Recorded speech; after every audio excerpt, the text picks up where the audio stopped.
Chapter 1. Don't be sneaky, hurry up and work for me. Smack. A magician in a black robe said viciously, holding a long whip in his palm. Surrounded by ragged children, they were working. Even though they are just children, they do heavier work than adults. A stone weighed hundreds of pounds, and the child's hands were cut. But even so, the magicians turned a blind eye.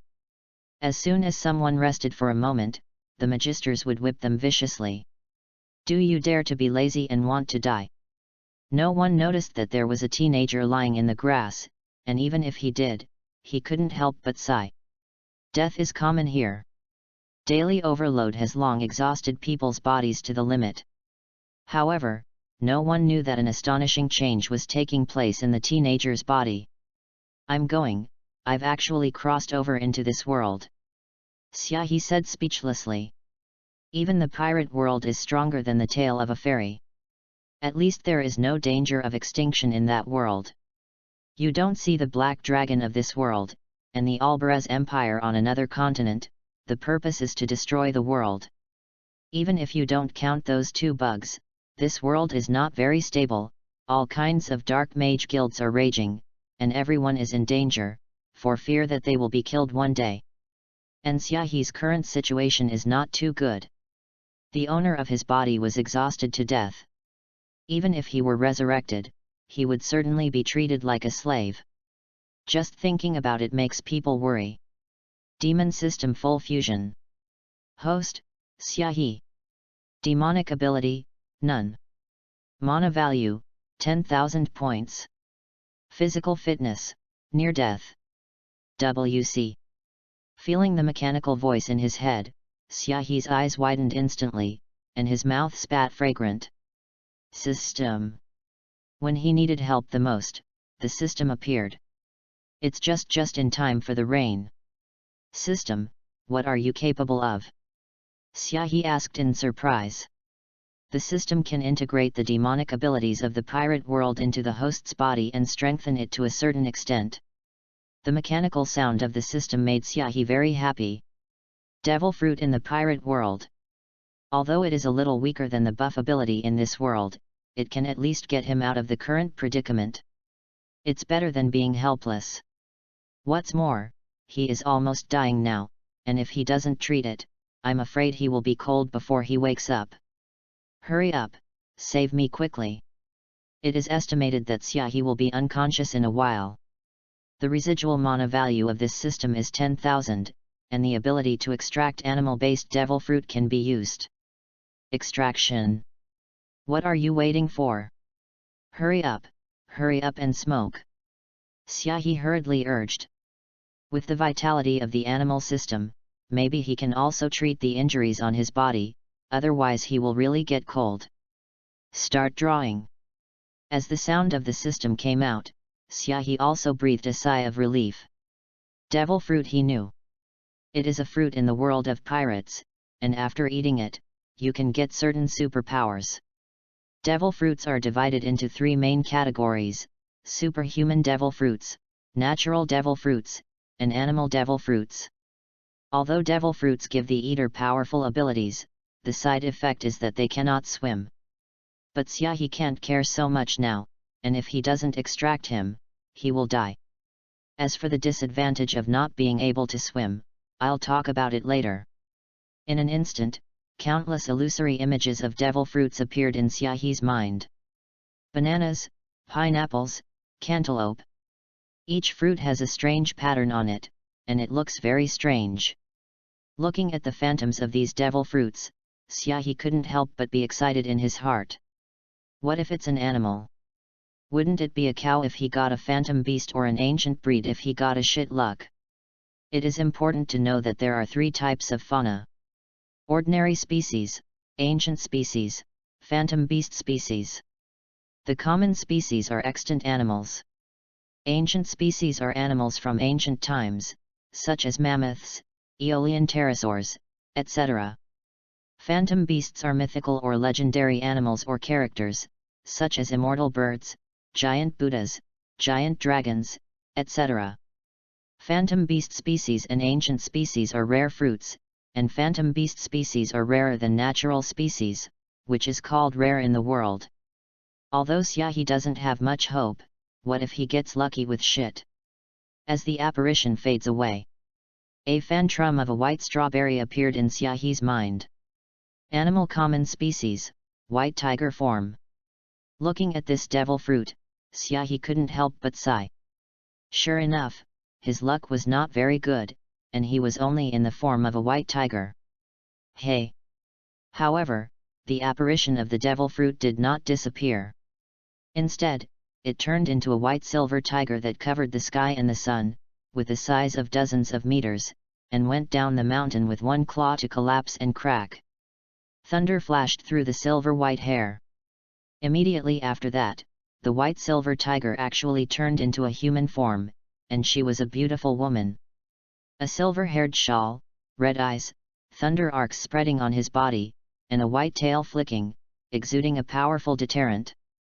What is this? What can this devil fruit achieve? Xiaohi looked at the phantom in his mind suspiciously. Chapter 2. System, what does this mean?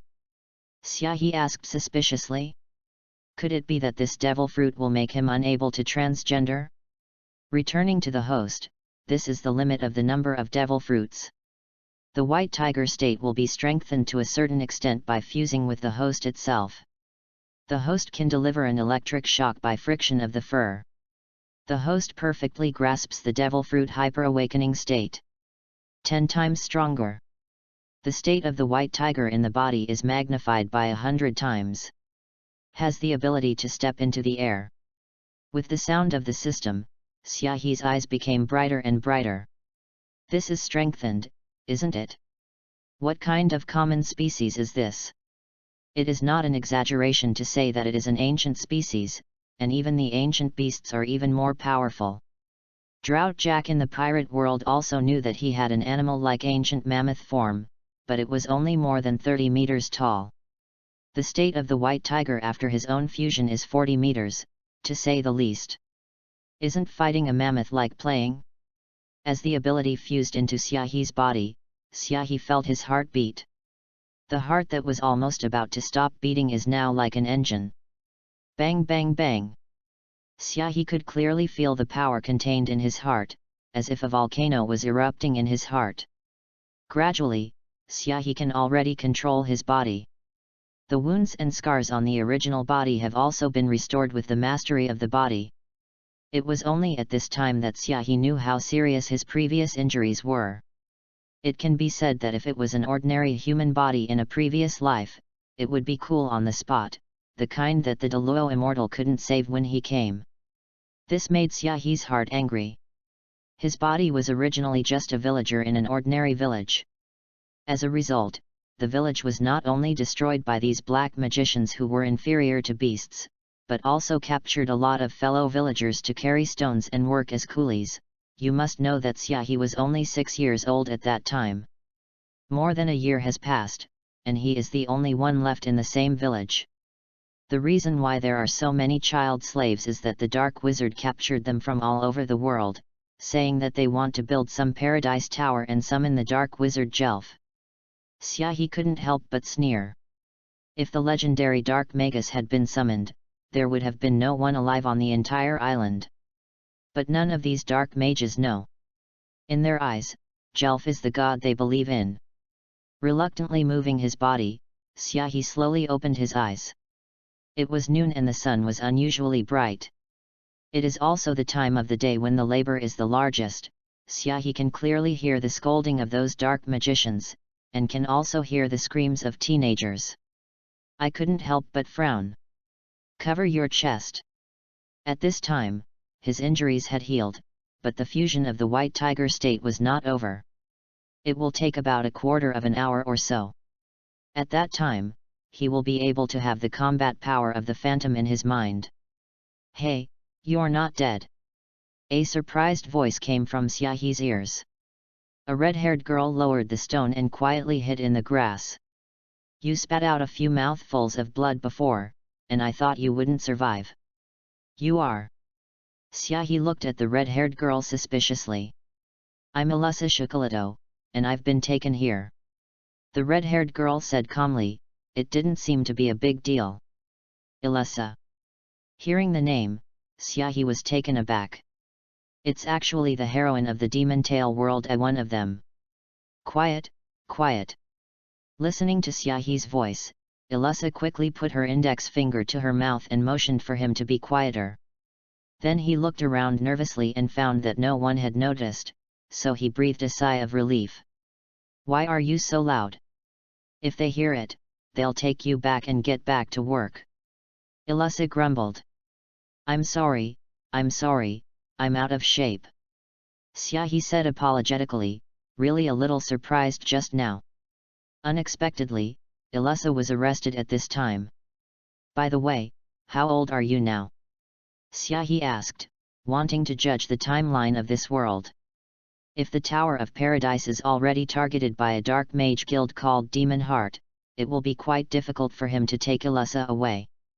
That's right, when he first saw Elissa, Xiaohe planned to take Elissa out of this hell. If you work here, even he can't stand it, let alone a girl. 6-year-old, what's wrong? Elissa asked, confused. It's okay, it's okay." Xiaohe waved his hand and began to groan in his heart. Elissa was 6 years old, and she escaped from this hell at the age of 12, which means that there are still 6 years to go. It is estimated that Arusha, who has the heart of the devil, is still just an ordinary girl, right? Don't talk so much, come, drink some water. Elissa carefully took out a kettle and a piece of black bread from her bosom and handed them to Xiaohe. In the Tower of Paradise, many people do not have enough to eat, food and water are precious, and Elissa can also be seen in her kindness. Chapter 3. Ah, Elissa, how did you give him your food? A blue-haired teenager walked over and looked at Xiaohe angrily.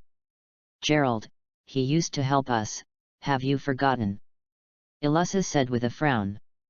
Xiaohe recalled that when Elissa and her group of teenagers came over, they were all hungry. He gave them a piece of his black bread, and forgot it himself, but Elissa still remembered it. That's not good, the food is getting less and less every day, and if you don't have food, you will definitely be exhausted. The blue-haired teenager muttered. Elissa, Gerald, why are you all here? As he spoke, several teenagers came over and looked at the two of them suspiciously. Elissa's face changed, and she gave the black bread to Xiaohe's arms and looked at the teenagers. Don't come here, hurry up, hurry up. With so many people gathered, the guards will definitely find out. However, it was too late to leave. 7 or 8 teenagers gathered together, and they had long attracted the attention of those guards. A black-robed wizard approached viciously, carrying a leather whip in his hand. What for? What for? Do you want to die? Get me some work. As he spoke, the magician whipped down, and the air exploded. Gerald couldn't dodge and was shot, screaming, and a bloody wound appeared on his back. Humph, okay, I actually came here to have a private meeting with my lover. The dark mage looked at Elissa and Xiaohe viciously. The man and woman hid in the grass, not only lazy but also eating food, much to the dark magus's rage. This adult, he just woke up from a coma, I'm just bringing him some food. Elissa gritted her teeth in defense. Dare to quibble. The dark wizard didn't listen to Elissa's arguments, for to her, these teenagers were like slaves, and it was nothing to kill. A whip was whipped.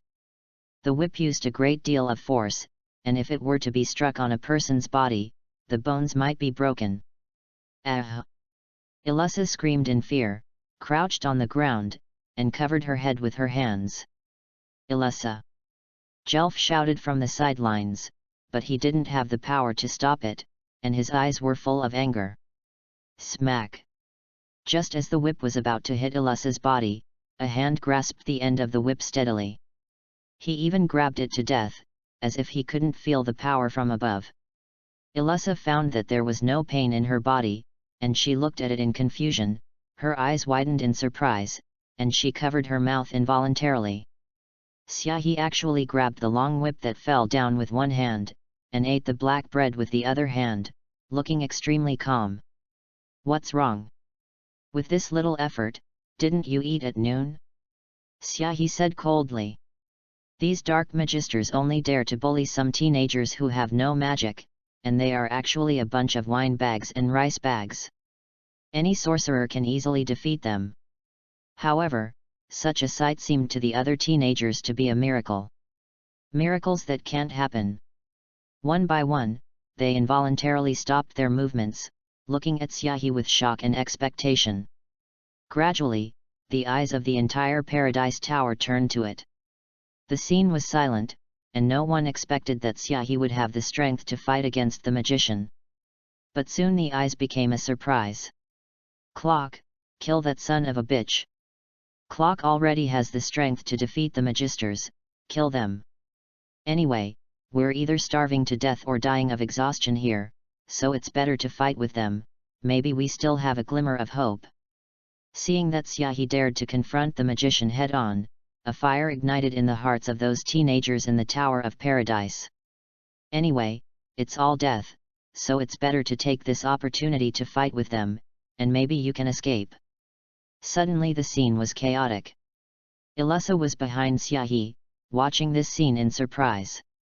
Unexpectedly, the Tower of Paradise turned into such a chaotic scene in just a few minutes. Good boy, you actually became a magician. The magician who was caught with the whip sneered and said. But you've just become a magician, how can you know how powerful our magician is? Sure enough, the teenagers rioted and attacked the magicians, but the dark magicians just looked at them with a sneer, shooting out rays of magic from their staffs. Each ray has the impact of a small mine. The earth rumbled, and one by one pits appeared on the ground. Countless teenagers were blown up, and the scene was bloody. Under the suppression of hundreds of magicians, the rebellion of the teenagers was soon suppressed. The black wizard in front of Xiaohe sneered. See? Those who die are what will happen to you. Flame magic fireball. The dark mage released his whip and pulled a staff from his bosom, sending a fiery fireball towards the Xia River. The temperature is extremely high, as if you are in the middle of a volcano, and the Xia River is swallowed in an instant. Clock. Ilusa looked at Xiaohe, who was wrapped in flames, and a flash of sadness flashed in her eyes. If it weren't for protecting her, how could Xiaohe go and fight those dark mages? Don't worry, I'm fine.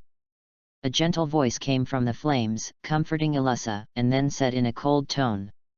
This kind of flame, are you going to use it to light the cake candle for the birthday party? Chapter 4.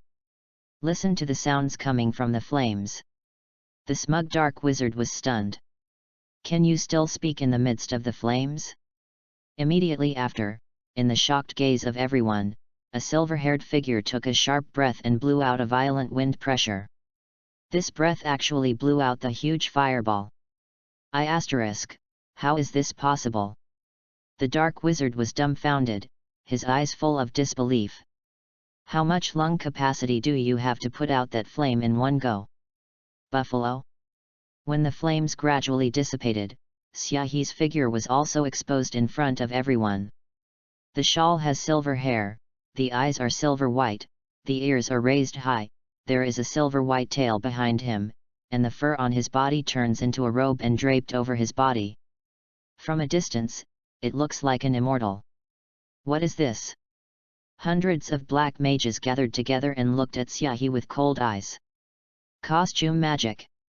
A dark mage said coldly. No, you see his ears and tail, he should be receiving magic. Another dark wizard retorted. Whatever kind of magic he is, kill him. Dozens of dark mages raised their magic wands at the same time. They can't let Xiaohe escape, otherwise once they tell the Senate, everything here will be ruined. Flame magic, fireball. Water magic, flowing water. Smoke magic, smoke fist. Hair magic, imprisoned. In an instant, dozens of magic bolts attacked towards Xiaohe at the same time, and the deterrent power was amazing. Looking at the place within the range of the attack, Xiaohi's eyes were cold. The figure moved, and disappeared in an instant, leaving only a little dust on the ground. Appeared in front of Alyssa, held Alyssa in her arms, and then picked up Gerald with one hand. A second before the attack arrived, Xiaohi ran out of white afterimages and rushed out of the attack range. Couldn't help but lick the corners of his mouth and exclaimed, "I like this speed." Immediately after putting Alyssa and Gerald down, Xiaohi turned into a white flash and quickly rushed away. The dark wizard's pupils shrank sharply. In their sight, they could only see a white figure, with lightning flashing on its body, attacking them at great speed, and they couldn't even see the appearance of the white figure clearly. Flame magic. As soon as he raised his magic wand, before the attack could be dispatched, the dark mage screamed involuntarily. "What's wrong?" The eyes of the magicians looked over, and their pupils shrank sharply in an instant. He saw that his companion had 4 bloody wounds on his body, piercing through his chest, as if he had been attacked by some wild beast. There was also a faint arc of lightning flashing at the wound, which irritated the heart of the magician. Even if the wound wasn't fatal, the powerful thunder would have caused the mage to die of heart shock. "What speed is this?" One of the black mages at the head gritted his teeth and tried desperately to follow the white light, but the speed was too fast for him to distinguish. In the white light, there was a trace of blood on Xiaohi's left hand, and the tips of his fingers turned into claws. The sharp claws seemed to be cast of steel, reflecting a silver light. It was he who had pierced the chest of a dark mage with one claw. When the sharp claws are scratched on the human body, it is as if you are spending a piece of tofu, and there is no obstacle at all. It's worthy of being the animal-based devil fruit that is the best at killing, and attacking this kind of thing has almost formed an instinct. Looking at the blood in his hands, Xiaohi's eyes were a little red. After eating an animal-based devil fruit, the humanoid form is the normal form. The human animal type retains the appearance of a human form and becomes a beast, and some parts of the body can also be turned into a beast. After becoming a human beast, the physical ability of the person with the ability will be improved, and the animal's unique horns, teeth, claws, body hair, tail and other body parts will be strengthened. Becoming a beast, that is, the ability completely transforms into an animal and has all the characteristics of an animal. And before awakening, everything is normal. And after awakening, smelling the blood, a touch of bestiality in Xiaohi's heart was also seduced. This is the shortcoming of awakening: once you can't control your sanity, you will completely turn into a beast. In the world of pirates, there are 4 animal-based abilities who have failed to awaken in the prison and advance the city. The strength is comparable to that of a beast, and it is extremely resilient, but it has no reason at all.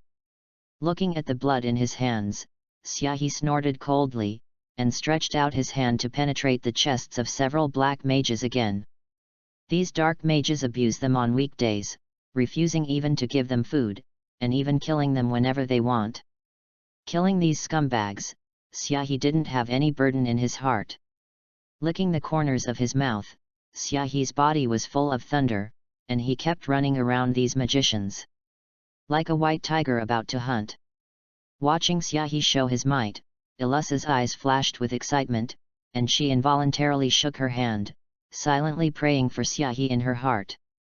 The dark magi had killed her friends and destroyed her village, and Ilyssa wanted to kill them more than anyone else. But Ilyssa didn't want Xiaohi to get hurt.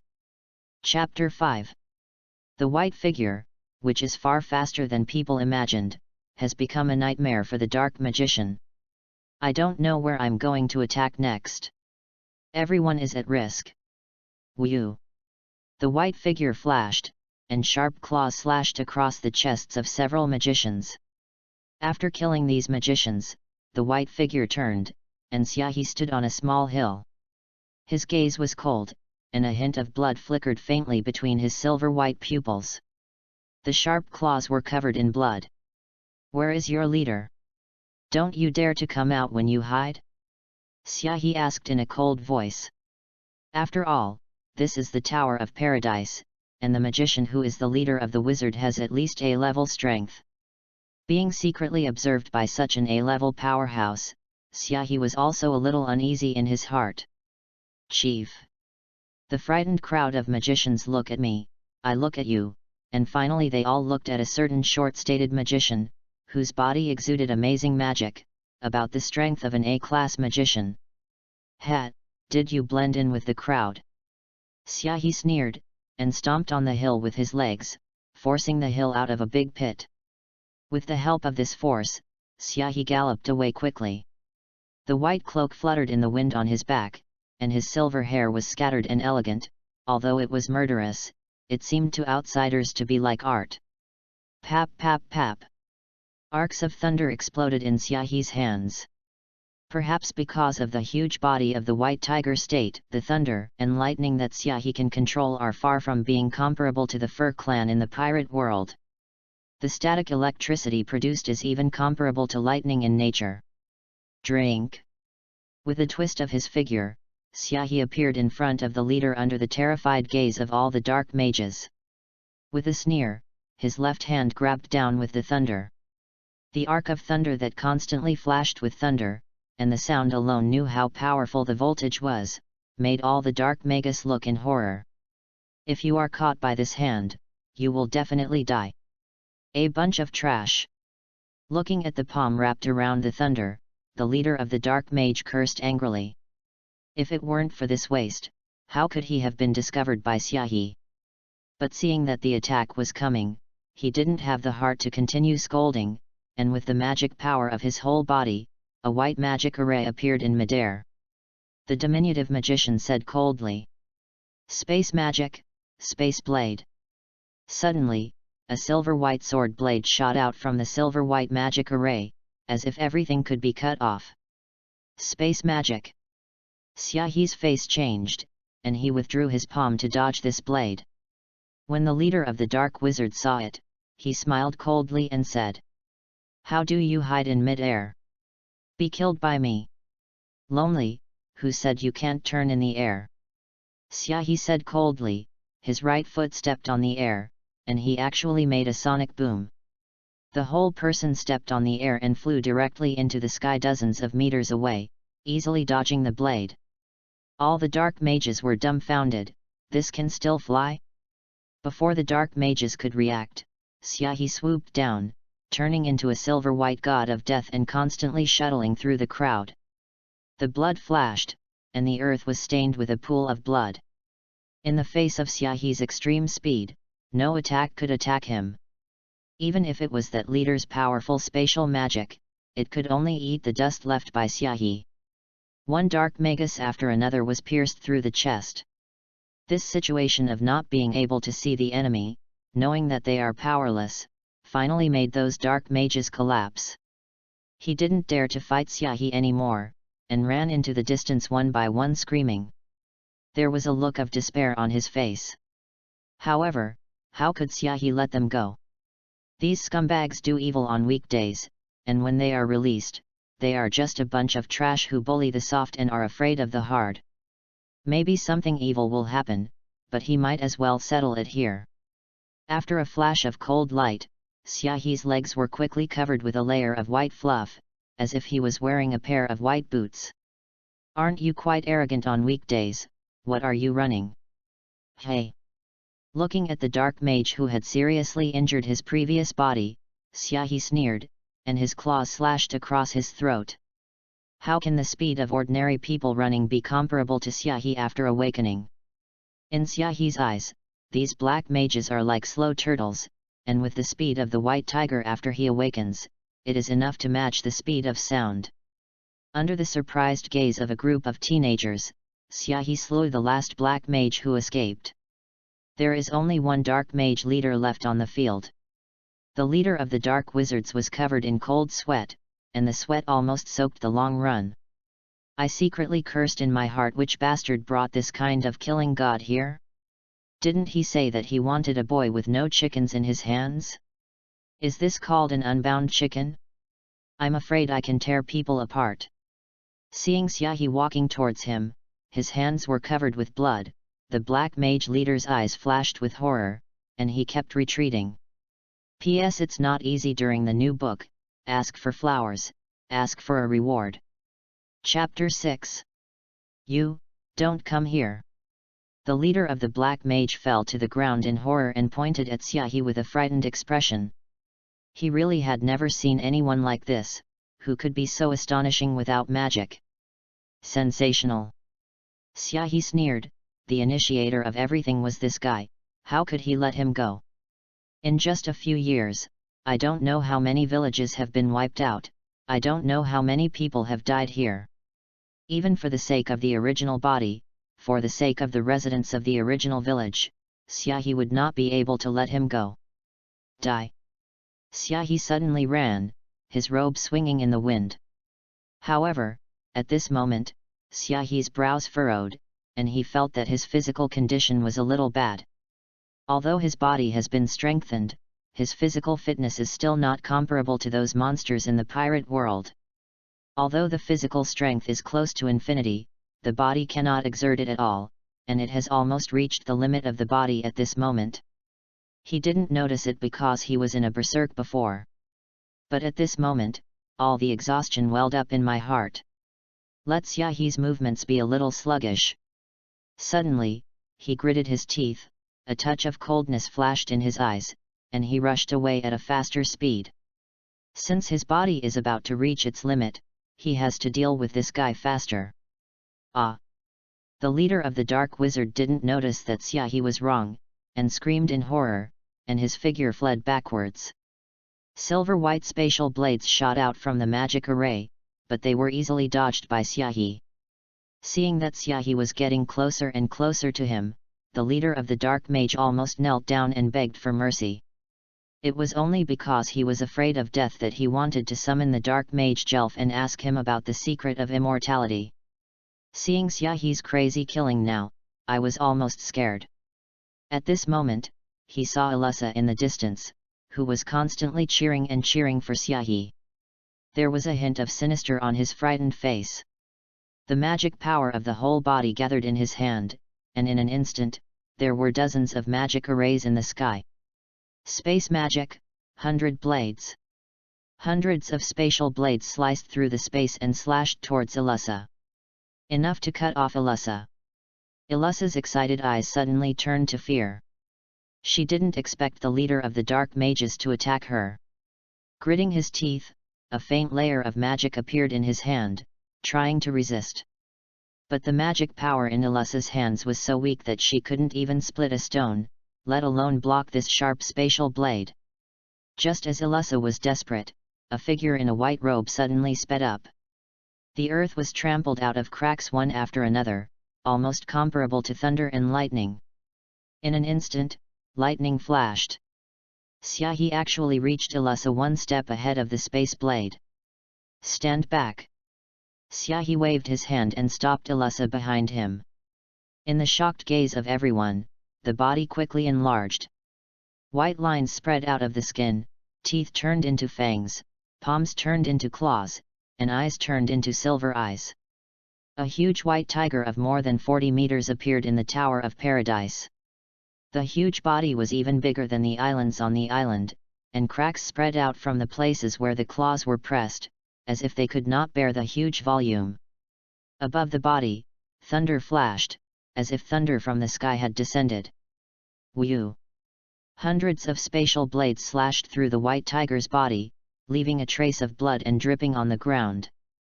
Compared to the size of the huge white tiger, the damage caused by hundreds of spatial flying blades was only a drop in the bucket. Alyssa couldn't help but be stunned as she looked at the figure of the huge white tiger. Then he reacted to the blood dripping from the white tiger's body. Full of sadness, he ran forward to touch Xiaohe's wounds, and couldn't stop apologizing. I'm sorry, if it weren't for saving me, you wouldn't have been hurt at all, I'm sorry. Looking at the sad Alyssa, Xiaohe shook his head and said indifferently. It's fine if you're okay. Then he curled his tail, put Alyssa behind him, and looked at the leader of the dark magus with murderous intent, and let out a long howl. Roaring! A furious roar resounded through the sky, and the roar even formed a sound wave, shattering the earth one after another. The ground was even swept up, and a mountain peak in the distance was shattered. The leader of the Black Wizard was in the center of the chi wave, bleeding from the roar, and fell to his knees with a thud. Looking at the huge white tiger, despair flashed in his eyes. The last of the magic power in his body gathered into his hand, forming the largest magic array. Space magic, rebellion. A large piece of the sky quickly became chaotic, as if a spatial vortex had formed. But under Xiaohe's mountain-like physique, it wasn't even as big as his palm. However, at this time, Xiaohe's body was tired for a while, and he could barely continue the white tiger state. Seeing that the leader of the dark mage had his last breath, Xiaohe roared, and pressed his left paw down directly. A huge hole was crushed into the land there, and the bones of the leader of the dark mages were left in an instant. After doing all this, Xiaohe's body returned to its human form, and was gradually swallowed up by that spatial turbulence. Clock. Watching Xiaohe gradually being swallowed up, Elisa ran over desperately, crying non-stop. "Call me Xiaohe." In the turbulence of space, Xiaohe rubbed his hair helplessly. Who is Clock? Was he the master of this body before? When you get out of here, be sure to join Fairy Tale. After leaving a sentence at the end, Xiaohe's body was swallowed up by the spatial turbulence, spanning thousands of miles, and directly came to the extreme northern cold region of the Demon Tail world. The body smashed into an iceberg. Spanning tens of millions of miles, Xiaohe only felt a blink of an eye. He looked at his surroundings again and shook his head helplessly. Forget it, it's just ice and snow. Anyway, with his awakening, it is the same everywhere, and the exhaustion of his body is estimated to recover in half a day. Thinking of this, Xiaohe closed his eyes and began to fall asleep. Through a series of events in the battle, it really made him tired. Chapter 7. In the cold region of the far north, snowflakes are always fluttering. The heavy snow that kept falling soon covered Xiaohe's body with a thick layer of snowflakes.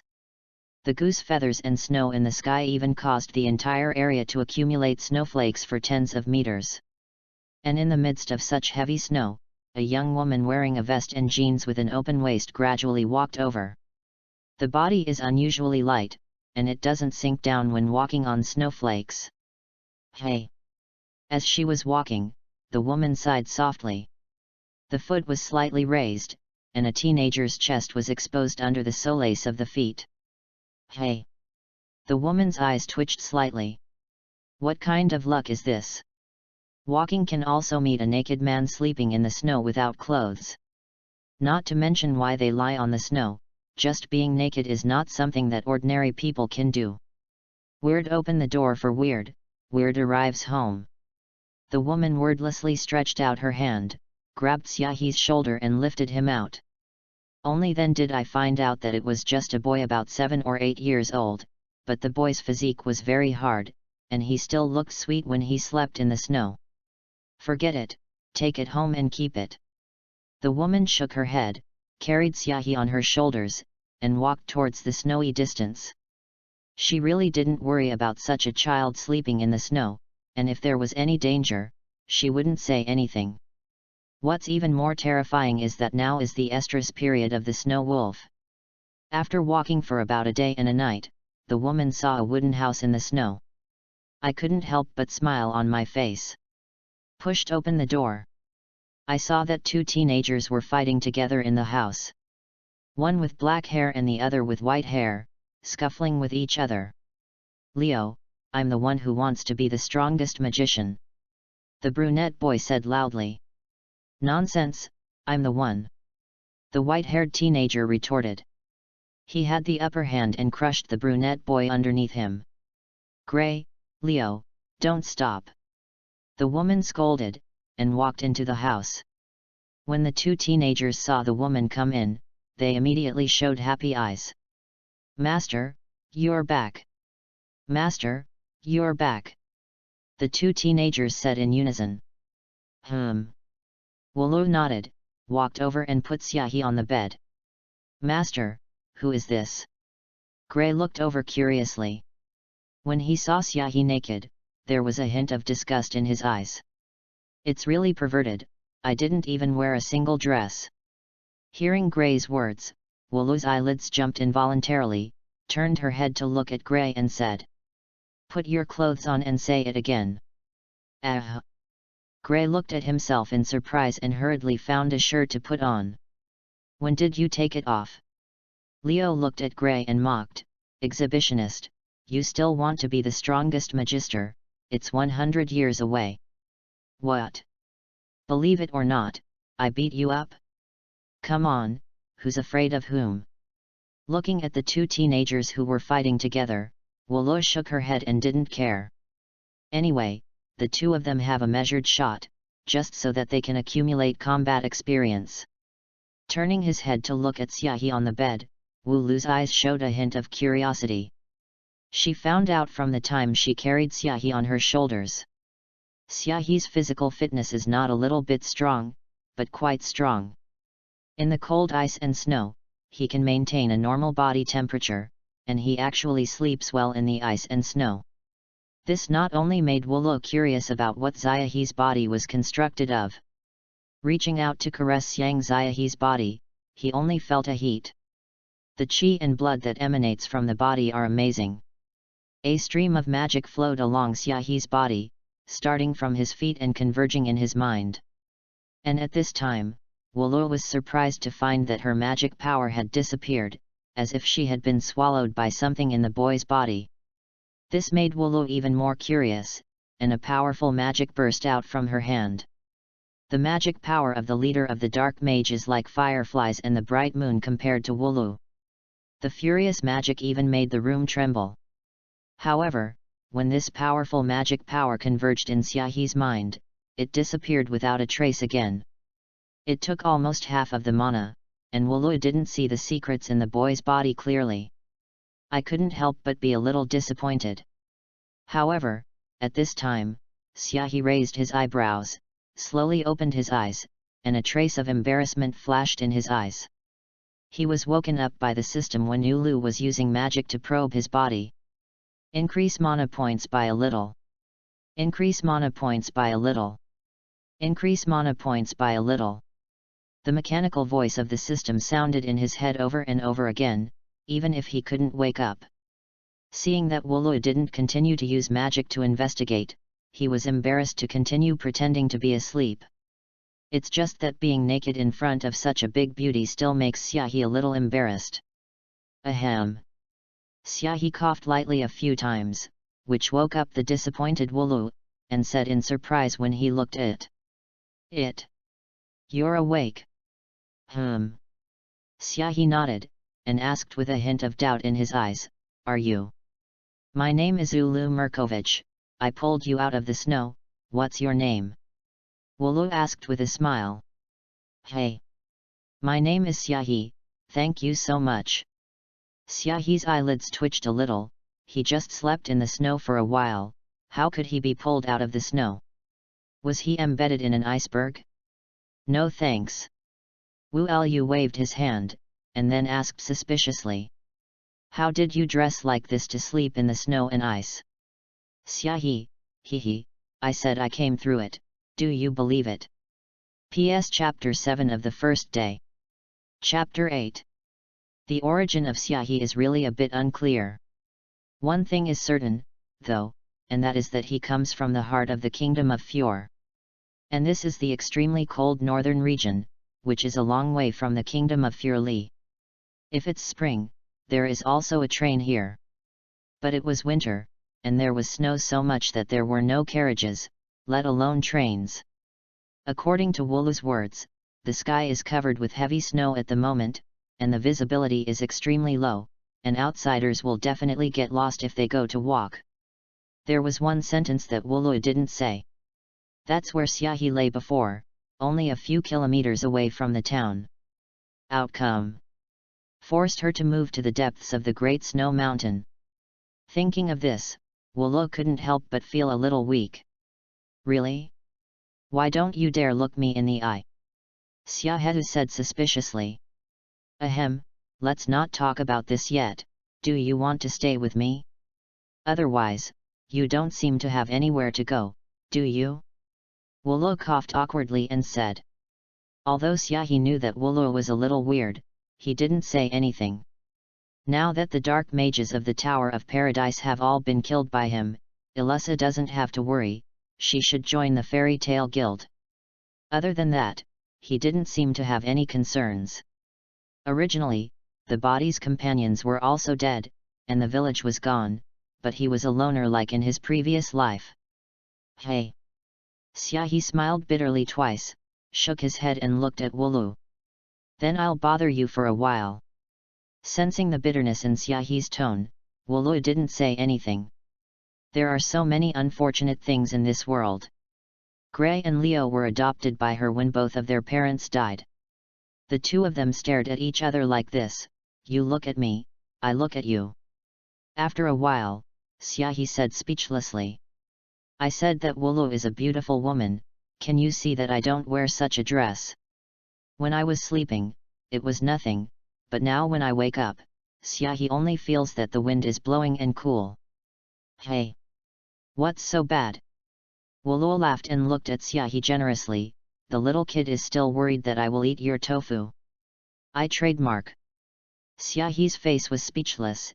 If someone said that a man was lustful in the future, he would definitely give that person a mouthful. Women's lust is not weaker than men's at all, right? Knowing that it was useless to count on Wolo to find clothes, Xiaohe couldn't help but look at Gray and Leo. The two teenagers were trembling at Xiaohe's gaze. What are you going to do? Gray asked with a weak face. Hey! Nothing. Xiaohe laughed evilly twice and threw himself directly from the bed. With his strength, Gray didn't have a chance to resist at all, and Xiaohe ripped off his outer pants, leaving only a pair of underwear and underwear. As for the clothes, Xiaohe didn't plan to ask for them, his white fur coat was warmer and more handsome than any clothes. Gray was robbed of his pants, and Gray was in tears, as if Xiaohe had done something heinous. I can't spare you. Seeing such a small Gray, Xiaohe touched his head playfully. Little one, why can't you spare me? Gray was furious when he was touched. You're not much older than me, okay? Look at my ice magic. Gray placed his right hand on his left hand, and a blue magic circle formed in front of him. Ice magic, ice hammer. Seeing the appearance of the magic array, Wolo, who was originally smiling, suddenly changed his face. Gray, cancel the spell quickly. Wolo said anxiously. You must know that although Gray's magic is not very strong, it is enough to be deadly for ordinary people. Even if Xiaohe's physical fitness is very strong, if he doesn't have magic power, he can't resist it at all. When Gray heard Ulu's words, he wanted to let go, but it was too late. In the magic array, an ice hammer larger than a human head shot out and smashed straight into Xiaohe's head. However, before the hammer could get close, Xiaohe calmly grabbed the handle of the hammer and held it in his hand. Nice toy, do you want to play whack-a-mole? Listening to Xiaohe's playful words, Gray was dumbfounded. That sledgehammer was his strongest attack, and it was actually grabbed as a toy by a teenager who was about the same as him. Leo's face was also full of shock, and he had never heard of magic with his physical body. Wolo was also shocked for a moment, and then reacted and quickly asked Gray to apologize to Xiaohe. If it weren't for Xiaohe's amazing physique, I'm afraid he would have really done an irreparable mistake this time. Gray was also full of apologies in his heart, and sincerely apologized to Xiaodao. As for Xiaohe's snatching of his pants before, he has long been forgotten by Gray. Xiaohe waved his hand calmly. It's just a small fight, don't take it seriously. If you really apologize, make more of this hammer for me in the future. Listening to Xiaohe's words, Wolo, Gray, and Leo all showed puzzled expressions. What's the use of this ice hammer? Before the question could be raised, their eyes widened in surprise. In front of them, Xiaohe actually opened his mouth and ate the hammer made of cold ice with a click. I don't know what the tooth is made of. The ice, which was comparable to steel, was eaten alive. Wolo couldn't help but cover her mouth in surprise, and a faint thought appeared in her heart. The days ahead will not be stable. P.S. Everyone give a little flowers and a reward, as long as the number is reached. The author is playing hard in 5 chapters today, full of sincerity. Chapter 9. Time turned, and about a week passed. During this week, Xiaohe was not idle. Also walked towards the outside of the snowy mountain, but sure enough, as Wolo said, he couldn't distinguish between the southeast and the northwest, and his eyes were short-sighted. After a few times, Xiaohe also gave up. Otherwise, if he walked out of the Great Snow Mountain, it would be fine, but if he went the other way, he wouldn't know which country he would go to. Reluctantly, he took a bite of the ice hammer in his mouth and began to do push-ups again. 1001. 1002. 1003. 1004. After sitting for 10,000 people, Xiaohe wiped the sweat from his head and ate 2 ice hammers. Gray and Leo on the side were numb. It's hard to imagine what this pervert has become. Is physical strength unlimited? Start with a 3-hour run in the morning. Like a lion galloping across the earth, the speed is difficult for them to see. And then after doing so much exercise, I didn't take a break. Push-ups, sit-ups, frog jumps, all kinds of exercises have to be done for hours all the time. They also tried to exercise with Xiaohe, but gave up in less than half a day. It's really hard to match this monster in physical strength. 12 hammers in a day? Are you too weak? Listening to Xiaohe's words, Gray was about to vomit blood. He'd been using magic and absorbing magic all day, and he didn't think he had ever made enough ice hammers. If it weren't for the delicious food, Gray would have struck a long time ago. That's right. After trying the food of Gray and the others, Xiaohe was really hard to swallow. Simply shoot 2 snow rabbits a day and use the only ingredients to make some spicy rabbit heads or roast rabbits. Where had Gray and the others eaten such delicious food, they were immediately attracted. Pay a dozen ice hammers a day in exchange for this food. However, Gray and Leo also couldn't understand why Xiaohe liked to eat ice hammers so much. You must know that the ice hammer is nothing but ice except for magic. Faced with their questions, Xiaohe just laughed twice and did not answer. All he needed was magic. Each ice hammer gives him 5 mana points. In this way, he can get about 100 mana points every day. Coupled with half of Wolo's mana every day, it is equivalent to 600 mana points he can get in one day. In just half a month or so, he can get a value of 10,000 points, which makes Xiaohe excited just thinking about it. I couldn't help but look at my personal panel. Demon System Full Fusion. Host, Xiaohe. Demon Ability, Animal White Tiger Status. Physical Ability, Manipulate Static Electricity. Mana Value, 2,400 points. Physical Fitness, Rear Admiral. Seeing the increase in the mana value, Xiaohe nodded with satisfaction, feeling that life was full of hope. Well, I love magic. Stretching his waist, Xiaohe picked up the white coat on the side and draped it on his body, and began to cook the 2 snow goats. The 10,000 push-ups he did just now didn't seem to affect him at all. And it is. Xiaohe himself is an animal-based devil fruit ability awakener, and his physical strength is restored faster than it is consumed. There is no need to worry about physical exertion at all. And with the recovery power of the physical body, Xiaohe doesn't have to worry about causing damage to the body. As long as you keep exercising every day, you can strengthen your physical fitness, which is 100 times stronger than those ascetics. In just a few days, Xiaohe felt that his physical fitness was much stronger than before. Turning into a white tiger state, it can last several times longer than at least before. As long as he continues to exercise like this, Xiaohe will be able to reach the physical fitness of those monsters sooner or later. Wolo stretched and walked out of the room in a daze. It is worthy that there are disciples who must have teachers. Wolo walked out wearing only a pair of underwear and shorts, and Xiaohi, who was watching, couldn't help but swallow a mouthful of saliva. Forcibly removed his eyes and said disdainfully, "Hurry back and get dressed and come out again." "Like what?" "Hey!"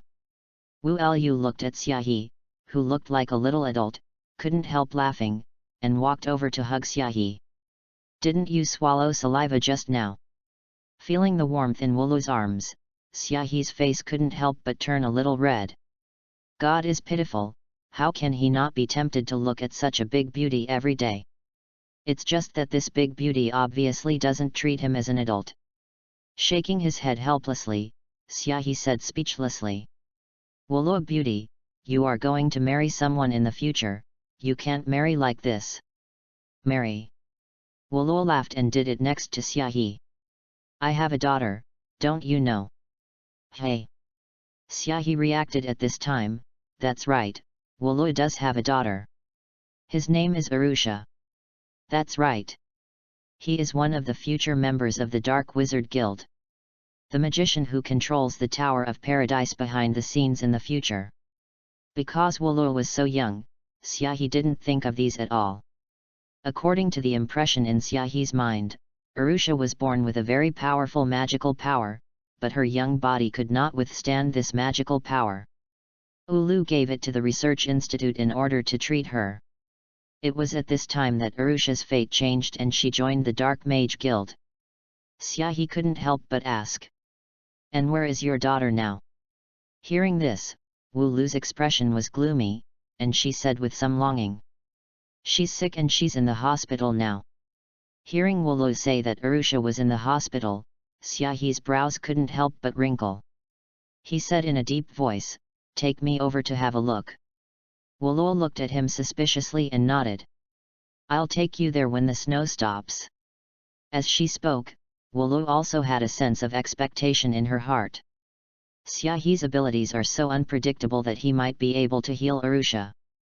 PS 1000 flowers plus update, today's chapter 9. As long as the flowers reach 3000 and the reward is 1000 today, the author is desperately writing 5, but it is estimated that it is enough to choke, hehe. Chapter 10. After Wulu agreed, Xiaohi had been looking forward to the end of this heavy snowfall. However, the weather was not as expected, and the heavy snow fell for nearly half a month. Although there was no way to go to the hospital to see Arusha, Xiaohi was not idle. He also supervised Gray and Leo's practice during daily exercises. Let them continue to absorb the magic power, and then use the magic.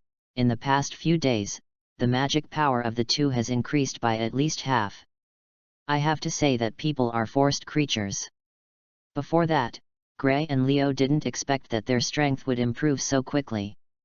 In the eyes of the two little resentments, Xiaohi happily took away the fruits of their day's labor, and told them to continue exercising after eating.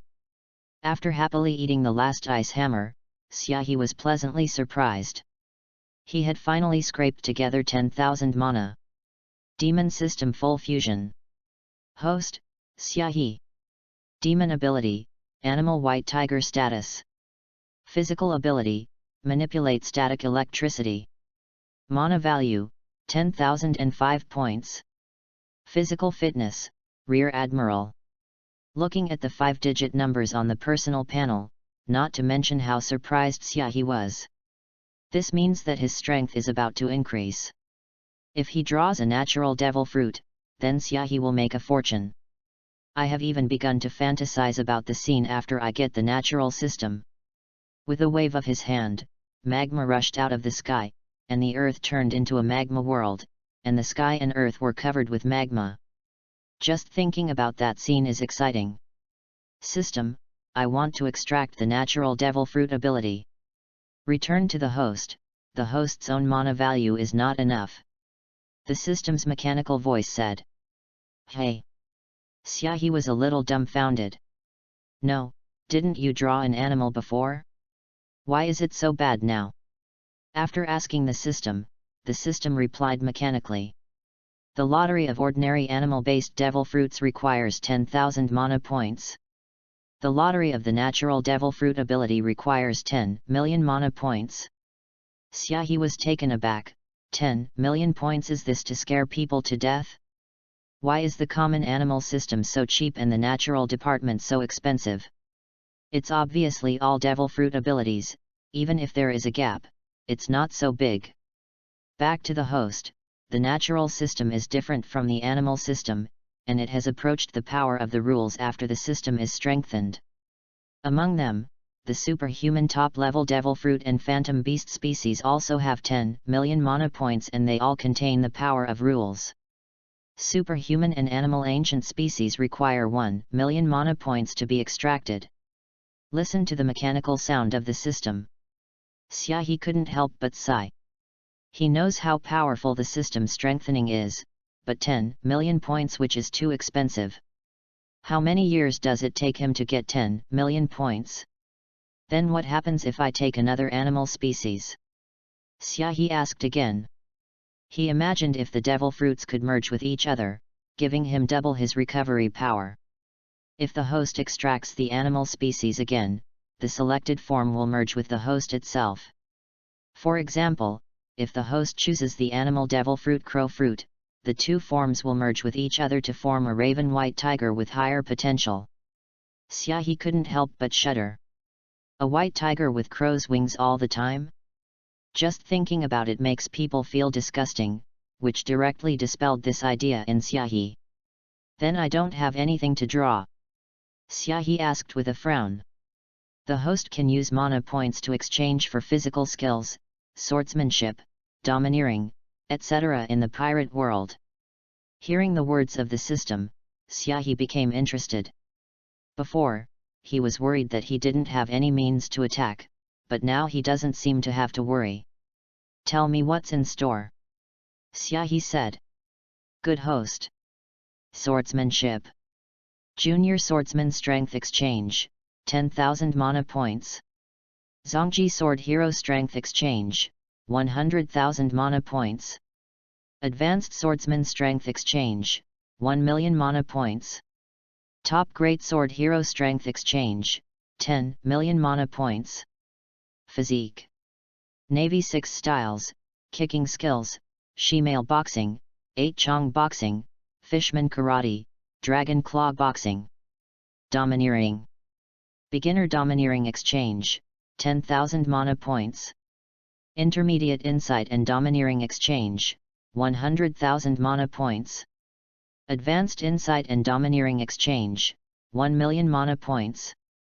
Predicting the Future Level Domineering Exchange, 10 million mana points. Primary Armament Color Domineering Exchange, 10,000 mana points. Intermediate Armed Color Domineering Exchange, 100,000 mana points. Advanced Armament Color Domineering Exchange, 1 million mana points. Top Armament Color Domineering Exchange, 10 million mana points. Primary Overlord Color Domineering Exchange, 10,000 mana points. Intermediate Overlord Color Domineering Exchange, 100,000 mana points. Advanced Overlord Color Domineering Exchange, 1 million mana points. Communication Heaven and Earth Level Overlord Color Domineering Exchange, 10 million mana points. Looking at the information systematically listed in his mind, Xiaohe couldn't help but think carefully. It stands to reason that he must have chosen physical arts. Only in this way can he compensate for his lack of combat aspects. However, the place he was going to was a research institute, where the terrain must have been complicated. Based on this, Xiaohe still set his sights on seeing and hearing domineering. The beginner is domineering, and can envelop the surrounding kilometers and detect the opponent's next move. A range of kilometers is enough for one institute. Xiaohe nodded and said in a deep voice. System, I'm going to spend 10,000 mana points to exchange for the primary sight and hearing domineering. Is the host determined? Sure. Fusion for the host. P.S. The reason why there is no exchange price for writing is that I am worried that everyone will say that the author's water word count, I am too difficult, cry. Chapter 11. After another 2 days, the snowflakes in the sky finally stopped. Xiaohe couldn't help it for a long time, urging Wulu to hurry to the research room. I don't know why, he always has a sense of foreboding in his heart. Well, let's go. Wulu nodded and said. Xiaohe nodded and walked towards the door, but was grabbed by Wulu's hand. Xiaohe, do you still want to go out like this? Wulu looked at Xiaohe speechlessly. This month, Xiaohe's body has developed extremely fast, almost a head taller than Gray, and Gray's pants are worn on his body as if they are leggings. The chest is naked, the body is draped in a white tiger-striped robe, barefoot, and the black hair looks very handsome, but it must be a little inconvenient for them to go out and wear it. You don't have the right clothes here? So why be picky? Xiaohe said helplessly. He just wants to go to that institute now, okay? No, my daughter is still young, how bad it is for you to go out like this. Wu Lu said eloquently. In fact, Wulu was afraid that she would like Xiaohe in Arusha. Although Xiaohe is still young, his temperament makes people can't help but look sideways, and with that chic atmosphere, Wulu is a little moved. What if my daughter likes Shangxiahe and refuses to stay there for treatment? Wulu thought for a moment and took out a white underwear and a pair of white shoes from the room. Put these on. Looking at the underwear in Wulu's hand, Xiaohe's eyelids jumped. Emma, are you sure you're not tempting yourself to sin? There is still a hint of body fragrance in the underwear. Wulu, don't you have any shame? Xiaohe took the clothes and said speechlessly. Just thinking about the underwear that had been worn on Wulu's body, Xiaohe felt uncomfortable. It's not too old, but it's not small. Wulu said calmly. Hey! Xiaohe sighed helplessly and put his underwear and shoes on his body. It's just that the underwear and shoes are white, and with Xiaohe's handsome face, it looks even more elegant. Walking on the ground twice with shoes on, not to mention, it's quite comfortable.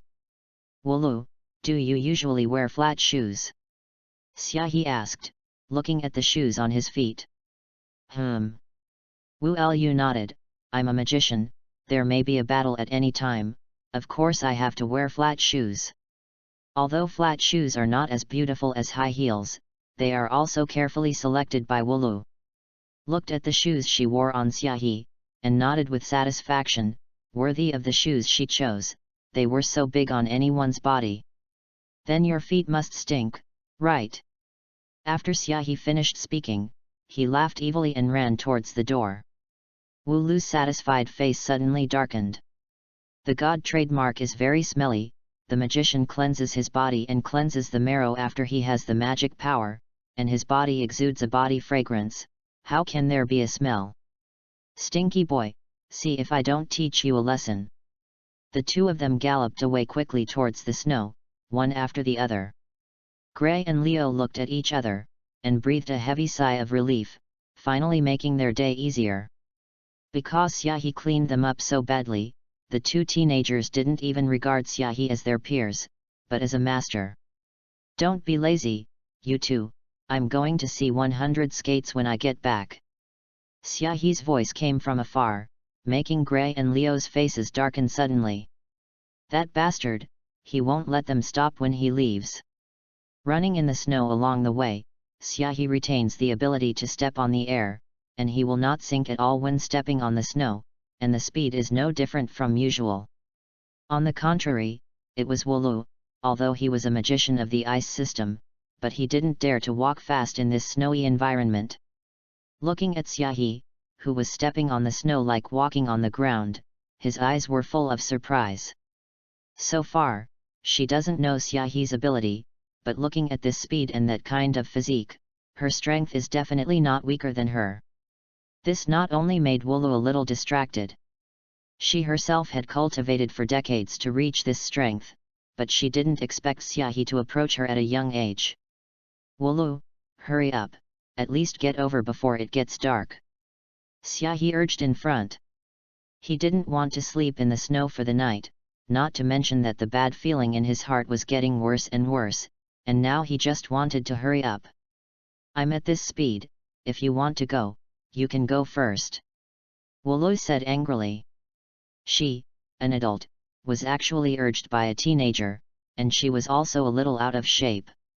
Seeing that Wulu really couldn't go quickly, a hint of contemplation flashed in Xiaohi's eyes, and he quickly approached and squatted down.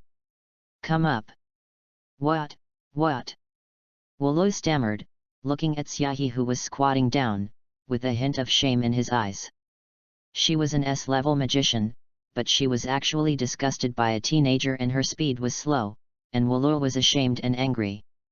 "Your speed is too slow, I'll carry you away," Xiaohi urged, a little ominous.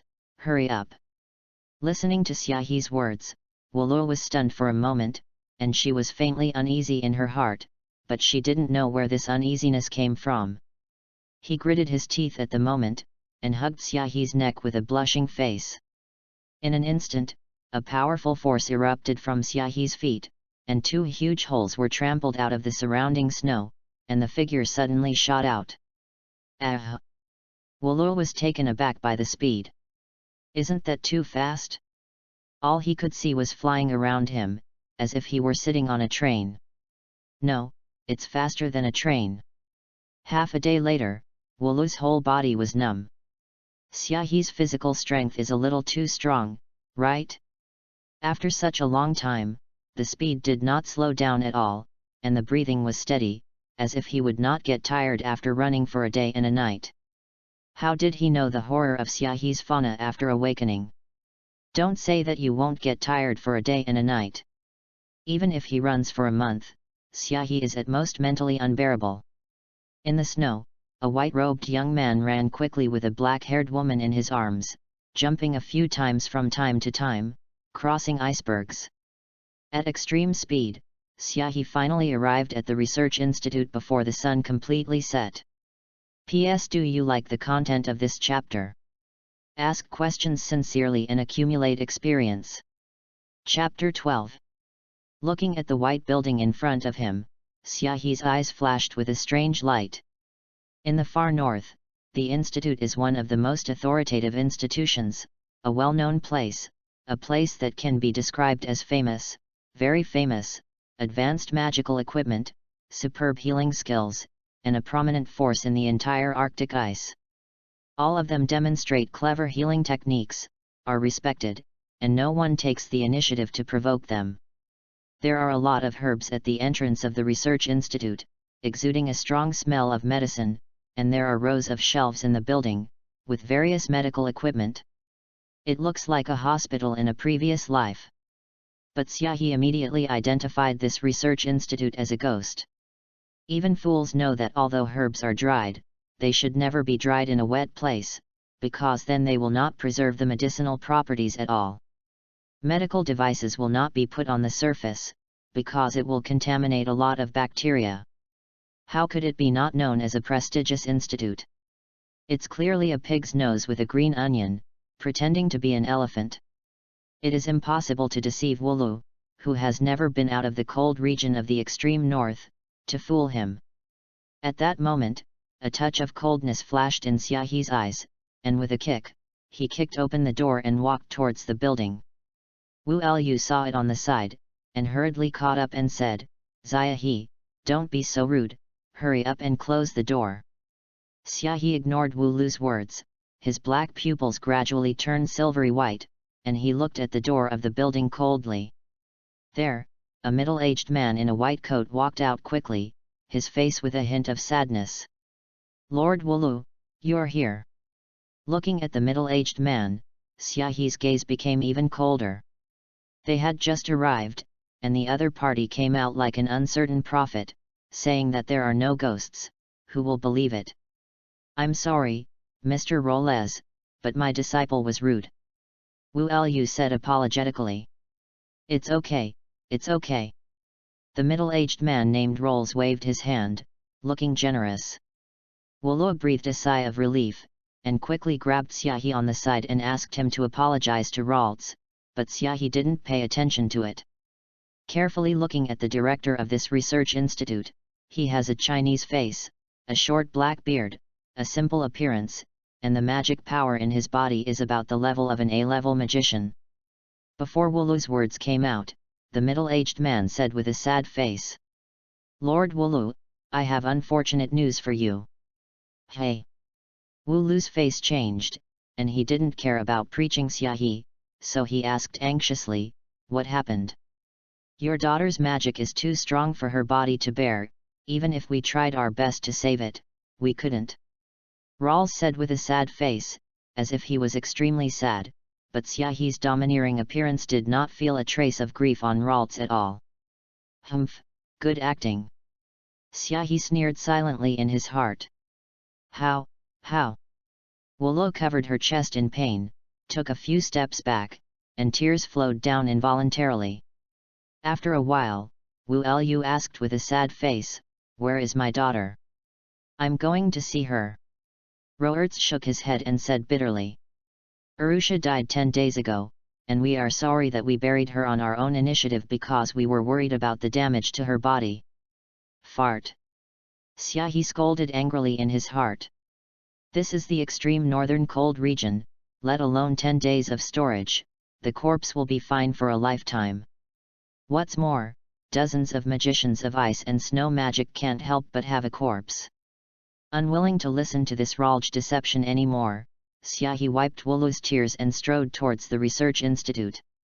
"Xiahi, where are you going?" Wooloo's face was full of sadness, and tears flowed down her face.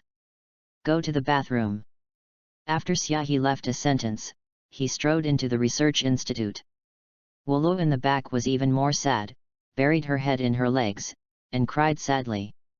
After her daughter leaves, will Xiahi also leave her? After entering this research institute, Xiahi frowned and glanced around, and found that this research institute was extremely huge, and with his thousands of meters of knowledge and domineering, it only covered less than half. At the moment, he frowned and walked towards the center. "Stop, there is a sterile area in front of you, no one else is allowed to enter."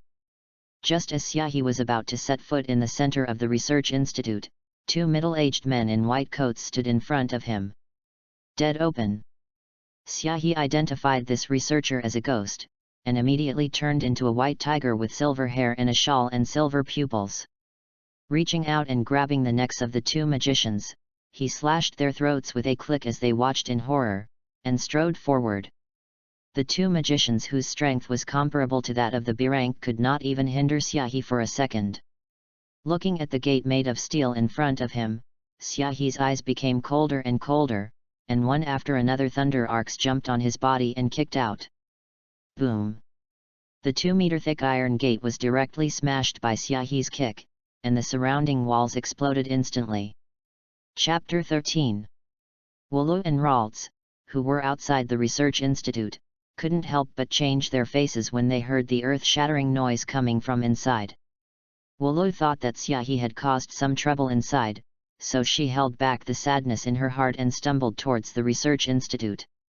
There was a dark look in Ralt's eyes outside, and he didn't know what he was thinking. Then, even faster than Ulu, he quickly ran towards the center of the research institute. After kicking and smashing the iron door, Xiahi entered the center of the research institute, and his eyes suddenly changed. The center of this heavily guarded research institute turned out to be an open space. That's right, it's an empty open space, there is nothing, let alone people, there is not even a single medical device. Such a strange scene looked at Xiahi's brows. Seeing and hearing the domineering aura spreading out, covering the center of the entire research institute, his face suddenly turned cold. There was really nothing in the center of the institute, but below it was a large underground base. There are all kinds of dirty experimental equipment. It's more disgusting than those black processing spots. A group of people in black magic robes walked back and forth, and a dull sense of depression flowed out. In the basement a few hundred meters below, there are a lot of dirty magic equipment placed there, and nearly 100 or so children are imprisoned in the room, without crying or hustle, as if they are hibernating bears, unable to wake up. And in the basement below, there are hundreds of black-robed magicians on strict alert, and in the deepest part of the basement, a petite figure is weakly half-hanging in the air, with vertical hair, pouring down like a waterfall. Although I can't see the appearance of a real girl, I can also guess the beautiful appearance. At a young age, there is a trace of disaster in the country, it is hard to imagine, what is the future prospect. The girl's cheeks were pale, as if bloodless, and her eyes were closed, as if she was a sleeping beauty, quiet and peaceful. The dozen or so instrument chains were like spider legs, firmly trapping the girl, the tip of the cold instrument, like a needle piercing into the skin. The girl's delicate body trembled slightly, as if it was very painful, very uncomfortable. Imprisonment. Study. The dark Magus's actions were as usual, cold and indifferent. The leaders of the group stayed in front of this girl, pointing through the instrument, and there were many discussions. Calm life as usual, as always. It seems that because the soundproofing is so well done, the huge movement above the hundreds of meters does not affect them at all.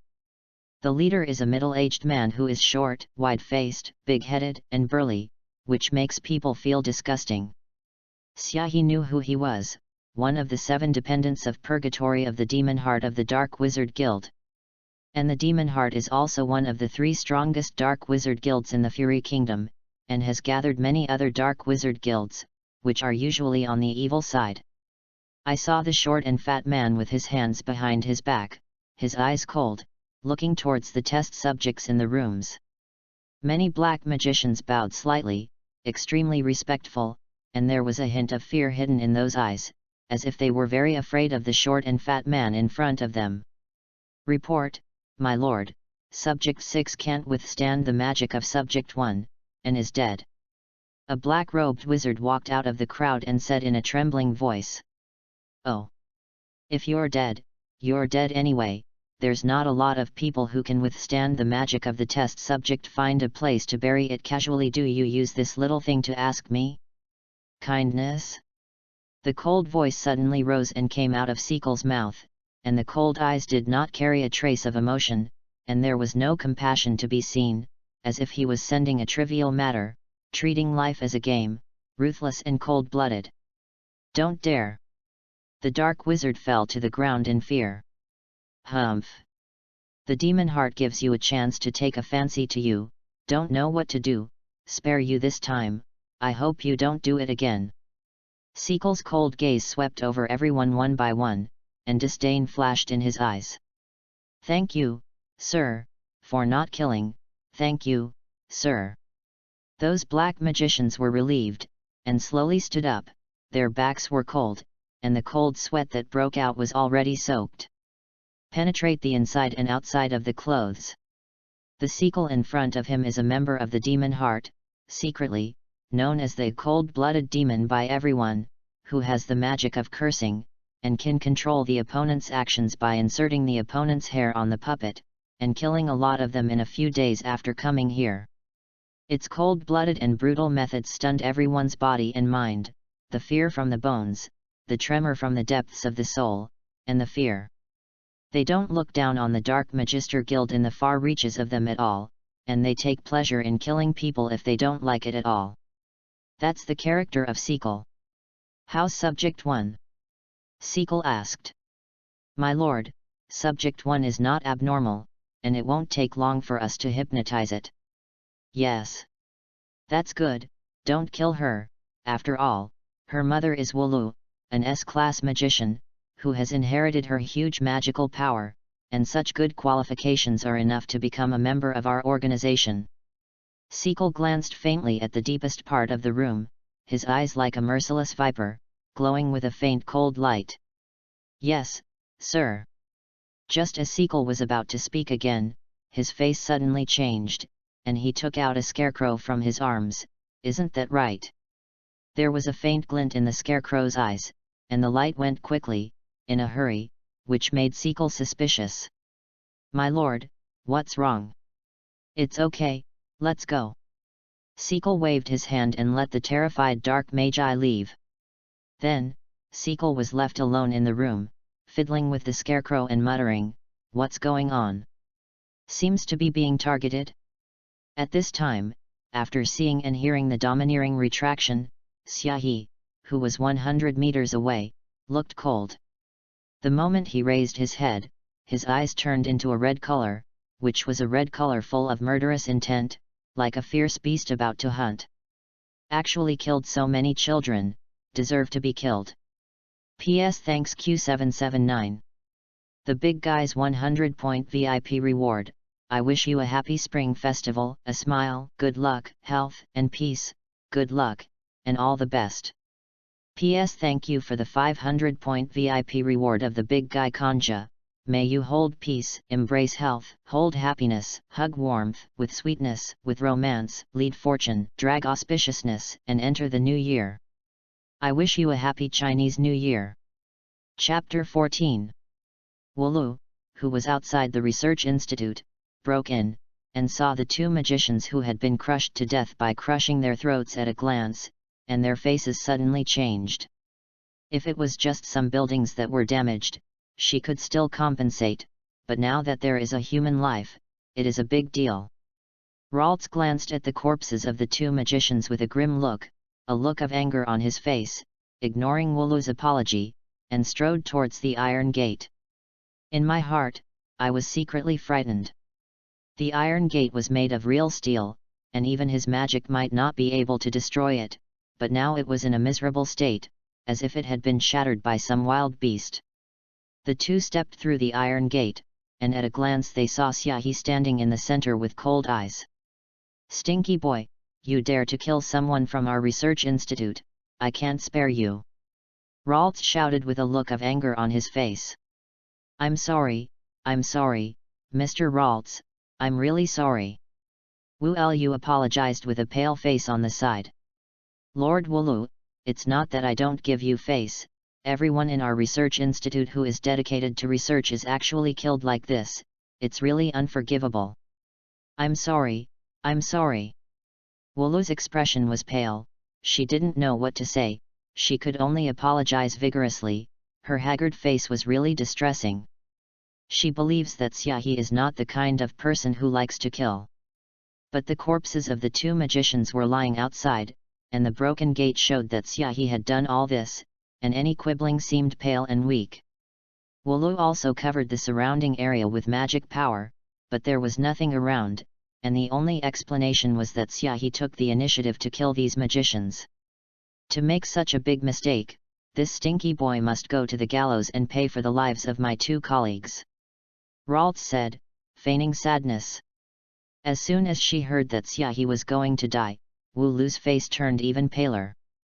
In the past month, she has long regarded Xiaohe as a family, and the death of her daughter has made her sad, and now when she heard that Xiaohe was going to pay for her life, she was suddenly confused. With a pleading look on his face, his legs were weak, and he was about to kneel down and beg Ralts. Xiaohe frowned, his figure flickered, hugged Wu Lu, and said in a cold tone, Wu Lu, you don't need to ask for this kind of garbage, look at what is below. Ralts was shocked by Xiaohe's speed, and before he could react, he saw Xiaohe's body getting bigger and bigger. Boom boom! A huge white tiger dozens of meters high appeared in the research institute, and even the roof of the research institute was shattered, and the ground was trampled out of cracks one by one. Wulu lay on Xiaohe's back weakly, and said in a pleading voice, Xiaohe, don't kill people, please come with me. Wulu really doesn't want to see Xiaohe kill again. However, Xiaohe turned a deaf ear, and the vicious claws were wrapped around the arcs of thunder, and suddenly roared, destroying all the surrounding buildings, and smashed down with one claw. Boom! In an instant, dust exploded, and a large pit of tens of meters appeared on the ground, and there were cracks all around the pothole. The research institute, which covered an area of thousands of meters, was almost completely destroyed under the roar and claws of the Xia River, and turned into a wasteland. Ralts' eyes were about to pop out. He didn't dare to resist before the attack came, and desperately fled into the distance, only then did he barely escape from the center. If he hadn't been a user of the magic and had received the soul of a beast in an instant, he would have been seriously injured if he didn't die. Under this claw, the earth was smashed into a 20-meter-deep crater. Xiaohe did not stop, and continued to wave down with one paw. Boom! Boom! Boom!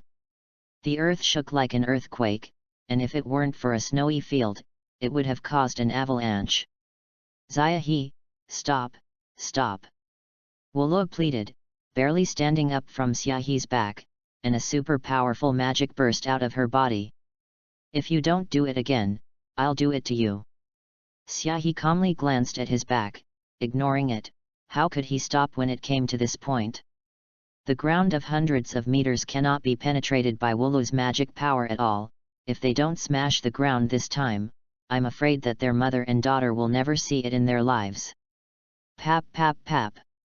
The thunder on Xiaohe's claws flickered, making a thunderclap sound one after another, like the hammer of Thor falling from the sky, and smashed it down with all his might.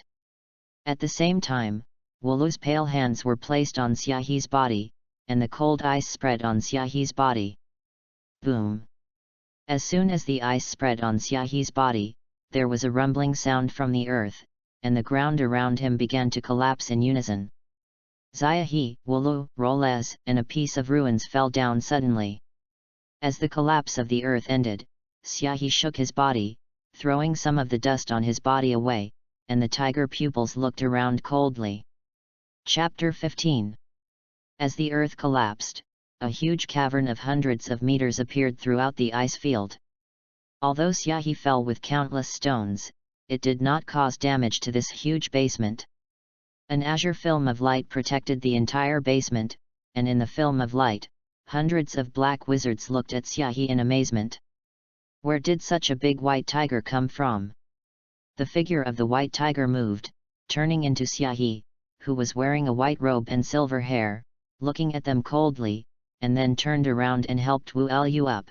Don't worry, your daughter is not dead, N.A. Xiaohe headed for Nunu in the middle of the basement. Wulu bit her lower lip and looked at the center of the light film, and suddenly her eyes showed excitement, joy, anger, and other expressions. She was excited that her daughter was not dead, and she was angry that her daughter was actually hung in the air and forcibly tempered with medical fluids. In addition to Arusha, there are many children who have been instilled with magic by the rage. If they can bear it, they will have a chance to live, but once they can't bear it, they will die instantly. Arusha was imprisoned in the deepest room, subjected to horrific experiments. Cold equipment plunged into her body, infused with medical fluids. His furious magic shattered Arusha's skin into wounds one after another, and then gradually healed with the recovery of the medical solution, and the pain made Arusha almost speechless. You damn it! Wulu bit her lip. Due to the excessive force, a trace of blood oozed from the gums, and the nasal cavity was filled with bloody gas. It's a pity that no matter how painful it is, it can't be worth a penny of his daughter. As soon as the awe-inspiring killing intent came out, the killing intent was like the sea of Wang Yang, boiling like a tide, rolling and unstoppable. Call! Call! The snowflakes falling in the sky, when they flew in the sky, were extraordinarily fast, furious like abnormal beasts. The cold current swept all around, the temperature became more and more cold, like sharp feathers, and the air was full of coldness, like ice holes. The shivering wind and snow strangled everything, and the temperature was 3 points lower than before.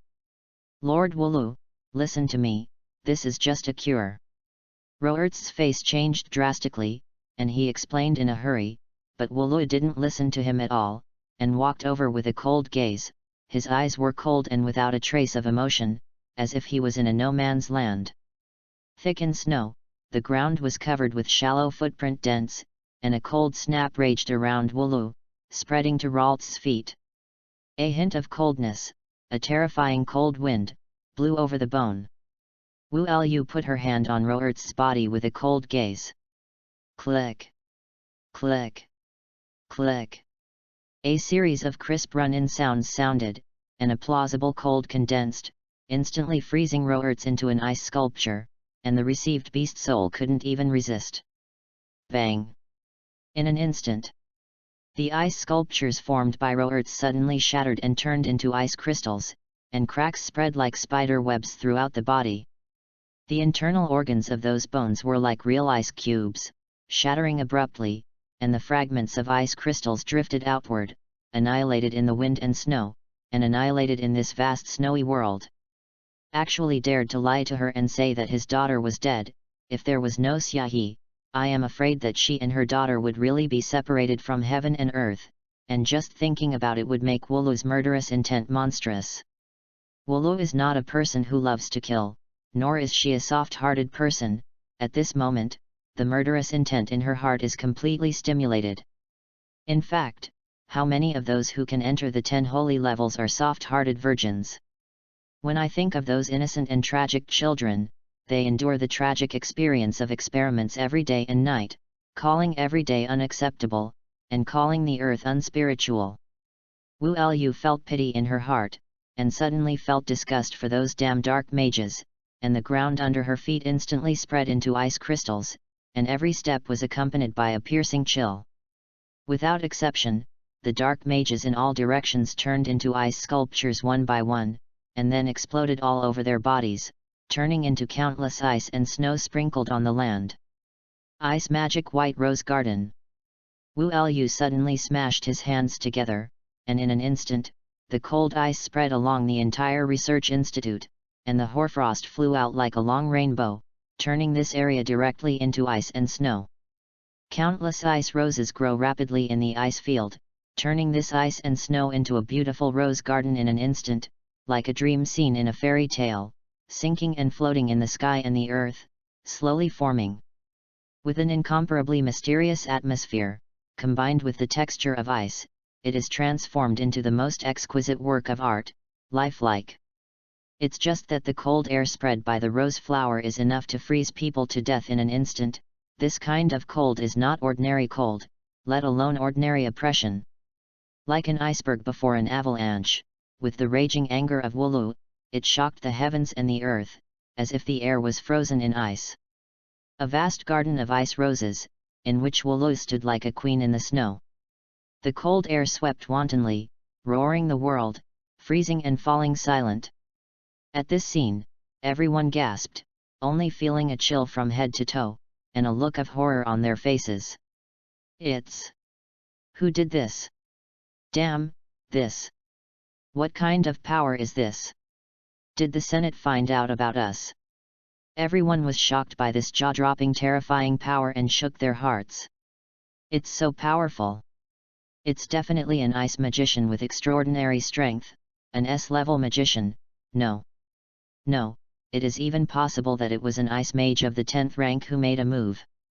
PS Chapter 6 of today, ask for flowers, ask for a monthly pass, ask for a reward, please support it. Chapter 16. Wulu?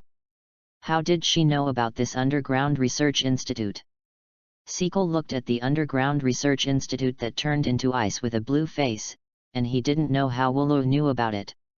You must know that this underground research institute is located 100 meters below, and even the magic power of the 10 Saint Magiers cannot be detected, so Sequel dared to have no fear, but unexpectedly, the sky collapsed, and a white tiger like a mountain directly smashed down with Wulu.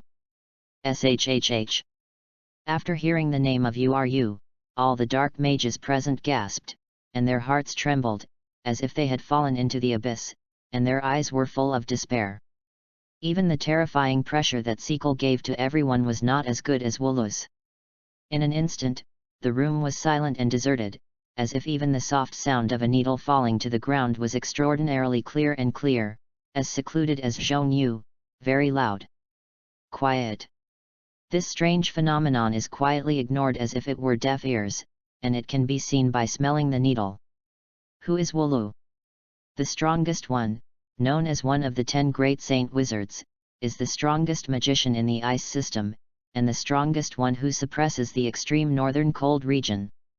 The realm of a body is unfathomable, and the magic is almost close to the abyss of the demon path, and even Hades, the leader of the demon heart, does not dare to provoke easily.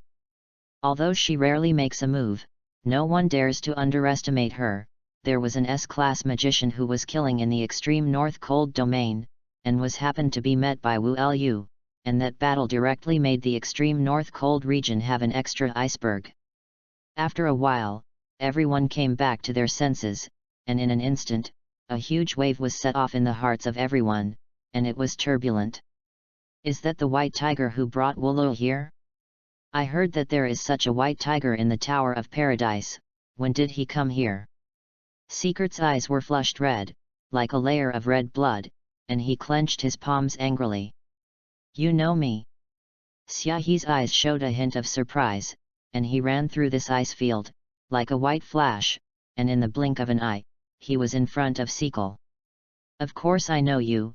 Thanks to you, the Tower of Paradise project has been completely destroyed, and even the spatial magic users we have cultivated with great difficulty have been killed. How can I not know? Sequel said in a cold voice. Hearing Sequel's words, Xiaohe suddenly realized. No wonder the leader of the Tower of Paradise is a space magician. It turns out that he was cultivated by the demon heart, so he said, space magic is all ancient lost magic. How can it be so easily mastered? Just when Xiaohe wanted to ask about the situation of Alyssa and the others, the sound of footsteps approached step by step. The icy chill reached zero in an instant, and the surrounding ice roses bloomed more and more brilliantly. Some of the less powerful magicians around them began to freeze under their feet, engulfing their bodies in a terrifying gaze, turning them into an ice sculpture. Are you their leader? Wu Lu looked at Sequel's eyes and roared coldly, and the violent magic power spread out from his body, and the dark mages who were lucky enough to survive around him only felt like the sky was overpowering, making it a little difficult for them to breathe.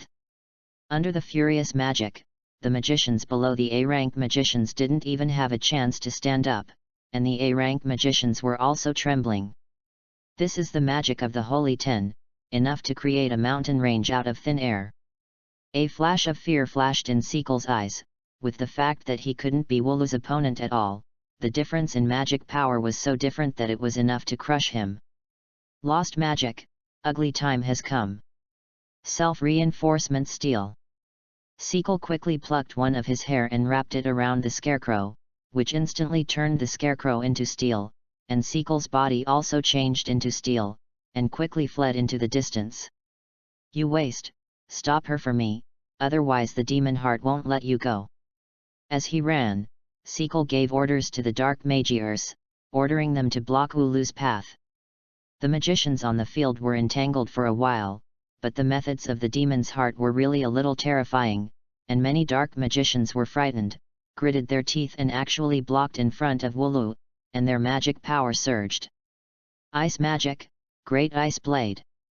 Ice magic, ice hammer. Rain magic, timely rain. Chill magic, chilling wind. In an instant, he arrived in time for magic, and attacked towards Uru, most of which were ice-based magic. Wu Lu paused for a moment, the magic power diffused in his body became more and more huge, and a cold feeling surged into his heart, and his hands slammed into it. Ice magic, turning Sayuri. In an instant, countless cold ice spun rapidly under Uru's feet, and at the tip of the ice there was a weapon as sharp as a long sword, instantly shattering those magic, and also piercing the chests of those magicians, before the blood could flow, completely freezing them into a piece of ice. Such a terrifying scene. Looking at the dark master present, the eyes became more and more frightened, and he screamed and fled into the distance. How could they be the opponents of the Saint 10-rank magicians? This kind of opponent was already close to the gods, right? Don't even think about running. Wu Lu's tone was like the ice of the 39 heavens, which made people tremble. For so many years, the Institute of Magic has stood tall in the far north, and no one has discovered their schemes, indicating that everyone present is involved in this matter. In the so-called avalanche, no snowflake is innocent, and just thinking about the tragic death of the children makes Uru's heart cold and merciless. Ice-shape magic, impatience with scattered bullets. Wu Lu stretched out his palm, and countless ice bullets rushed out, piercing through the bodies of those fleeing black mages, as if they were laser guns drafting. PS Chapter 7 of the day. This is the end of the day. Ask for flowers, ask for rewards, ask for monthly passes, flowers if you can add more to 2,000 authors, 1,000 flowers add once. Ask for your support. Chapter 17. The strength of the 10 Saint Wizards was undoubtedly revealed at this moment, and the surrounding thousands of meters of land had turned into a cold ice field, and no one could escape from here. The remaining dozens of dark magiers, without exception, were all entwined by the ice rose, turning into an ice sculpture in a desperate gaze. Then Wooloo looked at Seekle with a cold gaze. This short guy was fleeing outside, because of magic. His body turned into steel.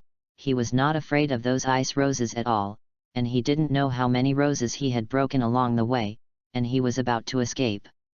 Ice magic, ice rose flower. As the magic of the insult was released, crystal clear ice roses grew on the earth, which looked noble and elegant. The spikes and flowers on the bodies of these ice rose flowers all had extremely sharp blades, and after they shattered all over the sky, these beautiful petals wrapped around Seekle's body, causing Seekle to scream miserably. Hey! Seekle's steel left arm was cut off like a knife, blood splattered everywhere, and the rose thorns left an unknown number of wounds on Seekle's body.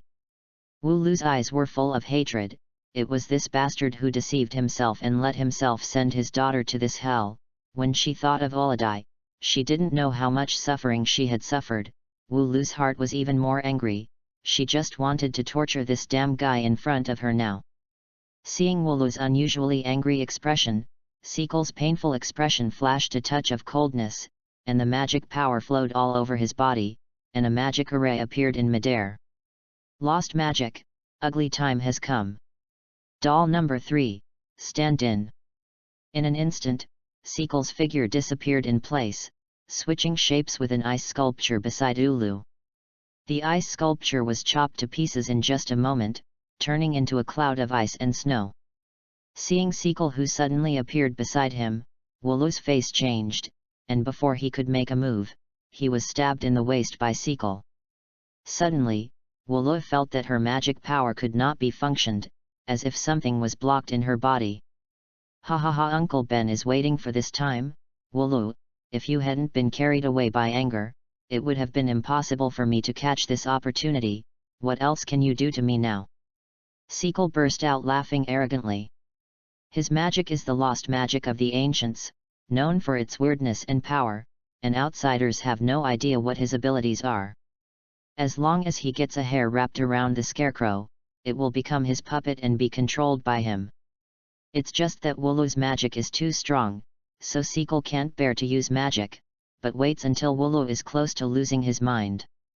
Now that Wooloo has been infected by his magic potion, he can't use magic for a while, and he doesn't pose a threat to him at all, and when he thinks that even President Hades is afraid of the strong man, he has actually been solved by him. Seekle can't help but laugh. Wooloo felt the weakness in her body, gritted her teeth unwillingly, and felt a burst of resentment in her heart, resenting why she was so careless. Was actually injured by an ant guy in her eyes, not to mention saving her daughter. Maybe she will die here. Looking at Eurydice in the sky again, Wooloo almost bit her lip to blood, her nails sinking deep into the flesh, desperately pushing the magic in her body, but it didn't work at all. Although the destructive power of the ice-shape magic is amazing, it does not have the strong physical fitness of the dragon-slaying magic, and it is simply unable to help the magic potion that pierces the body. That's right. As if thinking of something, Wooloo looked at Xiaohe with hopeful eyes. If it was him, maybe it would. Looking at Wooloo's gaze, Seekle jumped left and right twice, laughed and said, Wooloo, don't think that kid can save you. I know the information of that kid well, although the strength is amazing, but the sustained power is not good. It is estimated that standing now will be a problem. After hearing this, Wooloo couldn't help but recall the first time she saw Xiaohe. She did faint in the snow. At this time, Wooloo's eyes were indeed a little desperate, and he looked at Xiaohe with tears in his eyes. I'm sorry, if it weren't for helping me, you wouldn't have fallen into such a dangerous situation. Xiaohe shook his head helplessly, and walked calmly towards Wooloo. Do you dare not listen to me next time? Xiaohe asked as he walked forward. Wu Lu shook her head with tears in her eyes. If there was a next time, she would definitely believe Xiaohe. Seeing Xiaohe coming over, Sequel pinched the scarecrow with his left hand. His body quickly turned into steel, and he laughed loudly after knowing the bottom of his heart, "Boy, I know that I am not Uncle Ben's opponent, and I plan to surrender." "Where did you get so many plays?" Poof! The white figure flickered, and a white palm grabbed his throat directly, and the claws sank into the steel skin, and one hand lifted it up. "Uncle Ben has no physical strength? Are you looking through dog eyes?" Xiaohe held Sequel's throat tightly with one hand, making it a little difficult to breathe, and then asked in a cold voice, "Let me ask you, how are those young girls in the Tower of Paradise?" Ahem. Sequel coughed a few times in pain, gritted his teeth and jumped out word by word, "If you promise not to kill me, I will tell you." Sequel didn't expect Xiaohe's speed to be so fast and his strength was so great, that he didn't have any room for resistance, which was completely different from the data. Why did he still have this kind of physical strength after becoming such a big white tiger? How did he know that Xiaohe's physical fitness had become 7 or 8 times stronger during this period of exercise, and now he could last for at least about 3 hours? "Do you think you're qualified to offer me terms now? If you don't, you'll die now." Xiaohe's eyes clenched his palms coldly, cracks spread out on Sequel's steel skin, and he almost died on the spot. Now Sequel didn't dare to hesitate, and quickly said everything he knew. "When we sent people to investigate, the slaves of the Tower of Paradise all ran away, and we didn't chase them, and we don't know what happened to them now." "It's good that you didn't speak." Xiaohe nodded, and when he saw and heard the domineering, he judged that Sequel was not lying, and it seemed that Alyssa and they should not be in any danger. "Can you let me go, then?"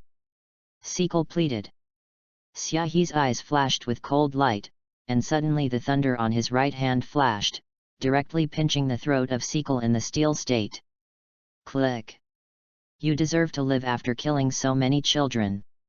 PS 7 chapters a day, plus the fat guy and the big guy's reward. 9 chapters started today, this is the first one, the author is going to play with his life." Chapter 18. Throwing Sequel's body aside, Xiaohe looked at Wulu helplessly, unable to imagine how this kind of character became the Saint Ten Great. Wulu's face turned red when Xiaohe looked at her, and she asked weakly, "What's wrong? Is there something wrong?" "Nothing, just a show of respect for you to live so much," Xiaohe said calmly. Listening to Xiaohe's words, Wulu's face was red, and there was nothing to refute. This time she was indeed careless. If there was no Xiaohe, she would definitely die here. "Ah!" Wu Lu exclaimed in surprise and was carried on Xiaohe's shoulder. Immediately after that, Xiaohe didn't stop, jumped lightly, jumped into the air, cut off several pipes hanging on Urusha's body, and held them in his arms. When he came into contact with Urusha's body, Xiaohe felt the magic contained in it. It's even just a little weaker than Wulu, which is amazing. No wonder Wulu wants to send her to the hospital, such an amazing magic is difficult for a girl to control. From this point of view, it is also the right thing for the people of this research institute to use nutrient solutions to forcibly strengthen Urusha's physical fitness. But Xiaohe didn't have to work so hard, pinched Urusha's little face and said, "Little guy, don't sleep, hurry up and transfer all your magic power into my body." Urusha's numb face gradually changed, and she nodded slightly, and a pair of small tender hands grabbed Xiaohe's palm, and the violent magic power instantly poured in. The moment the violent magic power entered the body, Xiaohe actually had the feeling of soaking in a hot spring, comfortable, and the system voice in his head kept reminding.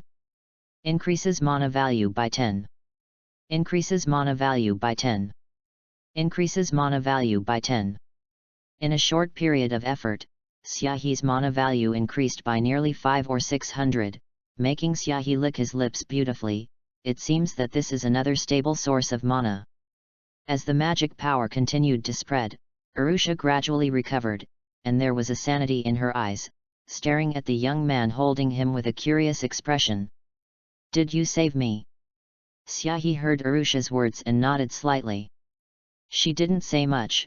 Arusha was already exhausted in that damn research room now, so it was better to let her rest. "All right, Arusha, you can sleep for a while, it's safe," Xiaohe said softly, for fear of scaring Arusha. Eurydice nodded her little head, leaned into his arms, and looked at Xiaohe carefully with big eyes, as if she wanted to remember Xiaohe's person in her mind. After a while, Arusha could not resist the exhaustion of her body, tilted her head and fell asleep. Wooloo on the side was excited, wanting to say something, but she was worried about waking up Arusha, and she was in a hurry. "Okay, don't move, when you get home, your mother and daughter will be making love," Xiaohe said helplessly, and then kept shuttling in the laboratory, rescuing one teenager and girl after another. As for these boys and girls, they don't need him to absorb magic power. After all, there are still a few geniuses as talented as Arusha. Immediately afterwards, Xiaohe's figure gradually became huge, transforming into a white tiger form of more than 40 meters, throwing hundreds of teenagers and girls on his back and stepping away.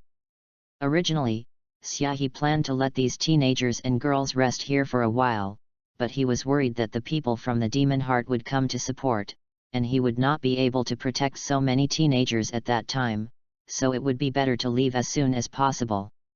In this way, a huge white tiger of more than 40 meters is constantly running in the snow, and each run is enough to cross a distance of hundreds of meters. Wu Lu, who was sitting on Xiaohe's back, was shocked. She still didn't know what Xiaohe's ability was, and it was amazing that she could turn into such a huge white tiger. Although Xiaohe's white tiger state could only last for about 3 hours, his body was too huge, and he had already returned to his previous place of residence in just 2 hours. Gray and Leo were still absorbing magic and using magic outside, and when they saw such a huge white tiger running towards them, they were stupid and their legs kept shaking.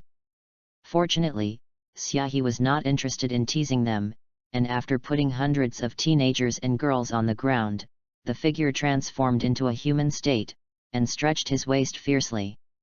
"Wooloo, your strength should have recovered, right?" Xiaohe looked at it, looked at Wooloo on the side and asked. "Well, it's recovered."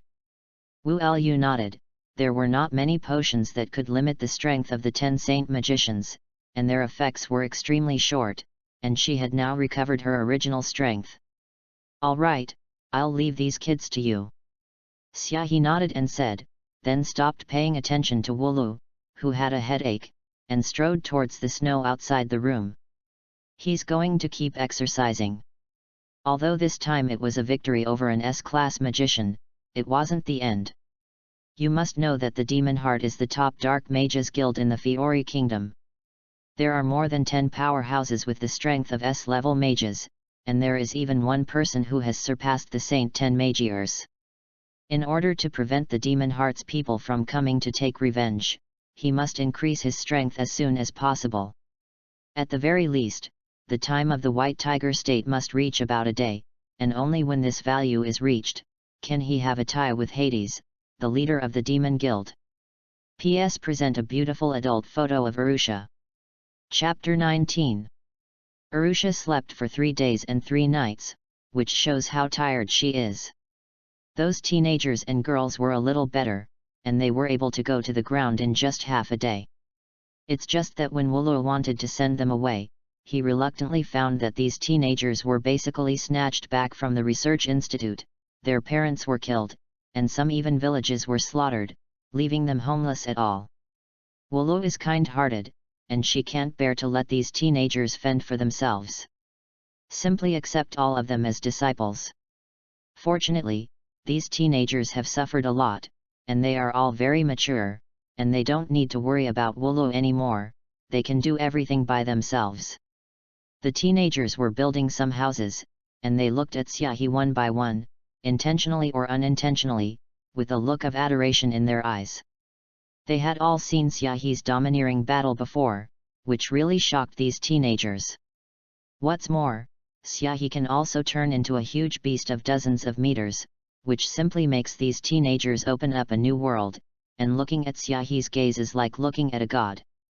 Many girls came over to talk to Xiaohi with red faces, and they also carried some wild fruits in their hands. If it weren't for Xiaohi's lack of interest in letting these girls sleep, it is estimated that quite a few people would agree. 103442 103443 103444. Xiaohi kept doing push-ups, leaving a trace of sweat on his tough body, and the eyes of the girls who watched it lit up. At this moment, Wulu suddenly shouted Xiaohi in the house, made Xiaohi's movements stop, wiped the sweat on his body with a towel, and walked towards the room suspiciously. "What's the matter, Wulu?" Walking into the house, Xiaohi was surprised to find that Arusha had woken up. It's just like a poor little rabbit curled up on the bed, holding the quilt with both hands and refusing to part, with fear in his eyes. When he saw Xiaohi coming in, Uridaya showed a hint of surprise in his eyes and stretched out his hands. "Hey! You want me to hug you?" Xiaohi asked suspiciously. Uridaya nodded earnestly, and stretched out her hands again, looking like she wanted to hug. Seeing Arusha's appearance, Xiaohi looked at Wulu suspiciously, and asked with his eyes, "What's going on?" Wulu sighed sadly and said, "Ulu seems to be very afraid of others, and refuses to talk to others, so she calls your name over and over again. It should be you who saved her, right?" Hearing Wulu's words, Xiaohi reacted, and his eyelids jumped. Is this the bridge of the promise by himself? The boy saved the girl, and from then on, the girl fell in love with the boy, and if he didn't marry, why was he so bloody? Xiaohi shook his head, scattered the thoughts in his mind, walked over, grabbed Arusha's little hand, and immediately made Arusha cheer in surprise and hugged him all of a sudden. "White Tiger, I'm so scared." Arusha whispered, "You're not going to leave me, are you?"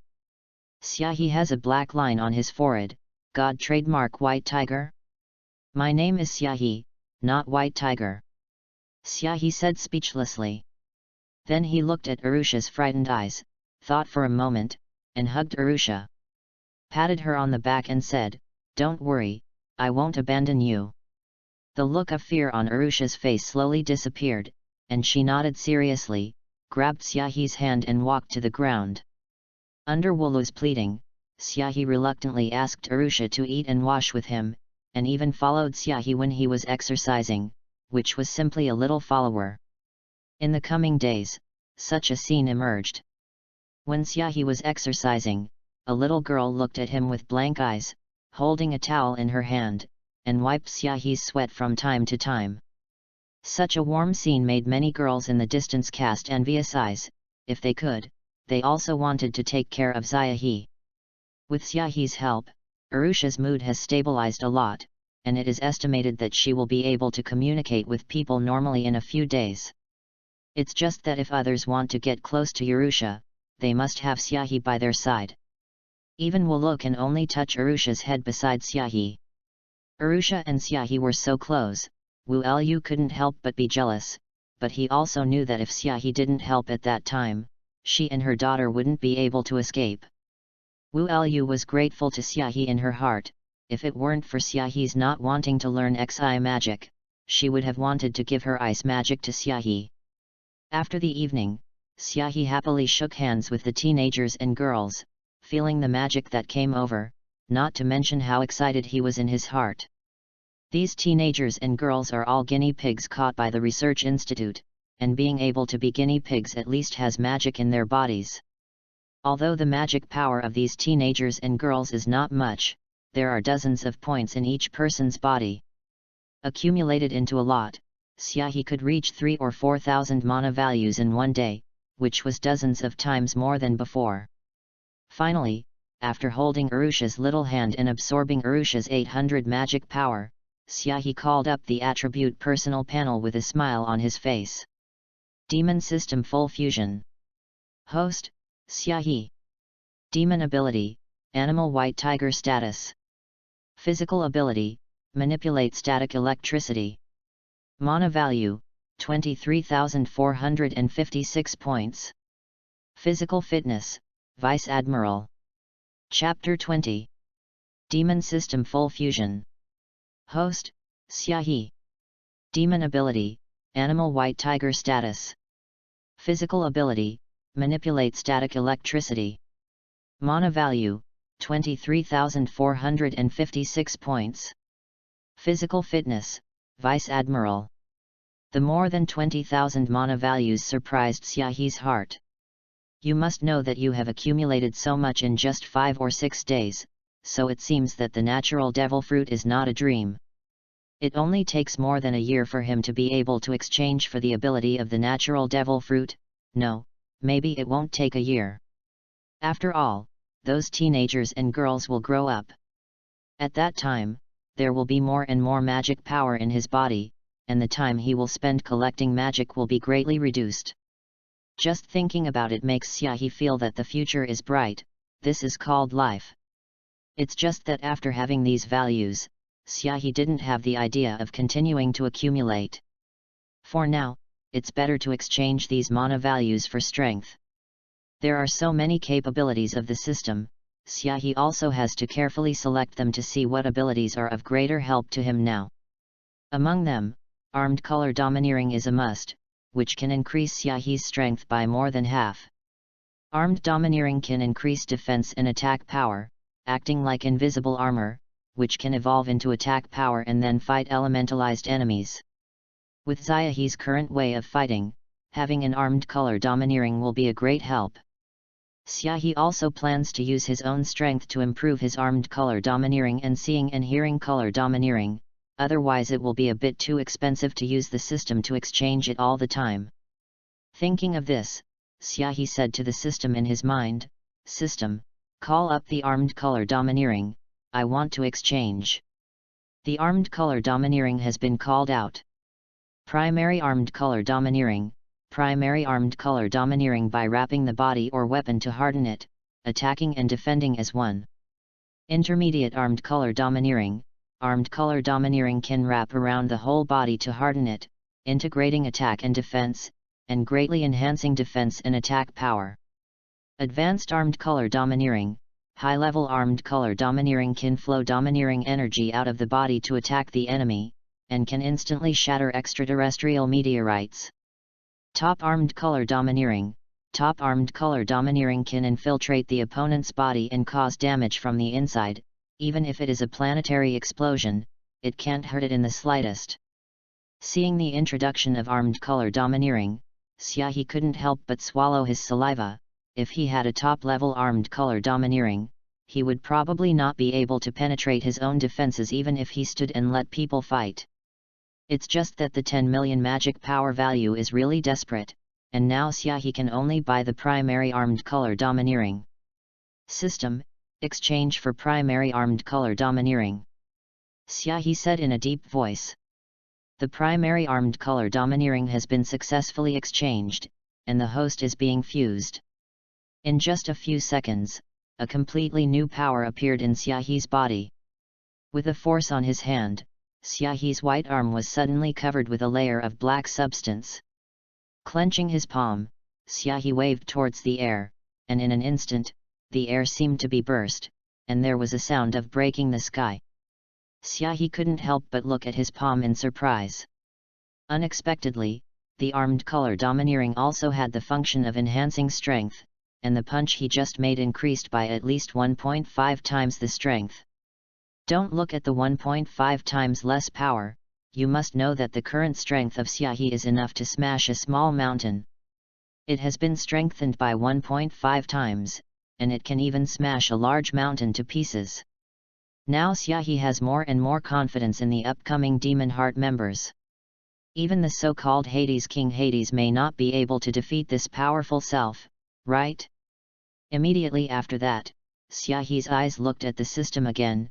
He was currently a pure body art cultivation method, and it was best to have some body skills to cultivate. It's just that the dazzling cultivation methods of the system are really difficult to choose. Navy 6 styles, kicking skills, shemale boxing, 8 chong boxing, fishman karate, dragon claw boxing. It can be said that each one has its own uniqueness, and every Syahi wants except for that shemale fist technique. However, there are only 10,000 mana points left, and Syahi can only choose one of them. Shemale boxing, kicking, fishman karate, and 8-punch boxing were first denied by Syahi. Needless to say, the shemale fist technique is naturally not used for kicking and hitting his claws, and the fishman karate. He's not a fishman, 8 punches. I don't see anything powerful. And the remaining Dragon Claw Fist and Navy 6 styles are what Syahi needs to consider. The Dragon Claw Fist is equipped with the domineering color of the armament, and the strength it can exert is extremely amazing, and one claw can even crush a substance that is harder than steel. The Navy 6 styles are more akin to a collection of martial arts, involving all aspects. After pondering for a while, Syahi still chose the Navy Type 6, after all. What he needed now was the foundation, and the Navy Type 6 could just fill this hole. Moreover, the Navy 6 styles are the easiest physical techniques to comprehend. Maybe he can use the primary 6 forms to comprehend the intermediate 6 forms by himself, and then he can save 100,000 mana values. System: exchange for the Junior Navy 6. The Junior Navy 6 styles fusion is complete. This time, the speed of system fusion was particularly fast, and only one stream of information was integrated into Syahi's mind. The 6 naval styles are shaving, iron, paper painting, moonstep, lanjiao, and finger gun, each with different abilities.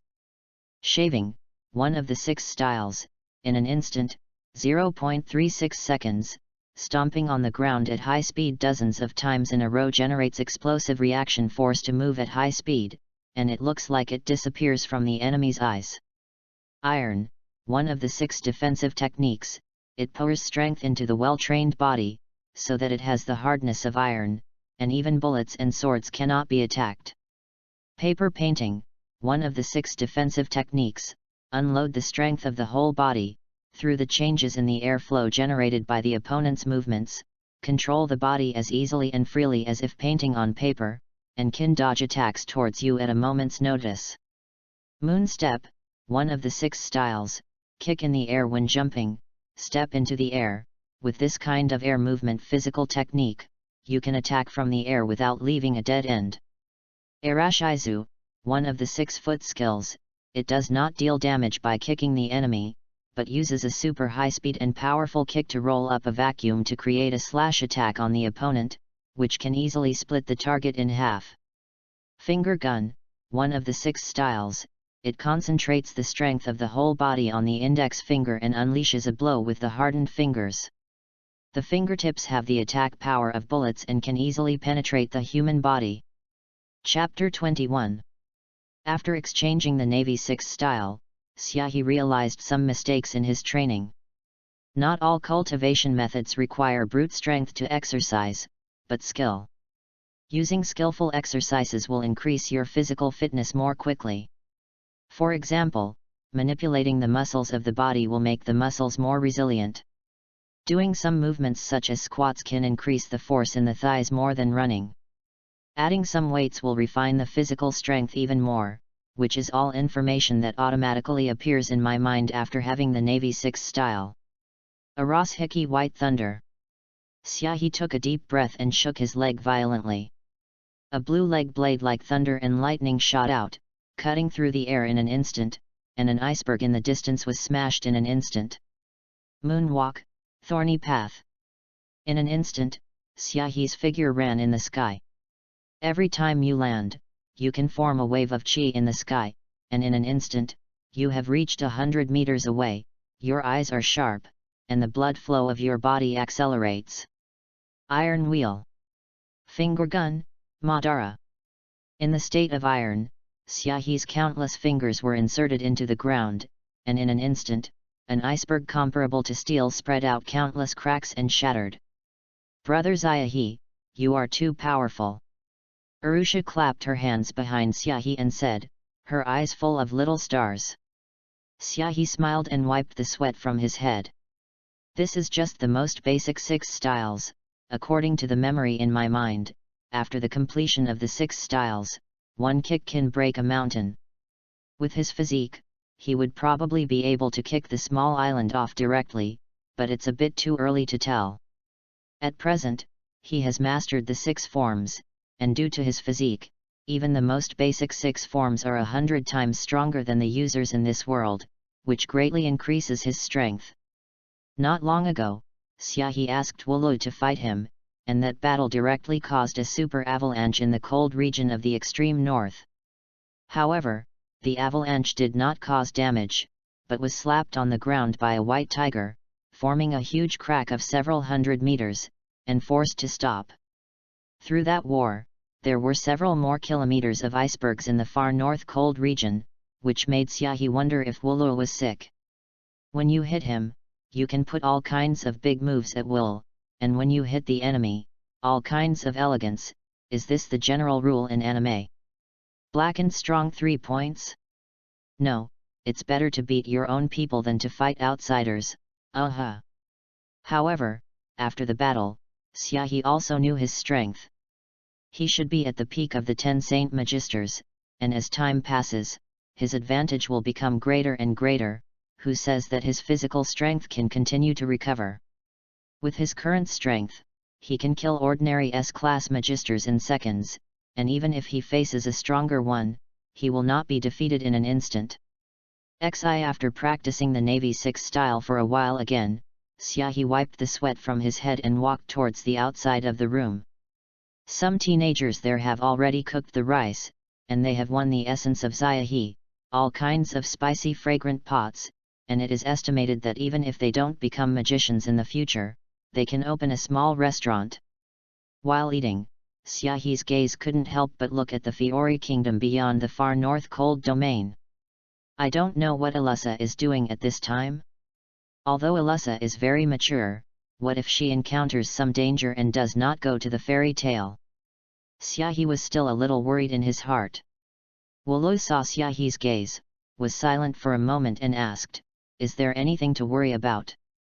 Xiaohe nodded, hesitated for a moment and said, "There is a person who makes me feel uneasy." "You can go over, it's enough to have me here," Wulu said. Xiaohe shook his head slightly. Wulu didn't know the terrifying nature of the demon heart, but he did. Hades, the president of the demon heart, was formerly known as Precht. Gelberg, one of the 4 founding elders who founded the Fairy Tale Guild, is a genius sorcerer who is too much into the darkness. He has lived for nearly 100 years, and he has approached the abyss of the magic guide in the continuous cultivation of magic, and the powerful magic guide who can be compared to the 4 heavenly kings of Ishigar has surpassed the 10 levels of the saint, and he is by no means an opponent with Wulu. What's more, the other members of the demon heart are not to be underestimated. Most of them are S-level magicians, their magic is weird, and they even have 1 or 2 Saint 10 levels. In the face of this threat, how could Xiaohe leave? "Brother Xiaohe, are you going to leave here?" Arusha on the side asked pitifully. "Well, after this side is settled, I may be leaving." Xiaohe nodded. If he didn't go to the Fiori kingdom to take a look at Alyssa, he would always be a little uneasy. "Then I'll go with you." Arusha hugged Xiaohe's arm and said, her little cheeks full of seriousness. Xiaohe glanced at Wulu. His original plan was to leave with Urusha, otherwise the magic power that continued to gather in Urusha's body was enough to make her explode. Wulu was silent for a moment before nodding. If it weren't for the hundreds of extra teenagers and girls, she would have wanted to take Gray and Leo to leave with Xiaohe, but since she had no choice, she could only agree. Arusha was also relieved to be by Xiaohe's side. After all, Xiaohe's strength had now surpassed her. Just when everyone was laughing and eating, suddenly Xiaohe's face changed, and his brows were furrowed. "You all go back to the house." Xiaohe suddenly said that after the teenagers and girls were stunned for a moment, they didn't dare to stay, and obediently ran quickly to the house. Only Xiaohe, Wulu, and Urusha were left outside, and they could only lie on the window and look at Xiaohe nervously. These days, Xiaohe has been waiting for the enemy to arrive, and they all know it, and they can't help but get nervous now. Chapter 22. Is it an enemy? Wu Lu asked in a deep voice, and the magic power in his body was running extremely fast, and the space around his body seemed to be frozen. Xiaohe nodded, his hair turned silver, his eyes turned silver white, and the white robe behind him flashed in the wind, staring coldly ahead. In the domineering spirit of seeing and hearing, a middle-aged man was flying over rapidly, and the magic power on the surface of his body was enough to reach the top 10 levels of the saint.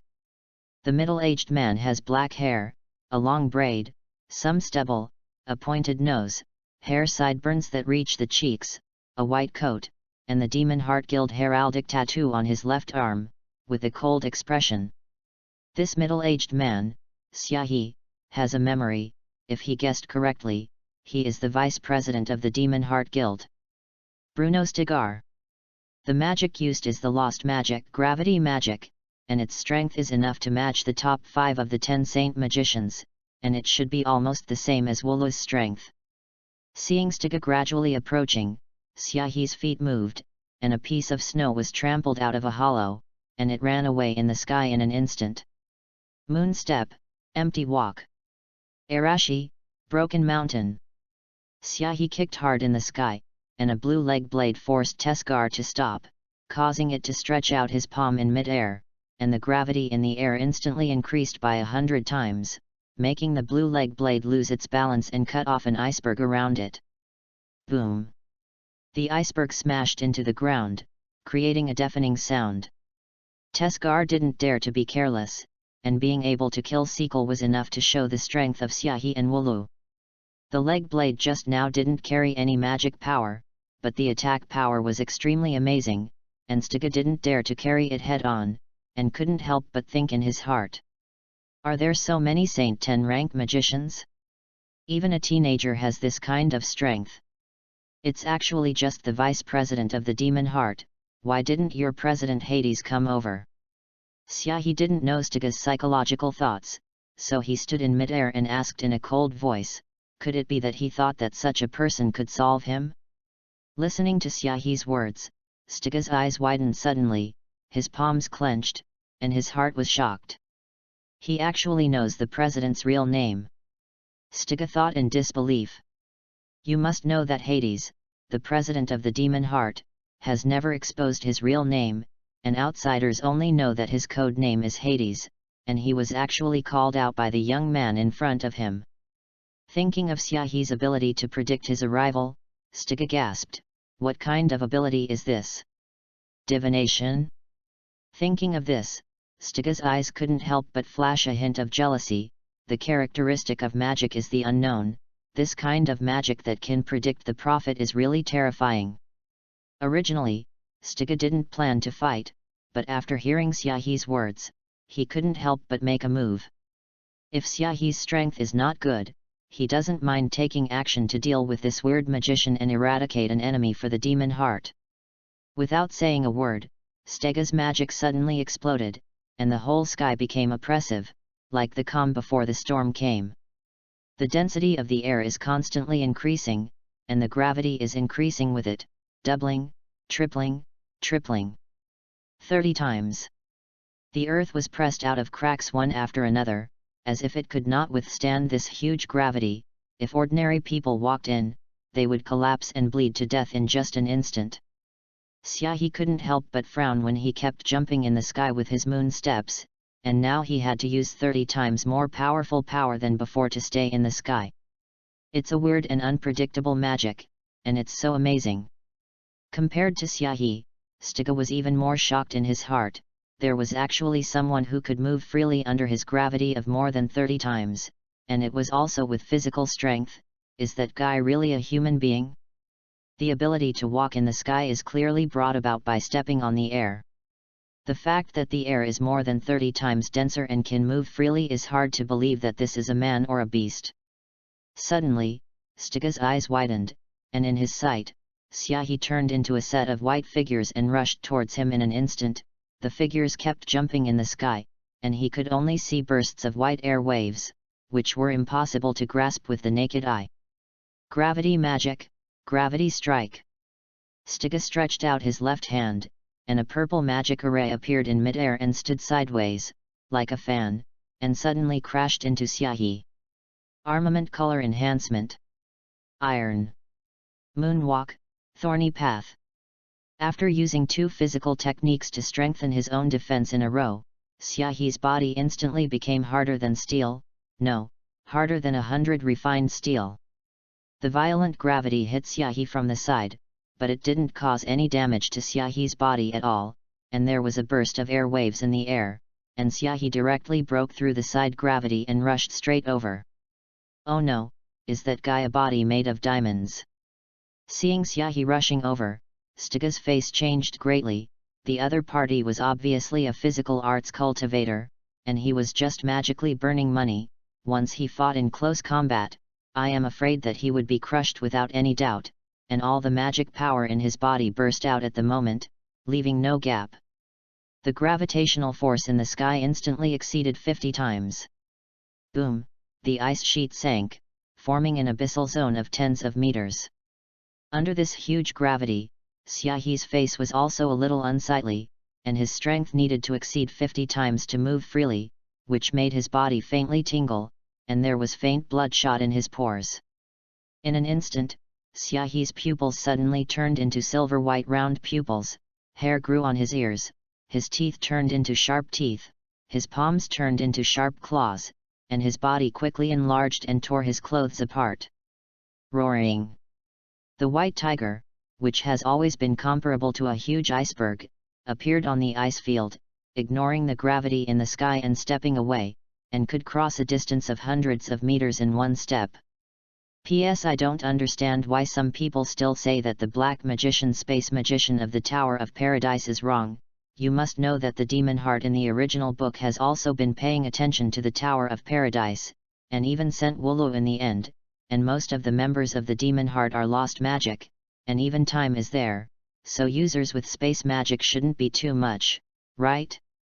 Finally, thank you for watching. Chapter 23. White Tiger.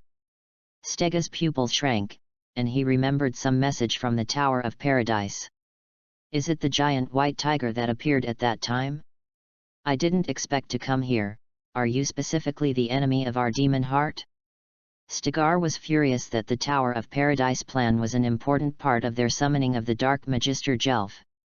I thought that a space-based magician would be enough to shake the field, but I didn't expect to be killed by a sudden white tiger. The research institute in the far north cold region is also the research center of the demon heart, and Arusha is the companion they believe will be in the future, but they were all stopped by Xiaohi alone. However, at this time, Stiga didn't think much about it, and his figure quickly retreated with the blessing of magic power. Give him 100 guts, and he doesn't dare to fight such a big monster. Xiaohi's claws are estimated to be able to break his bones. Since he is a user of gravity magic, he is not affected in gravity magic at all, and his speed is extremely fast. However, Xiaohi's speed was faster than him, and the white tiger form of more than 40 meters arrived in front of him in the blink of an eye. There was a flash of thunder on the claw, and there was a faint sound of thunder, and he waved it down. Boom! The surrounding ice fields were smashed out of cracks one after another, and under this claw, the enemy was directly smashed out of a large crater of several tens of meters, and cracks spread on the icebergs in the distance, clattering and shattering. Stiga managed to dodge the claw's frontal attack with all his might. But he was still shocked by the aftermath, spit out a mouthful of blood, covered his chest with an ugly face, and a faint trace of fear appeared in his eyes. Unbelievable! What is it that is such a huge beast and such a huge power? Could it be the demon in Jelf's book? Looking at the white tiger that looks like a mountain, even if it attacks, it may not be able to cause fatal damage to Xiaohi. The original purpose of coming here, Stiga had forgotten everything, and only thought about escaping here. All the magic power in his body surged out, converging in his hand, and a giant magic array of 7 or 8 meters in size appeared in the sky, exuding magic fluctuations that made people's hearts tremble. Gravity Magic Mystery Hypergravity Orb. This is already Bruno's strongest move, concentrating gravity infinitely, gravitational collapse to form a black hole, devouring everything. No matter and radiation can escape the gravitational field generated, not even light. However, after a pitch-black hole appeared in the sky, Xiaohi's huge body was not moved at all, and the armed color domineering attached to the surface of the body, and rushed over. After a few steps, he slapped Stiga down against the violent attraction. Sturga was slapped with a mouthful of blood, and I don't know how many icebergs were smashed along the way. After Stiga was knocked out, the hypergravity ball in the sky disappeared without a trace in an instant, with 50 times the gravity. Xiaohi didn't stop, transformed into a human form and chased after him directly. At this time, Stiga was extremely embarrassed, his hair was scattered, there were 3 huge wounds on his chest, and thunder flashed. If it weren't for Xiaohi's sight and hearing, I'm afraid everyone would think that this was a piece of coke. Xiaohi grabbed Stiga's neck and generally lifted him up, his gaze cold. Die! Feeling the huge power in Xiaohi's hands, Stiga's eyes became extremely frightened, and he shouted in panic, "Wait, don't kill me, I'm not here to take revenge." Oh! Xiaohi, who was about to break Stiga's neck, paused slightly in his hand after hearing this. "I'll give you a chance, let's talk," Xiaohi said coldly. Under his domineering perception, as long as Stiga dared to lie, he could immediately kill this guy. Ahem! Stiga coughed in pain, then gritted his teeth and said, "That guy from Sequel has just joined our demon heart, and it's okay to be killed by you.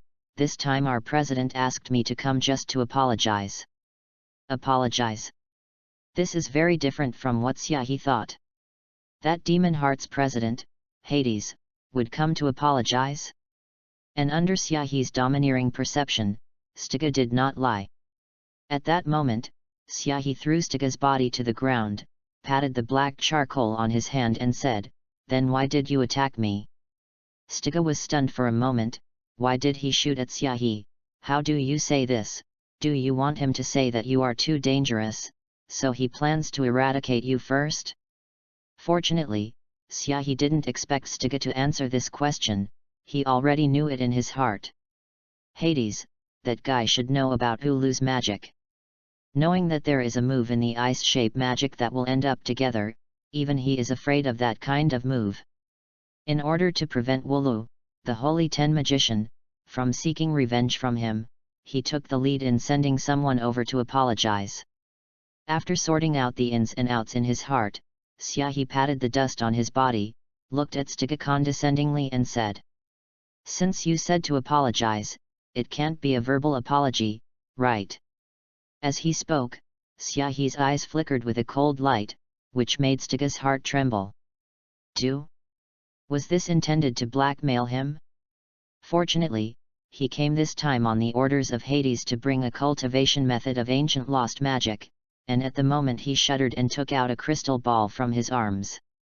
"As a sign of sincerity, our president has sent you this, the time magic of the ancient lost magic, which can manipulate time, and is one of the top magic that we have few demon hearts." Stiga deliberately hit the last few words to illustrate the preciousness of this magic. Of course, there is no need for Stiga to say that Xiaohi also knows the horror of time magic. If you don't count magic, time magic is indeed one of the strongest magics, and even he is a little excited. However, Xiaohi also knew that the reason why the ancient lost magic was not circulating was because there were too few people who could cultivate, and it was estimated that these guys only guessed that Arusha could cultivate, so they would send it. Chapter 24. Xiaohi happily looked at the crystal ball, which was indeed recorded as the time magic of the ancient lost magic, and some attack methods were also introduced. Putting away the crystal ball with his backhand, Xiaohi licked his lips and looked at Stiga again. "What else? What's more?" Stiga asked after a pause. "Nonsense, of course it's other compensation, you don't think a magic can solve it, do you?" Xiaohi said viciously. Listen to Xiaohi's words. Stiga was about to vomit blood. Isn't one ancient lost magic enough as compensation? You must know that the ancient lost magic is no longer powerful, and there are many people in the whole world who buy it, and the price is extremely high, and you can become the top rich man in the Fiori kingdom by selling almost one ancient lost magic. But now that he is controlled by others, he can only smile bitterly and say, "It's really gone, I only brought such a crystal ball when I came out." "It's okay, you can write it." Xiaohe waved his hand absently and said.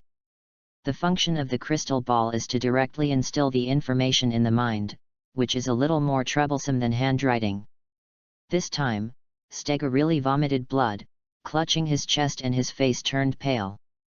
"Nemas, it takes at least an hour to write out a magical cultivation method silently, and you have to keep recalling it, and it's troublesome. At the moment," he said bitterly, "the cultivation of those ancient magic is too complicated. I'm afraid I won't be able to remember it for a while." Xiaohe happily picked up Stega's body and said with a smile, "It's okay, if you think about it, it's a sunny day. If you don't think well, your life will be at risk." Naked threats. Stega was silent, resisting the urge to vomit blood and surrendering to the forces of evil. "If I had known that this was the scene, I wouldn't have come over if I killed him, and now I just hope that Xiaohe would let him go after he finished writing, and that's all." Stega would be content. On the way back, Xiaohe met Wu Lu, who was running towards this side, and couldn't help laughing. Compared to his speed, Wu Lu was really slow. Seeing Stega with a face like black charcoal on Xiaohe's shoulder, Wu Lu's face changed nervously and walked over, and after carefully looking at Xiaohe, he breathed a sigh of relief. When Stega's magic power broke out, Wu Lu knew that this was a powerhouse of the same level as her. Although he believed in Xiaohe's strength, he couldn't help but feel nervous in his heart, and he was relieved until he found that Xiaohe had not been injured. "Don't worry, I'm not hurt," Xiaohe said with a dumb smile. "Even if he is injured, with his strong recovery power, he can recover in just a few seconds." "That's good, that's good." Wu Lu nodded, with a little guilt in his eyes. If it weren't for his speed being too slow, if his speed was too slow, maybe he would be able to help Xiaohe. Xiaohe comforted Wu Lu and made Wu Lu's mood gradually improve. Looking at Stega on Xiaohe's back again, Wu Lu gritted her teeth and asked, "Is this guy the person behind the institute?" Stega shuddered as he heard this, as if he was going to eat him alive. Xiaohe nodded, and then said in a deep voice, "Don't meddle in this matter, just leave everything to me.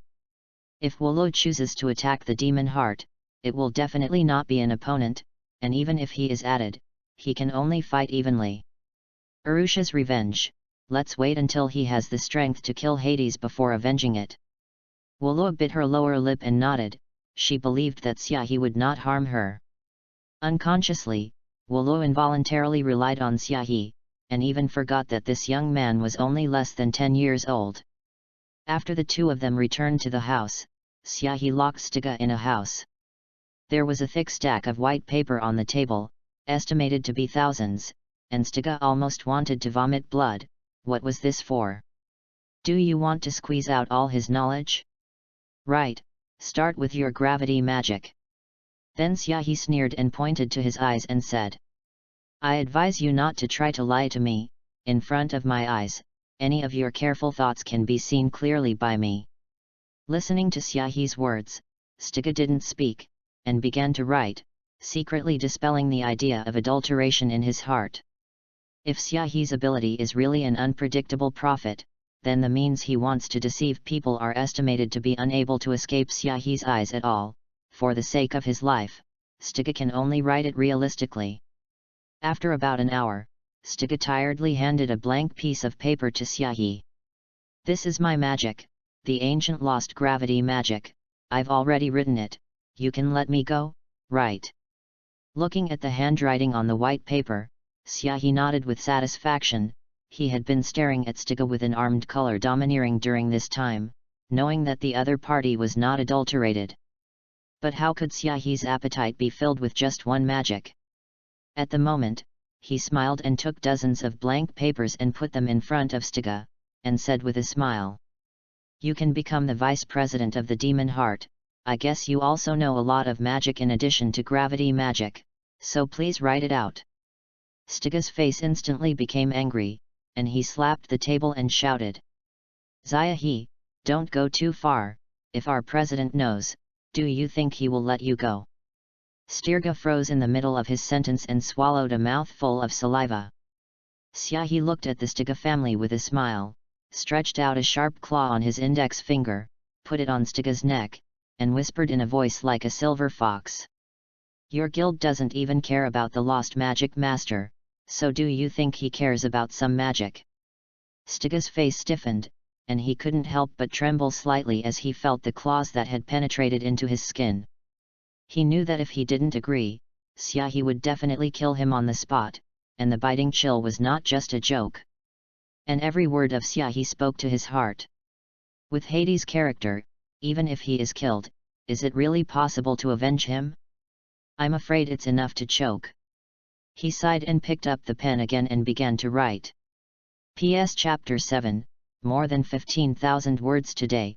The author feels like he is going to become the king of liver, with 8 livers all over his body. Chapter 25. It's been 3 days, 3 whole days and 3 nights, I can rest for a while, right? Stiga said bitterly, his eyes closed, as if he might fall asleep at any moment. No, there are only 5 left, and you can rest after writing. Xiaohe urged while doing push-ups on the side. It's been 3 days since that battle, 4 days and 3 nights to be exact. In the past 4 days and 3 nights, Stiga has never closed his eyes, and has been urged by Xiaohe to write all kinds of magic. If Stiga wasn't a Saint 10th level magician, he would have fainted a long time ago. Write quickly, you can't die without sleep for 3 days. Xiaohe said calmly, he hasn't slept in the past 3 days, and he has been doing various exercises with his resilience, which can be described as full of energy. Listening to Xiaohe's urging, Stiga can be described as aggrieved and ready to vomit blood. Nima, this really doesn't take him seriously. Even if the donkey grinds, he has to give the donkey time to rest. He is worse than the donkey, grass. Looking at Stiga's aggrieved face, Xiaohe understood and asked someone to bring in a cup of coffee. Drink, it's not enough, we still have it, don't be polite. Looking at Xiaohe's kind-hearted appearance, Stiga gritted his teeth with hatred. Drinking coffee, he was about to vomit. He drank more than 300 cups of coffee in 3 days, and now he wants to vomit when he smells coffee. Viciously picked up the coffee, gritted his teeth as if he was drinking poison and forcibly swallowed it. Nimas, didn't even put the sugar. He patted his cheek and continued to write the remaining 5 mana. I can't stop secretly scolding Xiaohe, a humanoid monster, not to mention that he doesn't rest for 3 days. Why do you keep doing all kinds of high-intensity exercises, humanoid perpetual motion machines? Seeing that Stiga began to write again, Xiaohe nodded calmly, not worried about Stiga's exhaustion at all. The physical fitness of the magicians in this world is extremely strong, hundreds of times stronger than the humans in the previous life, and even those Liver King authors on the earth can go without sleep for days and nights. Stiga, this is all trivial. Ancient lost magic, ugly time comes. Ancient lost magic, ice god slayer magic. Ancient lost magic, earth god destroying magic. Ancient lost magic, fire god slayer magic. Ancient lost magic, water god destroyer magic. After writing the last word, Stiga felt like he had reached bliss forever. What was it in front of him? All kinds of exquisite flowers and trees, blue sky and white clouds, grass, laughter. Mom, I seem to see heaven. Drawing over 5 pieces of white paper full of magic information, Xiaohe was also secretly frightened in his heart, worthy of being the most powerful dark wizard guild, mastering hundreds of ancient magics. There is even some magic that makes Xiaohe feel strange when he sees it. Okay, you go, I won't leave you to eat.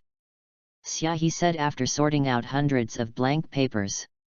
Stirga's eyelids jumped. Nima, he didn't eat anything but coffee for 4 days and 3 nights, didn't he even let him eat? But Stiga didn't want to stay in this hell anymore, and staggered to his feet and walked out the door, as if he was going to fall to the ground with every step. It's okay to come back often in the future, remember to record some rare magic. Xiaohe said with a smile in the back.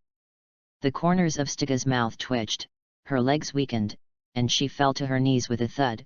Nima, are you still coming? He won't bring it with him for the rest of his life.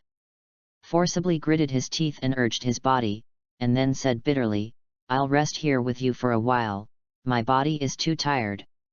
After hearing this, Xiaohe came over with a smile and helped him up and put him on the bed, with a gentle face. It's okay, take a rest, it's estimated that you will be tired in 3 days. Hearing Xiaohe's gentle words, Stiga glanced at him in surprise, and then breathed a sigh of relief. Before, he thought Xiaohe was a demon, but now it seems that he is still a little human. Knowing that he is tired, he also put him on the bed intimately. Just as Stiga was about to fall asleep, he overheard Xiaohe's muttering.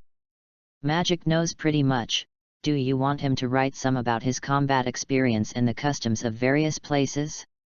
You should know a lot about his appearance. Suddenly, Stiga's eyes widened like brass bells, and he suddenly stood up, as if he had cheated a corpse. He still thinks that Xiaohe is a little human, but now it seems that this is a demon, an out-and-out demon. I suddenly feel much better, so I won't bother you much, I'll go. Stiga said tremblingly, and after finishing speaking, he ran out of the house like a refugee, urging his magic to flee for his life in the distance, but the swaying movement made Xiaohe not only guess whether he would fall halfway. Then Xiaohe shook his head with a smile, and handed over hundreds of magic materials to Wulu, asking her to teach those teenagers and girls how XI magic. It's not that Xiaohe doesn't want Stiga to continue writing other things, it's that Stiga doesn't have anything to worry about except for those magics, and maybe there will be some windfall after putting it back. In the end, Xiaohe cleaned up the house again, yawned, and lay on the bed and gradually fell asleep. Although I didn't have much physical strength for 3 days and 4 nights, I was really a little sleepy. And after Xiaohe fell asleep, a small head poked his head out of the door, looked left and right, and then walked in, and it was the beautiful Arusha. Looked at Xiaohe who was asleep again, couldn't help but kiss him on the cheek, and then curled up and touched Xiaohe's bed, and gradually fell asleep. After Stiga left, he only felt that his upper eyelids could fall asleep at any time, but he was worried about the danger, so he still forcibly gritted his teeth and urged the maximum amount of gravity magic, and galloped through the air. The extreme speed even caused a slight tear in Stiga's skin, and it was the pain that barely made Stiga forget to sleep. Finally, a few hours later, Stiga returned to the Demon Heart headquarters in the Kingdom of Fear. Back in the Demon Heart, Stiga fell asleep, not even in the mood to report to Hades. After 3 days and 3 nights, when even Hades wondered if he was asleep, Stiga finally woke up. PS Chapter 8 of today, the author is covered in 8 livers, don't worry about the author can't bear it. All kinds of flower reward evaluation votes are smashed over. Chapter 26. The Demon's Heart Guild. Dark Halls. Stiga sat next to the deputy, his face was cold, exuding an aura of not being approached. Stiga, what happened to make you so embarrassed? Hades, who was sitting on the throne, asked suspiciously. You must know that Sturga's strength is close to the peak of the Saint Ten Magi, and he is only a little weaker than him, who can make him so embarrassed? Could it be Wulu? But even if it's Wulu, Stiga should be able to leave safely if he can't win? How did you get embarrassed like that? If Wulu used that forbidden magic, then it is estimated that Stiga will not be able to come back. What is going on? Stiga was silent for a long time, and finally told Xiaohe about it, and suddenly the scene was silent. Several Demon Heart members present were all dumbfounded. Are they deaf? Stiga actually said that he was killed in an instant, and he was killed in an instant by a teenager. Moreover, that young man will also turn into a huge white tiger, and with a single claw of power, it can shatter the earth into countless fragments. Just kidding, right? Telling mythological stories? Even animal-based receiving magic can't turn into such a huge monster. You must know that according to historical records, the legendary ancient ruler dragon is only a few tens of meters in size. A tiger was bigger than a dragon, and if it weren't for the calm Styga, the others would have thought he was lying. Hades also flashed a flash of shock in his eyes. He knew that Styga's character would not lie, but the news was too shocking. His henchman Styga was actually killed in seconds, and it is estimated that no one would believe it if he wore it. After all, there are not many powerhouses who can kill the top 10 levels of the Saint in seconds, and there are few in the entire continent. President, let's go get revenge and kill that kid and Wooloo. Styga said viciously. Who knows what hellish life he has suffered in the past few days, just thinking about it makes Styga shiver. Zankro, who was sitting on the left side of the house, couldn't help but cover his mouth and laugh. It's so funny, after being captured by the enemy, he didn't torture him, but wrote down some magic materials silently. Just thinking about it made him laugh out loud in his heart. Hearing the laughter, Styga's red eyes looked over with anger in his eyes. Zankro covered his mouth, coughed a few times, and returned to his serious appearance. Judging from the twitching corners of his mouth, he couldn't help but smile, as did several other members of the Demon Heart, but their control was stronger than Zankro's. Hades pondered for a moment, then shook his head and said, "Let's let this matter go for now." After saying that, Hades looked at the angry Styga and explained. "It's not that I don't want to take you to revenge, but that Wooloo is a little dangerous. As far as I know, the highest level of ice shape magic will awaken a mystery, absolute ice-iced seal. Once used, it will form ice that will never dissolve, even I can't deal with it." Hearing Hades's words, Styga couldn't help but gasp. Even the president couldn't help the strongest mystery of that ice shape magic. Now Styga has nothing to say.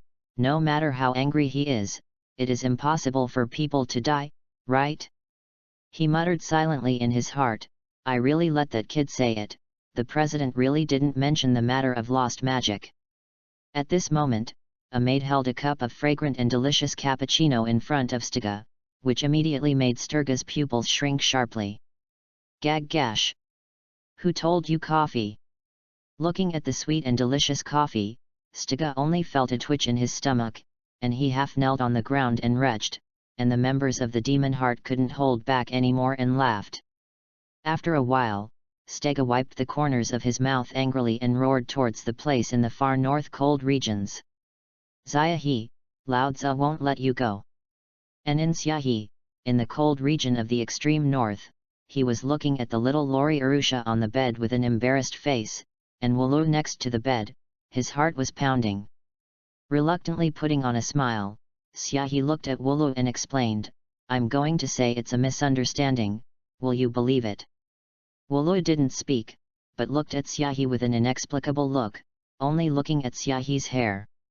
He really didn't know what was going on, but as soon as he opened his eyes, a beautiful little Lori came over, and his hand was still on Arusha's waist. Before he could react, Ulu barged in and saw the scene of him hugging Urusha and kissing her mouth. "I didn't expect you to have this kind of habit, it's really shocking." Wooloo was silent for a long time and then said in a quiet tone. Xiahe almost spurted out a mouthful of old blood, "What kind of fetish? Is he a normal person with a gender, a man, and a lover of women? It's not a Lolita, although Lori is small, it's also cute. Phew. Does he like mature royal sisters?" Before Xiahe could explain, Wooloo said faintly, "Fortunately, my daughter likes you, otherwise I would have to settle accounts with you." At this time, Arusha, who was in her teens, looked at Xiahe with watery eyes. "Brother Xiahe, you have slept with me, will you marry me?" Xiahe was really about to vomit blood, but he didn't expect that he was about to vomit blood as soon as he made others angry, and he didn't even know what was going on. Okay? It wouldn't be too much of a loss if he was really awake and hugged Urusha, but the problem was that he didn't remember anything after falling asleep, and he became Lolita in a daze. Watching Wooloo walk out of the door, Xiahe shook his head helplessly, pinched Arusha's little nose, and little Lori made him miserable. P.S. Chapter 9 of the day, nearly 20,000 words, maybe more. The author has a mouth all over his body, full of liver, ha ha ha. P.S. There is also a limit to the author's book review area, and there is no way to reply to some comments. Thank you 4655A for your tip, and I wish you a smooth sailing and all the best in the new year. Chapter 27. About another month or so passed, and there was no imaginary demon heart attacking, and everything was as calm as ever. If there is any difference, it is that Syahi has gone from sleeping alone to sleeping with two people. Since that day, when Urusha sleeps, he must be held in his arms, and over time, Syahi will acquiesce. Anyway, Urusha is still young now, and when he grows up, he will sleep in a separate room. Shaking his head and not thinking about it anymore, Syahi sat down in his chair and stretched, his eyes looking at the kingdom of fear. Since the demon heart hasn't come over for a month, it means that they have given up, and they should also go to the kingdom of Furel to have a look. Syahi hadn't forgotten that there was a girl waiting for him in the kingdom of Furli. Are you leaving? Wulul walked out of the room, still holding a few freshly knitted white sweaters in her hands. Well, I'm going to go to the kingdom of Furet, or I won't be able to put my mind at ease. Syahi nodded. Then go, I've packed your luggage for you, and there are 10 million gold to use on the road. If there is any problem on the way, contact me with magic stones. Wu Lu admonished and handed a suitcase to Syahi. Syahi nodded and reached out to take the suitcase.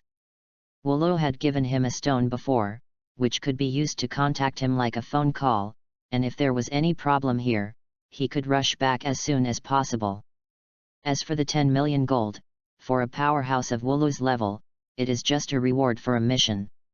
Putting on the white sweater in Wulu's hand, after saying goodbye to Gerlio, Syahi took Arusha in his arms and galloped away quickly. Just 2 steps away, Syahi paused again, showed a hint of a smile, and looked at Gray and Leo. You two, if I don't see a few thousand ice beads when I come back, I'll die. Gray and Leo's originally excited expressions collapsed instantly. This demon won't let them go when he leaves. Thousands of ice beads, why don't you die? After saying that, Syahi turned into a white figure and quickly disappeared into the ice field, and after such a long time, he could now distinguish the direction in the ice field. Brother Syahi, when can you marry me? Arusha leaned on Syahi's shoulder and whispered, I heard that there is a church outside, and you can get married inside the church, otherwise the two of us will get married, right? Syahi listened to Lei Ren's words, and almost fell into the cold ice with a cleverness, and looked back speechlessly. Where did this little Lori hear it? It must be Gray's bastard, otherwise no one would want to do such a boring thing. Don't dream, at least wait until you're an adult. Syahi said speechlessly. Oh. Arusha looked disappointed. She thought she would be able to get married after she went out. After about a few hours, the shadow of a city appeared in front of Syahi, that is, the city closest to the cold region of the extreme north, and Wu Lu ran into Syahi on the way back from buying ingredients last time. After entering the city, Syahi put down Arusha in his arms, and let the latter follow behind Syahi with a reluctant face. When the surrounding townspeople saw Syahi and Arusha, they couldn't help but look sideways, thinking in their hearts where this noble son came from. At this time, Syahi was about 1 meter 6, with black hair and a shawl, a hexagonal plum floating on a white robe, bright black eyes, and a noble atmosphere. After asking a girl with gold stars in her eyes for directions, Syahi took Arusha in the direction of the train station. Behind him, at some point, there were 3 sneaky guys, looking at the suitcase in Syahi's hand with a greedy face. Such a handsome noble son, I'm afraid that his family background is extraordinary, and there will be no shortage of treasures with him, right? When Syahi walked to a remote corner, he stopped, and at this time, the 3 sneaky guys behind him plucked up their courage, pulled out a short knife from their arms, and walked towards Syahi. However, Syahi had already discovered them, stretched out his white palm, and slowly put it on the wall beside him. With the force of his hand, there was a click, and a huge wall instantly spread out terrifying spider web lines, densely packed, as if it was about to collapse. At that time, the hooligans were dumbfounded, their hands holding knives trembling, and their eyes were full of horror. "Magician, magician!" The three of them turned around and were about to run away, but Xiaohe scolded them coldly, so they didn't dare to run away, and stood in place trembling, and the knife in their hands fell to the ground at some point. "Take it." The three of them looked at Xiaohe tremblingly. "Great, uncle, are you asking us to help you with your suitcase?" one of them asked, shuddering. Xiaohe nodded and said in a cold voice, "You come to get the suitcase, you go buy 5 Magnolia train tickets, don't think about running away." The three of them were dumbfounded on the spot, feeling that they were called as servants. But how dare they resist the words of a magician? Immediately took the suitcase in Xiaohe's hand tremblingly, and the other person ran to the train station to buy a ticket with a bitter face, and the remaining one followed Xiaohe respectfully. Arusha's eyes were full of stars, worthy of brother Xiaohe, who was so domineering. Under the threat of the magician, no one dared to escape, and the three little thieves took Xiaohe to the train station, and after a few days and nights of train rides, they arrived at the Kingdom of Fear. Chapter 28. After getting out of the car, Xiaohe waved them to the guards to turn themselves in, and he took Arusha around the city. Magnolia is a magical commercial city with a long history, and there are many people selling magical devices in the shops on both sides of the street, which seems to be extremely prosperous, and many city dwellers come and go with smiles on their faces. Xiaohe didn't ask anyone for directions, so he took Arusha around the town with a slight smile on his face. "When did you ever think that you would come to this town? The familiar and unfamiliar streets, the familiar and unfamiliar renovated churches, and the familiar and unfamiliar renovated clock towers are exactly the same as they were seen in the anime in the previous life. I guess the renovation of the church should be the work of the fairy tale, and no one will do such a thing as destroying the building except them. After all, the Fairy Tale Guild is the only guild in Magnolia Town." Xiaohe, who had only walked a few streets, found a bright red flag with a yellow bird-like pattern painted on it, smiled and shook his head. He didn't expect to find the Fairy Tale Guild so quickly, and he stopped wandering around, and walked towards the Fairy Tale Guild. It should be said that it is worthy of the tale of the fairy. Before he entered the door, Xiaohe heard the warm noise, and from time to time he could hear a fight. After pushing the door open with a smile, Xiaohe saw Ilusa wearing armor and red hair at a glance. At this time, Ilusa was sitting calmly on a table, holding a book and flipping through it, and from time to time a steel sword appeared in her hand. This should be Ilusa practicing Xi costume magic. Xiaohe was about to walk in with a smile, but he was suddenly stunned for a moment. "I saw a little boy with cherry blossom hair, who was fighting with a silver-haired girl with an unconvinced face, holding all kinds of things in his hands and starting to throw them, all over the sky, many of which hit Ilusa. However, Ilusa only frowned and silently changed the table. This made Xiaohe's brows furrow, and he shook his head helplessly. At this time, Ilusa was still too insecure. Even if she joined the fairy tale, she didn't ease up for a while. "Let's go," Xiaohe reminded Arusha behind him, raised his legs and walked towards the house. As soon as he entered the door, Xiaohe attracted the attention of everyone in the guild, making the entire guild quiet, as if Xiaohe itself had that unique personality charm. Everyone in the guild looked at Xiaohe in surprise, not knowing why this black-haired young man came. Hearing that the guild had suddenly become quiet, Ilusa looked at the door in surprise and was stunned. Although Xiaohe has grown nearly a meter and has become extremely handsome, Ilusa still recognizes it at a glance. This is the clock who saved her in the first place. There was a hint of surprise in her eyes, and Ilusa ran over quickly, hugging Xiaohe's waist. "Clock, you're still alive? Great, great, I thought something had happened to you, great." Looking at Ilusa, who was almost incoherent with a look of surprise, Xiaohe smiled slightly, touched her head and said, It's okay, isn't it okay for me? Rest assured. I miss you every day here, for fear that something will happen to you. It's really good that you're okay. Ilusa said excitedly, her tone a little crying. Listening to Ilusa's words, Xiaohe couldn't help but show a hint of apology. It had been nearly 4 months since he had escaped from the Tower of Paradise before he came to find Ilusa, and it was indeed a pain for Ilusa, and he hugged Ilusa at the moment to let Ilusa gradually ease her mood. Fairy tale. Everyone was dumbfounded and watched a silver-haired boy holding a red-haired girl. The scene was extremely warm, and they were all embarrassed to disturb it. After a while, when Ilusa's mood recovered, Xiaohe asked, "What about Gerald? Where is he? Ilusa is being bullied, and it's impossible for him not to help." Ilusa hugged Xiaohe tightly, for fear that he would run away, and thought back for a moment and said, "Gerald and Laxus have gone on a mission to help the nearby residents drive away wild boars." After finishing speaking, Ilusa looked at Xiaohe expectantly. "Clock, can you take me with you this time? I want to stay with you."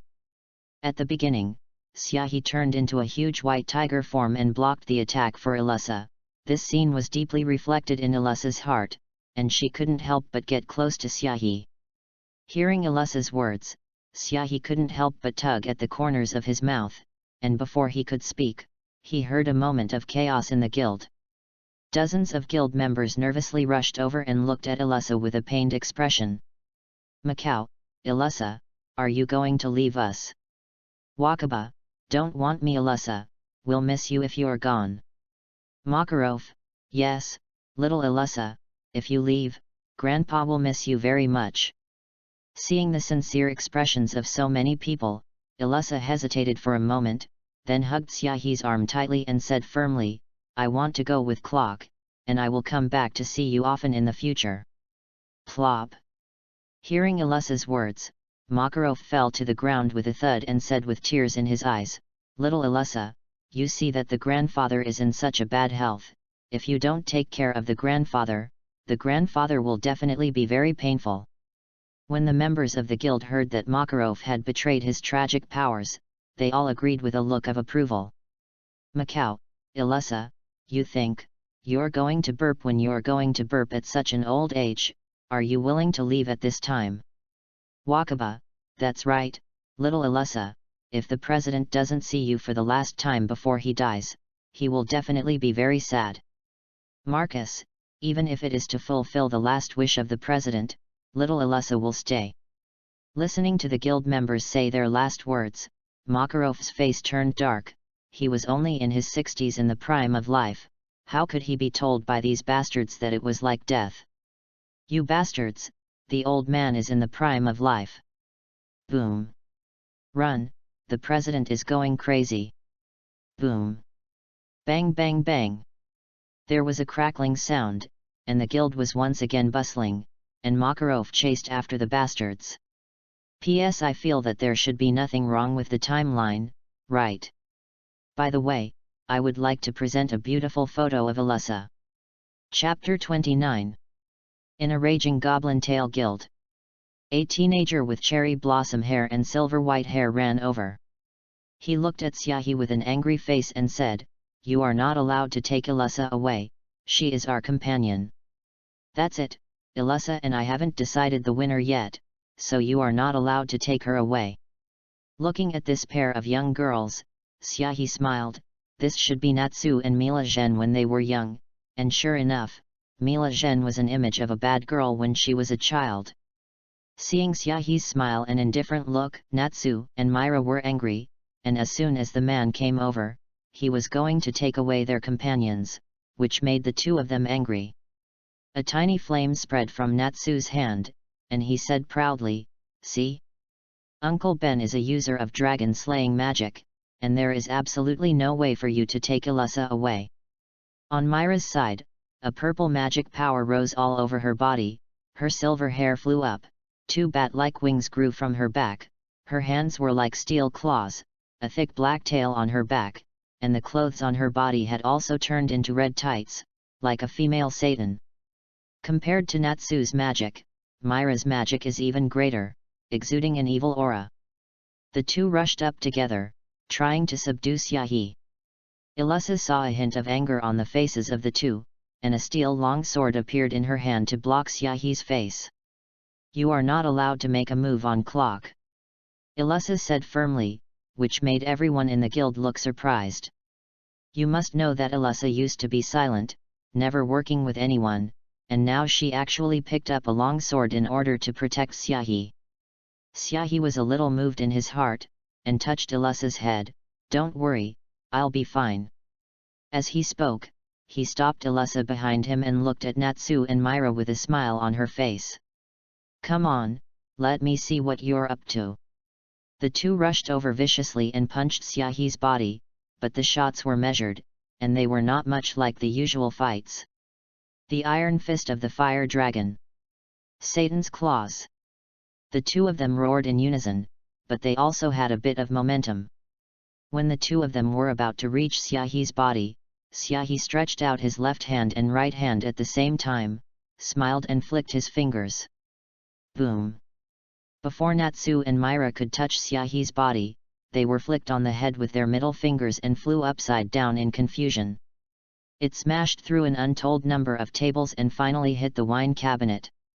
Suddenly there was silence. Everyone looked at Xiaohi in shock, and they actually solved Natsu and Myra with just 2 fingers. What kind of strength is this? You must know that Natsu's strength is nothing, but Myra is different. After turning into a demon, she can match a B-level magician, but such a strong person still has no power to fight back. Could it be that the boy is the strength of an A-class magician? As for the higher level S-rank magicians, everyone couldn't even think of it. You must know that the tail of the fairy at this time is only a strong S-class magician.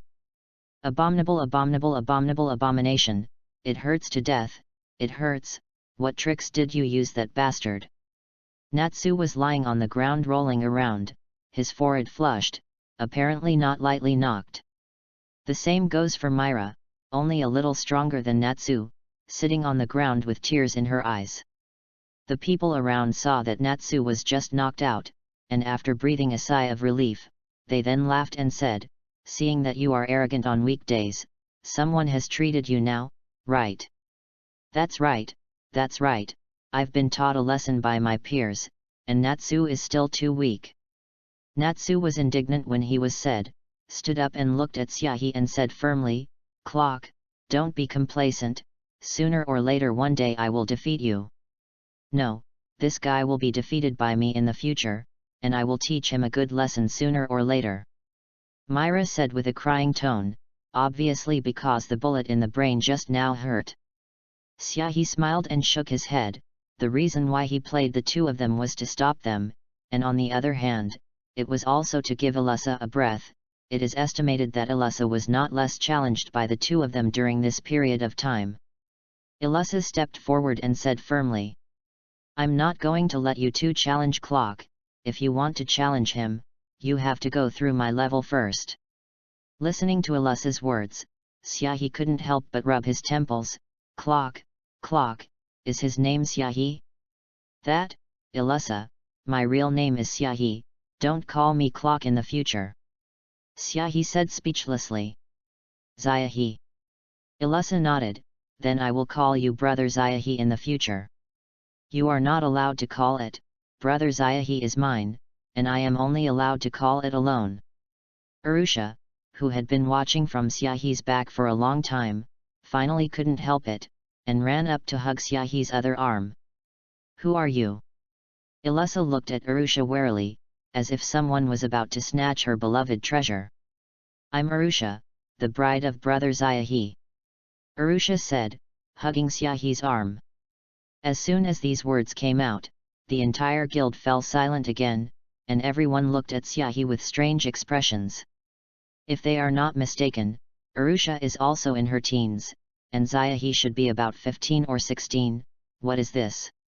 Doll pro? Coppersmith? Sensing a strange look around him, Xiaohi's face darkened at that time. Nima, as soon as he arrived at the fairy tale, his reputation was ruined. He doesn't have any pedophilia. If you want to get married, at least you have to wait for Arusha to look like a peerless beauty at the age of 18. No, no, no. Syahi shook his head fiercely and said speechlessly, I don't remember when we got married. Didn't we all sleep together? Of course, I'm going to get married in the future. Arusha said with a heartfelt voice. Suddenly, Syahi's face darkened. Didn't Trademark take the initiative to climb up? Ilusa gritted her teeth, hugged Syahi's other arm and said, Sya and my brother have touched my buttocks, and he will marry me in the future. Poof! Makarov squirted out as soon as he took a sip of water, and looked at Syahi inexplicably. This is the gaze of a beast. Syahi was really about to vomit blood, and he asked himself if he had never been in close contact with Ilusa, how did he touch his ass? Out of body? Ilusa said shyly, when you became a white tiger, didn't you touch me with your tail? Syahi completely collapsed, so wasn't it to stop Ilusa behind him? It's over, my handsome and noble son's reputation has been ruined by these two girls. Syahi covered his face speechlessly. P.S. Present a beautiful photo of Myra, then again, most of Myra's pictures are lustful, I really don't dare to be too sexy, I'm afraid of being blocked, hehe. Chapter 30. Looking at the two girls who were arguing constantly, Syahi shook his head helplessly and walked towards the center of the fairy tale guild. If he stays here, I'm afraid he will be able to go to the police station for tea in a while. President Makarov, do you have anything to drink? Syahi looked at the little old man in front of him with a smile on his face and asked. What happened just now really made his mouth dry. Makarov looked at Syahi and pointed to the wine shelf behind him angrily. There was a deep pain of planting flowers, watering, fertilizing, and being carried away by a deflated calf after being raised. Syahi looked at Makarov, who was depressed, and smiled, but didn't say anything. He also knew that Ilusa had already had a deep relationship with this guild in the past few months. Looked at the drunk driver, most of them were some bartending wines, and it didn't taste good when he drank it directly, and after looking around, Syahi also gave up. Don't think about it, there must be no bartender in the fairy tale. At this time, Syahi remembered that Myra would mix wine in the future, maybe it would be now, and looked at the teary-eyed Myra at the moment. Come, Myra, make me a glass of wine. Myra was still teary-eyed, her forehead was flushed, and when she heard Syahi's words, she came over viciously and said, You still dare to ask me to mix wine for you, believe it or not, I beat you. Syahi said calmly, If you want to beat me and practice for another 100 years. Myra gritted her silver teeth in anger, he had never seen such a disrespectful lady, and his hands were so heavy. If you help me make a glass of wine, maybe I'll be in a good mood and help your brother so that he can have the strength of yours. Syahi looked at Myra's younger brother and said, with a few thoughts in his eyes. I don't know if receiving magic can receive the white tiger state on his body. If he can, Syahi doesn't mind giving them a gift, which can be regarded as a reward for taking care of Ilusa for so long. Let Elfman have my strength. There was surprise in Myra's eyes, and she forgot about the pain. When Myra was a child, she awakened the magic of receptivity on her own, and she received it from the spirit of Satan. Because his arm is like a demon, he was ostracized by the villagers, and finally came to the fairy tale to be accepted by everyone, and Myra's younger siblings also learned to receive magic for Myra XI. However, receiving magic is not suitable for Elfman and Lysina, and their strength has not been very strong, which not only makes Myra feel guilty. Hearing that Syahi could make Elfman stronger, he didn't care about the pain, and trotted all the way to the wine cabinet. Wine, wine. I remember Makyo they said that men should drink vodka, whiskey, and the Ozdevai of life. The Ozdevai, where is the Ozdevai? Myra's eyes widened and she scanned the wine cabinet, and finally her eyes lit up and she saw a bottle labeled 96%. Found it, it's the water of life. 1/3 vodka, 1/3 whiskey, 1/3 Ozdevai, here you go, the wine is ready. Myra proudly handed Syahi a glass of wine like oolong tea in her hand, feeling that it was not so difficult to mix bartending. However, the people who were paying attention to this side were dumbfounded, and the wine glasses in Makarov's hands fell to the ground, and they were happy in their hearts. Luckily, they had the foresight to not let Myra mix the wine, otherwise they would have died, right? Xiaohe was silent for a while, looked at the glass of wine in his hand, silently took out a lighter, and tapped it lightly. Pang! Why does it burn? Probably flammable, right? Doesn't that mean that most of this wine is alcohol? Xiaohe slapped the table and shouted, and Myra looked embarrassed. 96 degrees of water of life plus 2 other kinds of wine, ordinary people are estimated to go to heaven immediately after drinking it. You must know that the industrial alcohol is only over 60 degrees. Myra's face turned red and she was ashamed to take the glass away. However, Xiaohe shook his head, grunted, and drank the wine from the wine glass, and Makarov was dumbfounded. "WC, I actually drank it, it's really a man. Brave. There is such a word in the hearts of the people around him, don't let them drink it all, it will be painful to take a small bite. It's really strong." Xiaohe wiped a trace of wine from the corner of his mouth, gasped and said, with his physical fitness, he drank this glass of wine, and he felt hot in his stomach. "All right, let Elfman come over." Xiaohe didn't waste time, he also wanted to see if his white tiger form could be accepted. Oh. Myra was stunned for a moment, then reacted and quickly dragged her brother over. "This is my brother, how are you going to make him stronger?" After Myra dragged Elfman over, she looked at Xiaohe suspiciously. It is almost impossible for a C-level magician to have the strength of a B-level magician for a short period of time, unless it is the kind of self-harm promotion method that harms the body, but it is impossible for Xiaohe to use that method. Ignoring Myra's doubts, Xiaohe stretched out his white palm, looked at Elfman when he was a child and said, "Come, try to take me. P.S. Does anyone understand this talk? Hehe. P.S. Most of Myra's pictures are more colorful, it's so hard to find a little non-colorful." Chapter 31. Looking at that white palm, not only Alverman was stunned. The people of the Demon Tale were also stunned. Receiving magic is called receiving magic. It is to accept the soul, body, and all the characteristics of the beast. And human beings are not beasts and cannot be received by man. Suddenly heard Xiaohe's words. Not only are there some losses. Myra's face was filled with anger. "How dare you lie to me?" Myra's face was angry, and she transformed into a demon form, gritting her teeth and about to rush forward. Xiaohe turned his head suddenly, and a violent ferocity emanated from his silver pupils, like a white-eyed tiger roaring. Myra was shrouded in this ferocity, and the whole person was frightened and stupid, and stood in place in a daze. The people around were also frightened, and in the face of that violent deterrent, they were like a little white rabbit facing the white tiger. Makarov's gaze also became vigilant for a moment, and the alarm bell sounded in his heart, and he felt a little trembling in the face of that deterrent. "Come on, receive." Xiaohe urged Elfman in front of him to receive it quickly, otherwise it would become quite troublesome again when Myra reacted. Oh. Elfman nodded dumbfoundedly, and stiffly placed his hand on Xiaohe's body, a wave of magic circulating in itself. "Receive the magic, receive."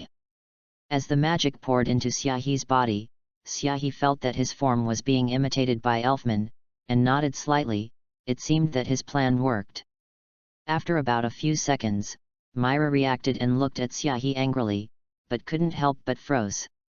I saw that a trace of white lines gradually appeared on Elfman's body, a king character appeared on his forehead, his teeth became sharp, a tail grew on his back, and his body became extremely magnificent, like an orc. "It's received successfully!" Myra shouted.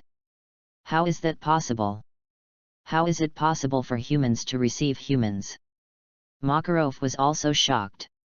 Arusha and Alyssa didn't think so, they had all seen Xiaohe's white tiger form, but they didn't know that after being received by Elfman, they would be able to exert Xiahi's strength.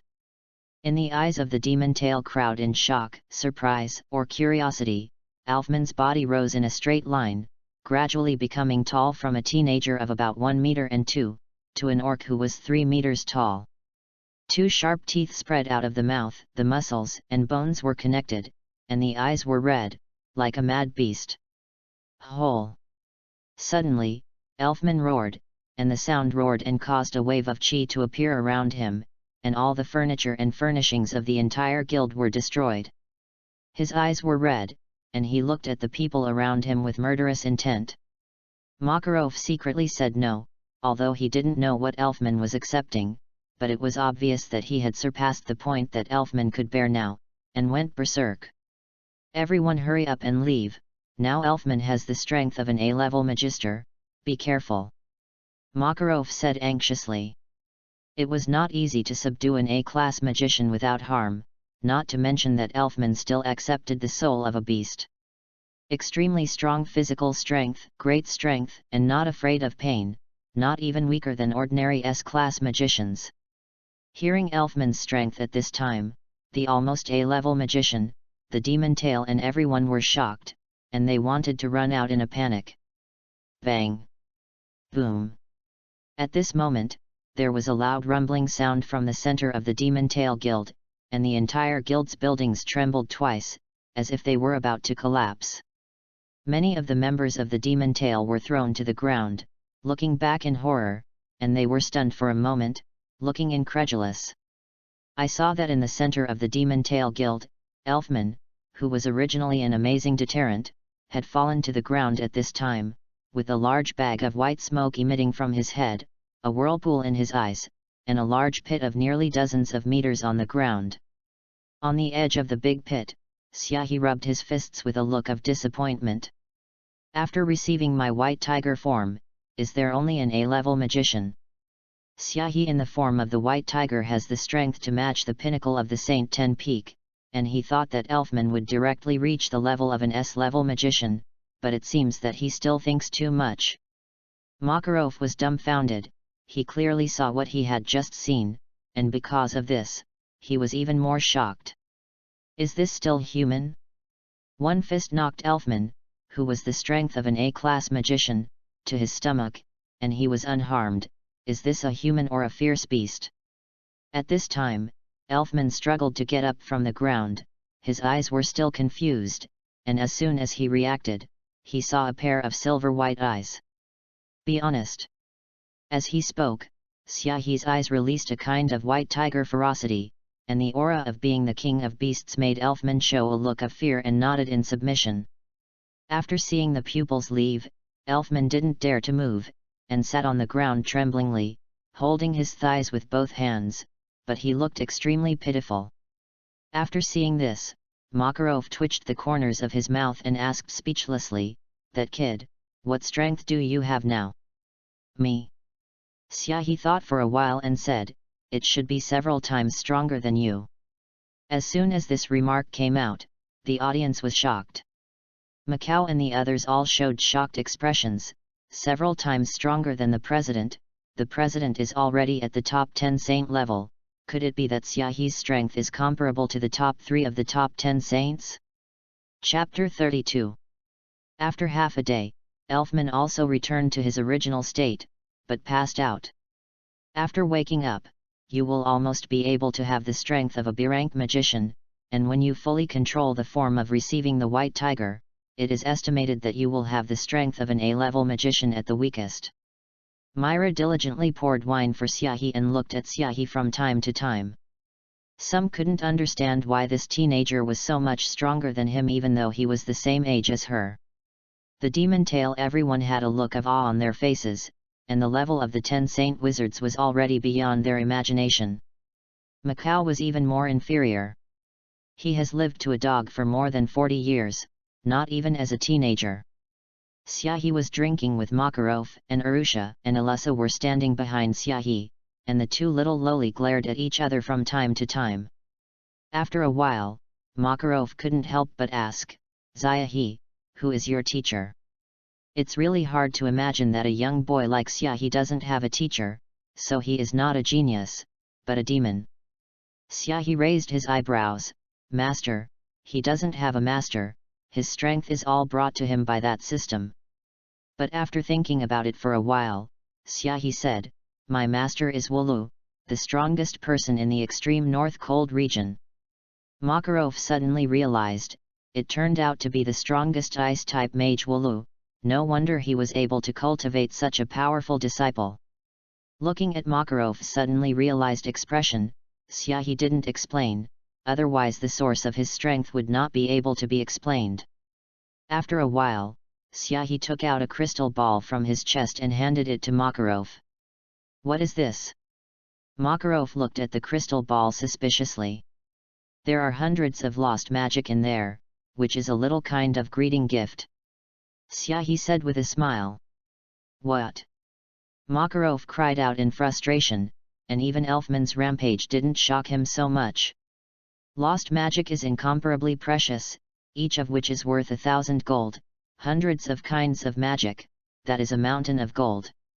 Seeing Makarov's look of surprise, Xiaohe smiled, although these lost spells are precious, they can be replicated. What he sent out was just a document, and it was not a loss to exchange a little favor for a document that was too bad for him. Makarov wiped his palms and said with an embarrassed expression, then how embarrassing, this is too precious. Xiaohe rolled his eyes speechlessly, since he was embarrassed to pick up so quickly. After receiving the crystal, Makarov looked shy, he really didn't have anything in return. Ordinary magic is not looked down on by the other party, and Xiaohe does not seem to be a person who is short of money, so he is a little embarrassed for a while. At this time, two teenagers walked in outside the door, one with short blonde hair, a lightning bolt sign on his left eye, a fairy's tail on his left chest, and headsets on his ears. The other boy had azure hair, a tattoo on his right eye, hanging eyelids, and golden pupils, and it was Gerald. As soon as the two teenagers walked into the guild, they saw a mess in the guild, dozens of meters of pits, spreading cracks, and broken furniture, and they were stunned on the spot. What is it? Doomsday theme? Gerald looked around suspiciously, his eyes suddenly froze, and he shouted in surprise, Brother Xiaohe. Xiaohe, who shouted at this big brother Xiaohe, was extremely comfortable, and finally there was one who called him Xiaohe as soon as they met. Long time no see, Gerald. Xiaohe smiled and said hello.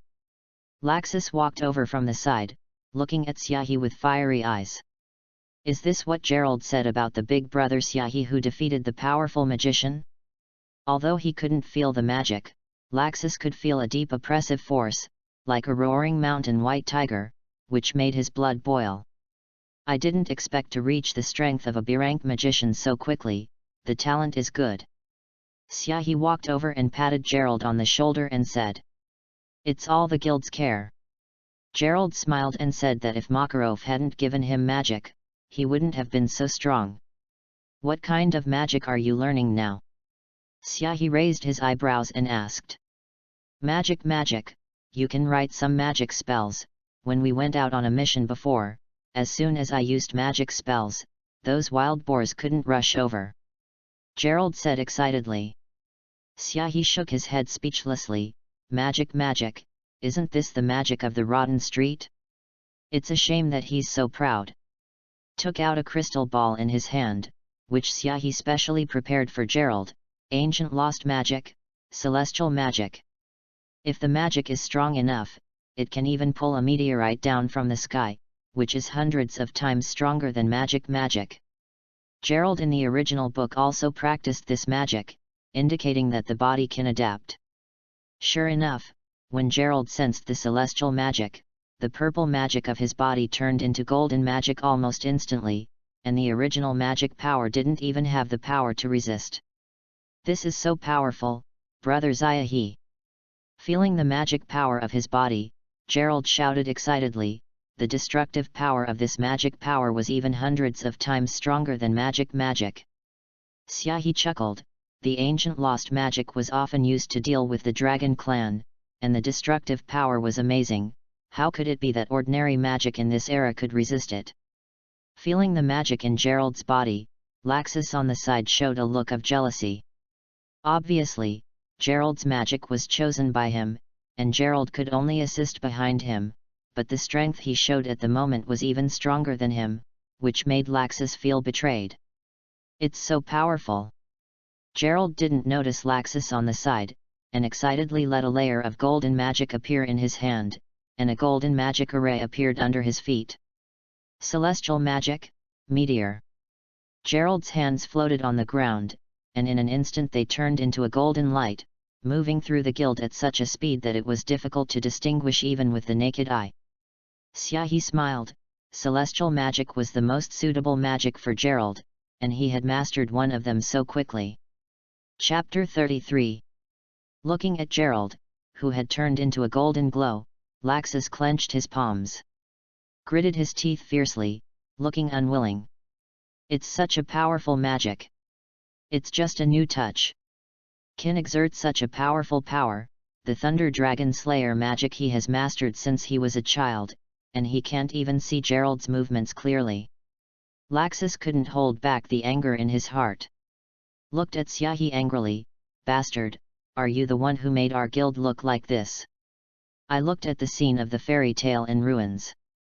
Xiaohe chuckled and nodded. To be precise, he really did it. Come to our guild and dare to be so arrogant, see if I don't teach you a good lesson. Laxus casually found a reason, and his golden thunder flashed all over his body, and he smashed it out with a punch. Brontosaurus's iron fist. Seeing Laxus suddenly attack, the members of the demon tail were shocked, and they didn't know why Laxus suddenly attacked Xiaohe. Xiaohe knew in his heart that because Laxus was Makarov's grandson, he had always been looked at by others with colored glasses, and he was not praised for making any achievements, so he was irritable, probably because he saw that Gerald's strength surpassed him, so he was angry. However, although Xiaohe knew, he still had no intention of letting Laxus go. What should I do if my child is obedient and ignorant? It's good to have a beating. Facing the golden fist, a blue thunderbolt also appeared on Xiaohe's palm and smashed it out. The moment the two met, the thunder flashed. Ah! HH! Laxus screamed desperately, trembling with electricity, and his blonde hair was about to be charred. Compared to his thunder, Xiaohe's static electricity is even more powerful. Perfectly absorbed the golden thunder of Laxus, there was no damage on the body, and the members of the demon tail who watched it were extremely shocked. With his physical body carrying the golden thunder, he didn't suffer any injuries at all. It was really hard to imagine how this kind of physique was tempered. How is it possible? How is it possible? Laxus said as he took 2 steps back in disbelief. His dragon-slaying magic physique is already strong enough, coupled with his magic power, even his grandfather Makarov may not be able to beat him in strength, but Xiaohe in front of him actually beat him like this with a fist, and the bones of his hand seemed to be cracked. If you want to learn, I'll teach you. Xiaohe said with a smile. If it weren't for the lack of interest in being beaten, even if Xiaohe was allowed to stand here and let Laxus attack, he might not be able to hurt Xiaohe in the slightest. Don't be too arrogant. Listening to Xiaohe's ridicule, Laxus roared, and the magic power in his body met the golden light and lightning that appeared in his hand, and the deterrent power was amazing. Makarov's face changed, revealing a look of surprise. The magic power of an A-rank magician. When did you reach this strength, Laxus? Laxus said angrily, I have already reached this strength. You have never paid attention to me, of course you don't know my strength. Makarov's face darkened, and before he could say anything, he saw Laxus angrily gather the golden thunder in his hand. This is my most powerful dragon-slaying magic mystery. If you die, I don't care. Laxus roared in his mouth, and glanced at Makarov intentionally or unintentionally, and the golden thunder in his hand converged into the shape of a Fang Tian painting halberd, and shot out with a bang. Dragon Slayer Mystery Thunder Dragon Fang Heavenly Halberd. The furious thunder shattered the surrounding walls, but no one noticed this. Boom! In front of the Thunder Fang Tian painting halberd, Everything around it was destroyed, worthy of the magic used to kill the dragon, and the destructive power was even more powerful than Wooloo's ice magic. It's just that such a powerful attack made the Demon Tail members look strange for a while, and an inexplicable look flashed in their eyes.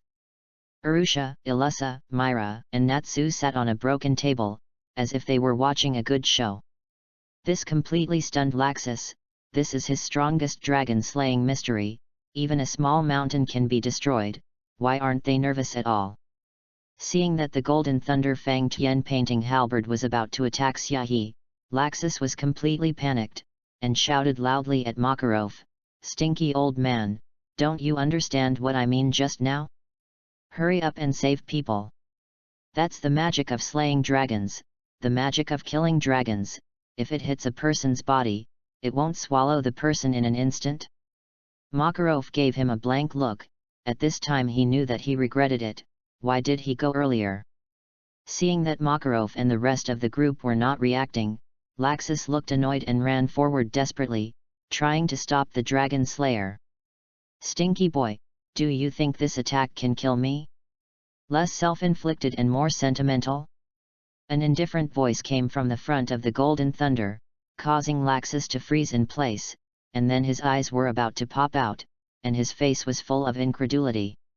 In the face of the terrifying Golden Thunder Fang Tian painting halberd, Xiaohe actually stretched out a hand and grabbed it tightly, as if he couldn't feel the powerful power. How is that possible? This was already the third sentence that Laxus said, and the shock in his eyes could be clearly felt by the others. Humans actually blocked the attack of the Dragon Slayer with one hand.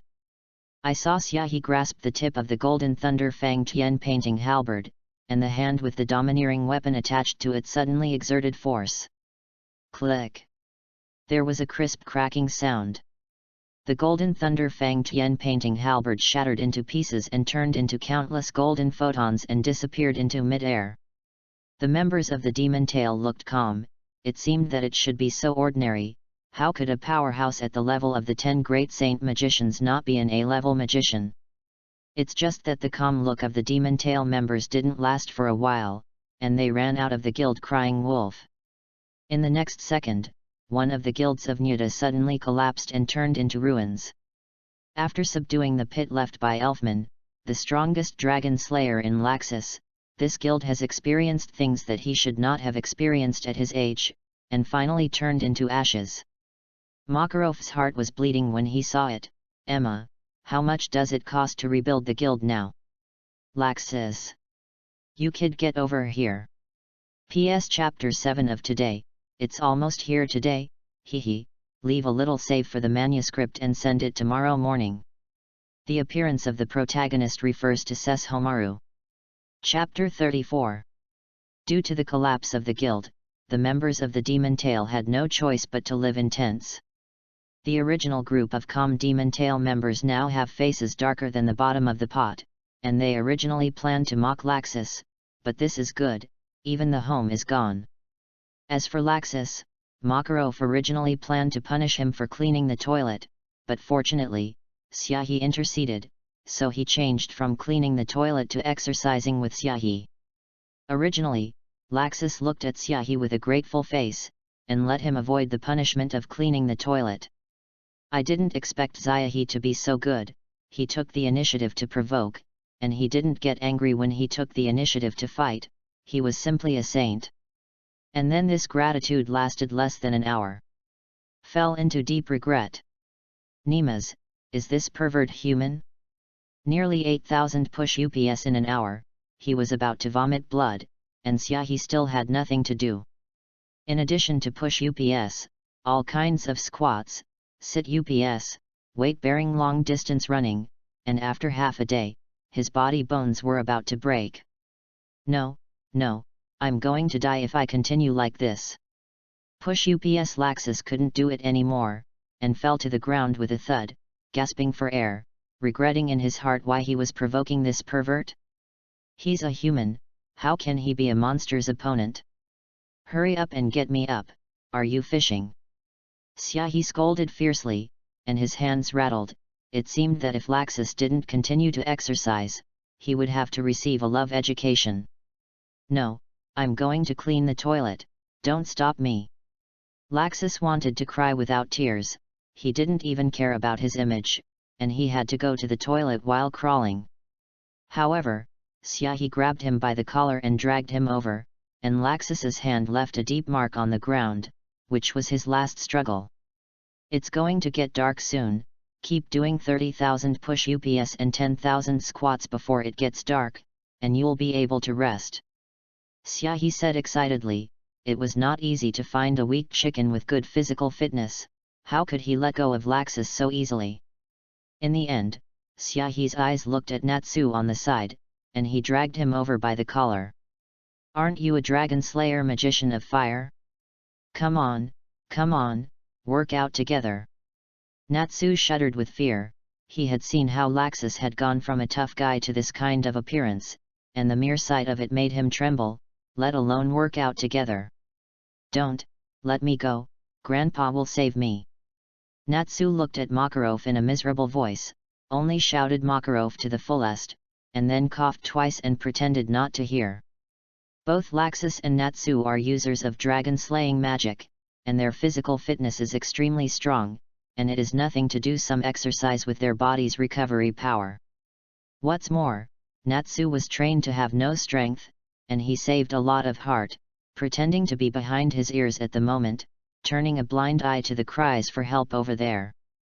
Seeing that Makarov couldn't count on it, Natsu's eyes for help turned to the Demon Tail members again. Macau, Wakaba, Marcus, hurry up and save me, I'm going to be killed. Natsu's voice was particularly miserable, as if he had been insulted by 100 big men. Macau, ahem, wasn't the guild destroyed? I'm going to buy some materials. Wakaba, that's right, it's getting dark, I'm going to buy something to eat. Marcus, it occurred to me that my girlfriend was still waiting for me at home, so I went back first. Natsu watched the Demon Tail members scatter away with a desperate expression, and scolded angrily. Marcus, you are a 10,000-year-old single dog, you have a fart wife, and when Uncle Ben becomes an S-level magician, I have to beat you up. Okay, why do you have so many scenes? Hurry up and do push-ups for me, 30,000, not one is allowed to be less. Xiaohe threw Natsu directly to Laxus's side, and he also did push-ups on the side. Natsu and Laxus glanced at each other, and the two who were originally hostile had a feeling that they had fallen to the end of the world. Hey! The two sighed in unison, no way, it's a thief's den, do it. After about half an hour, Arusha wiped the sweat on Xiaohe's head and asked, Brother Xiaohe, do you want to drink some water? Before Xiaohe could speak, Ilusa on the other side handed over a glass of milk with a red face. Xiaohe has trained so hard, of course you have to drink a little nutritious. No, Brother Xiaohe needs to replenish water now. Arusha said forcefully. Milk is also hydrated, and it's nutritious. Ilusa said without flinching. Xiaohe's eyelids jumped, he didn't want to drink anything now, he just wanted to exercise hard and stay away from the Shura field. At this time, Myra also ran out of the guild with a red face, holding a cup of oolong tea with a strong smell of alcohol in her hand. Well, thank you for the elfman thing, this glass of wine for you to drink. Myra said with a red face. Xiaohe almost vomited blood when he looked at the cup of oolong tea, the water of life plus whiskey and vovorit. Are you sure you don't want his life? No, Brother Xiaohe has to drink water now. Milk is the most nutritious. He still likes to drink. Seeing that the three girls were arguing, Xiaohe twitched the corners of his mouth speechlessly, jumped up directly and dried up the drinks in the hands of the three girls. All right, I'm going to start exercising, what are you supposed to do? Xiaohe waved his hand and said, with a bitter expression. MD, it is said that you can't drink after drinking, and he won't get poisoned if he drinks a glass of milk, right? The three girls looked at each other and snorted in unison, or took a towel to wipe Xiaohe's sweat, or held food on the side, or looked at Xiaohe expectantly with 3 bottles of wine. Laxus and Nanas shuddered. Women are so scary. Even such a strong Xiaohi won't help, they definitely don't want to find a girlfriend in the future, it's terrible. Chapter 35. No, I'm going to die, Laxus, remember to put a stick of incense on my grave on this day next year. No, Natsu, you've only done 30,000 push UPS, I just didn't survive today, and you'll take care of that stinky old man from Makarov in the future. Natsu and Laxus lay on the ground and looked at each other, their eyes full of tears. All right, look at the two of you bears, let's do this today. Xiaohi moved his body and bones, making a crackling sound. Now that the sun has set, he has to exercise to a degree, not to mention that he is a little hungry. Upon hearing this, Natsu and Laxus cheered, feeling that life was so good for the first time. Then Xiaohi's words sent them directly to hell. By the way, we will get up at 5 o'clock tomorrow morning, and we will run to the city next door with weights, and then have breakfast and continue to exercise. Bang! Bang! Natsu and Laxus both fell to the ground together, their eyes filled with despair. Don't! Looking at the dinner in front of him, Xiaohi was speechless. Is this fairy tale's supper? It's miserable, isn't it? Bread, jam, sliced meat, and a little bit of vegetables, let alone a magician, I'm afraid normal people won't eat this kind of thing.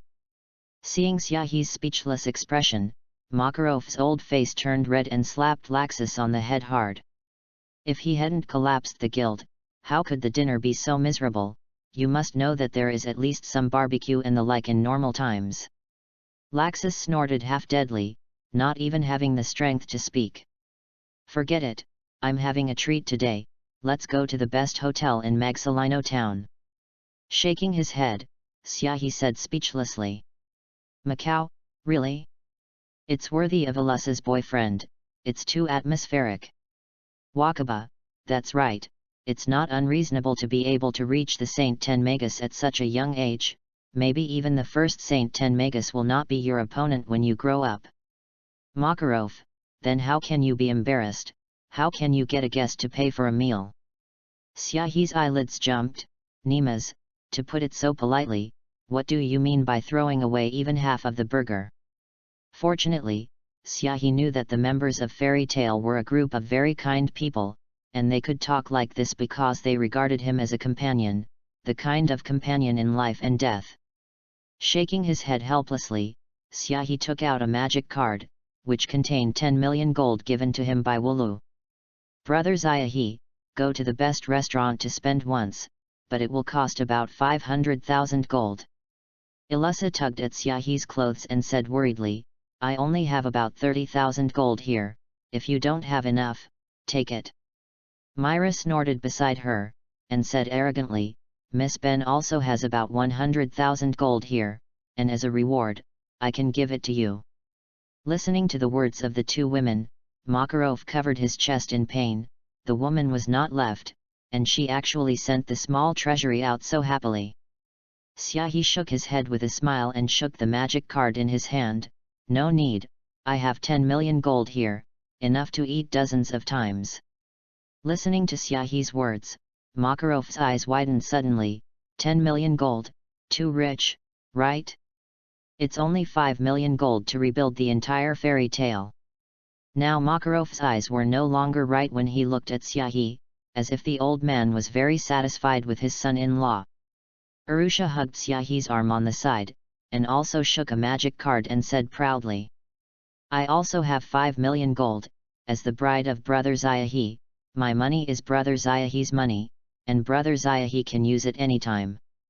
Ilusa and Mirazai snorted in unison, silently making up their minds and their hearts to make good money in the future. So a crowd of people ate hard at the best restaurant in the town of Magsalino. Under Xiaohi's coaxing, Myra concocted hundreds of cups of oolong tea, and none of the people in the entire guild ran away, and all of them were drunk. The next morning, before dawn, Laxus and Natsu, who had not woken up from a hangover, were carried by Xiaohi to a clearing and continued to exercise, only to torture them to cry without tears. I can't help but hope that this pervert will leave quickly, otherwise they may really be cold. In this way, Xiaohe spent about a month or so in the company of the three daughters and the members of the demon tail. At noon one day, Xiaohe stood up, stretched his waist, and then looked in the direction of the royal capital. It's enough to play for a month, it's time to get down to business. He came to Magserino town this time.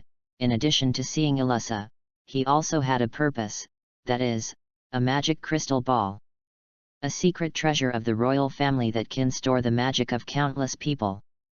In a big martial arts exercise in the future, the royal family took out the crystal ball and absorbed the magic of an unknown number of magicians. Xiaohe just wants to get this treasure, otherwise after he leaves, there will be no way to absorb the magic power of hundreds of teenagers on Wulu's side, which is really a pity.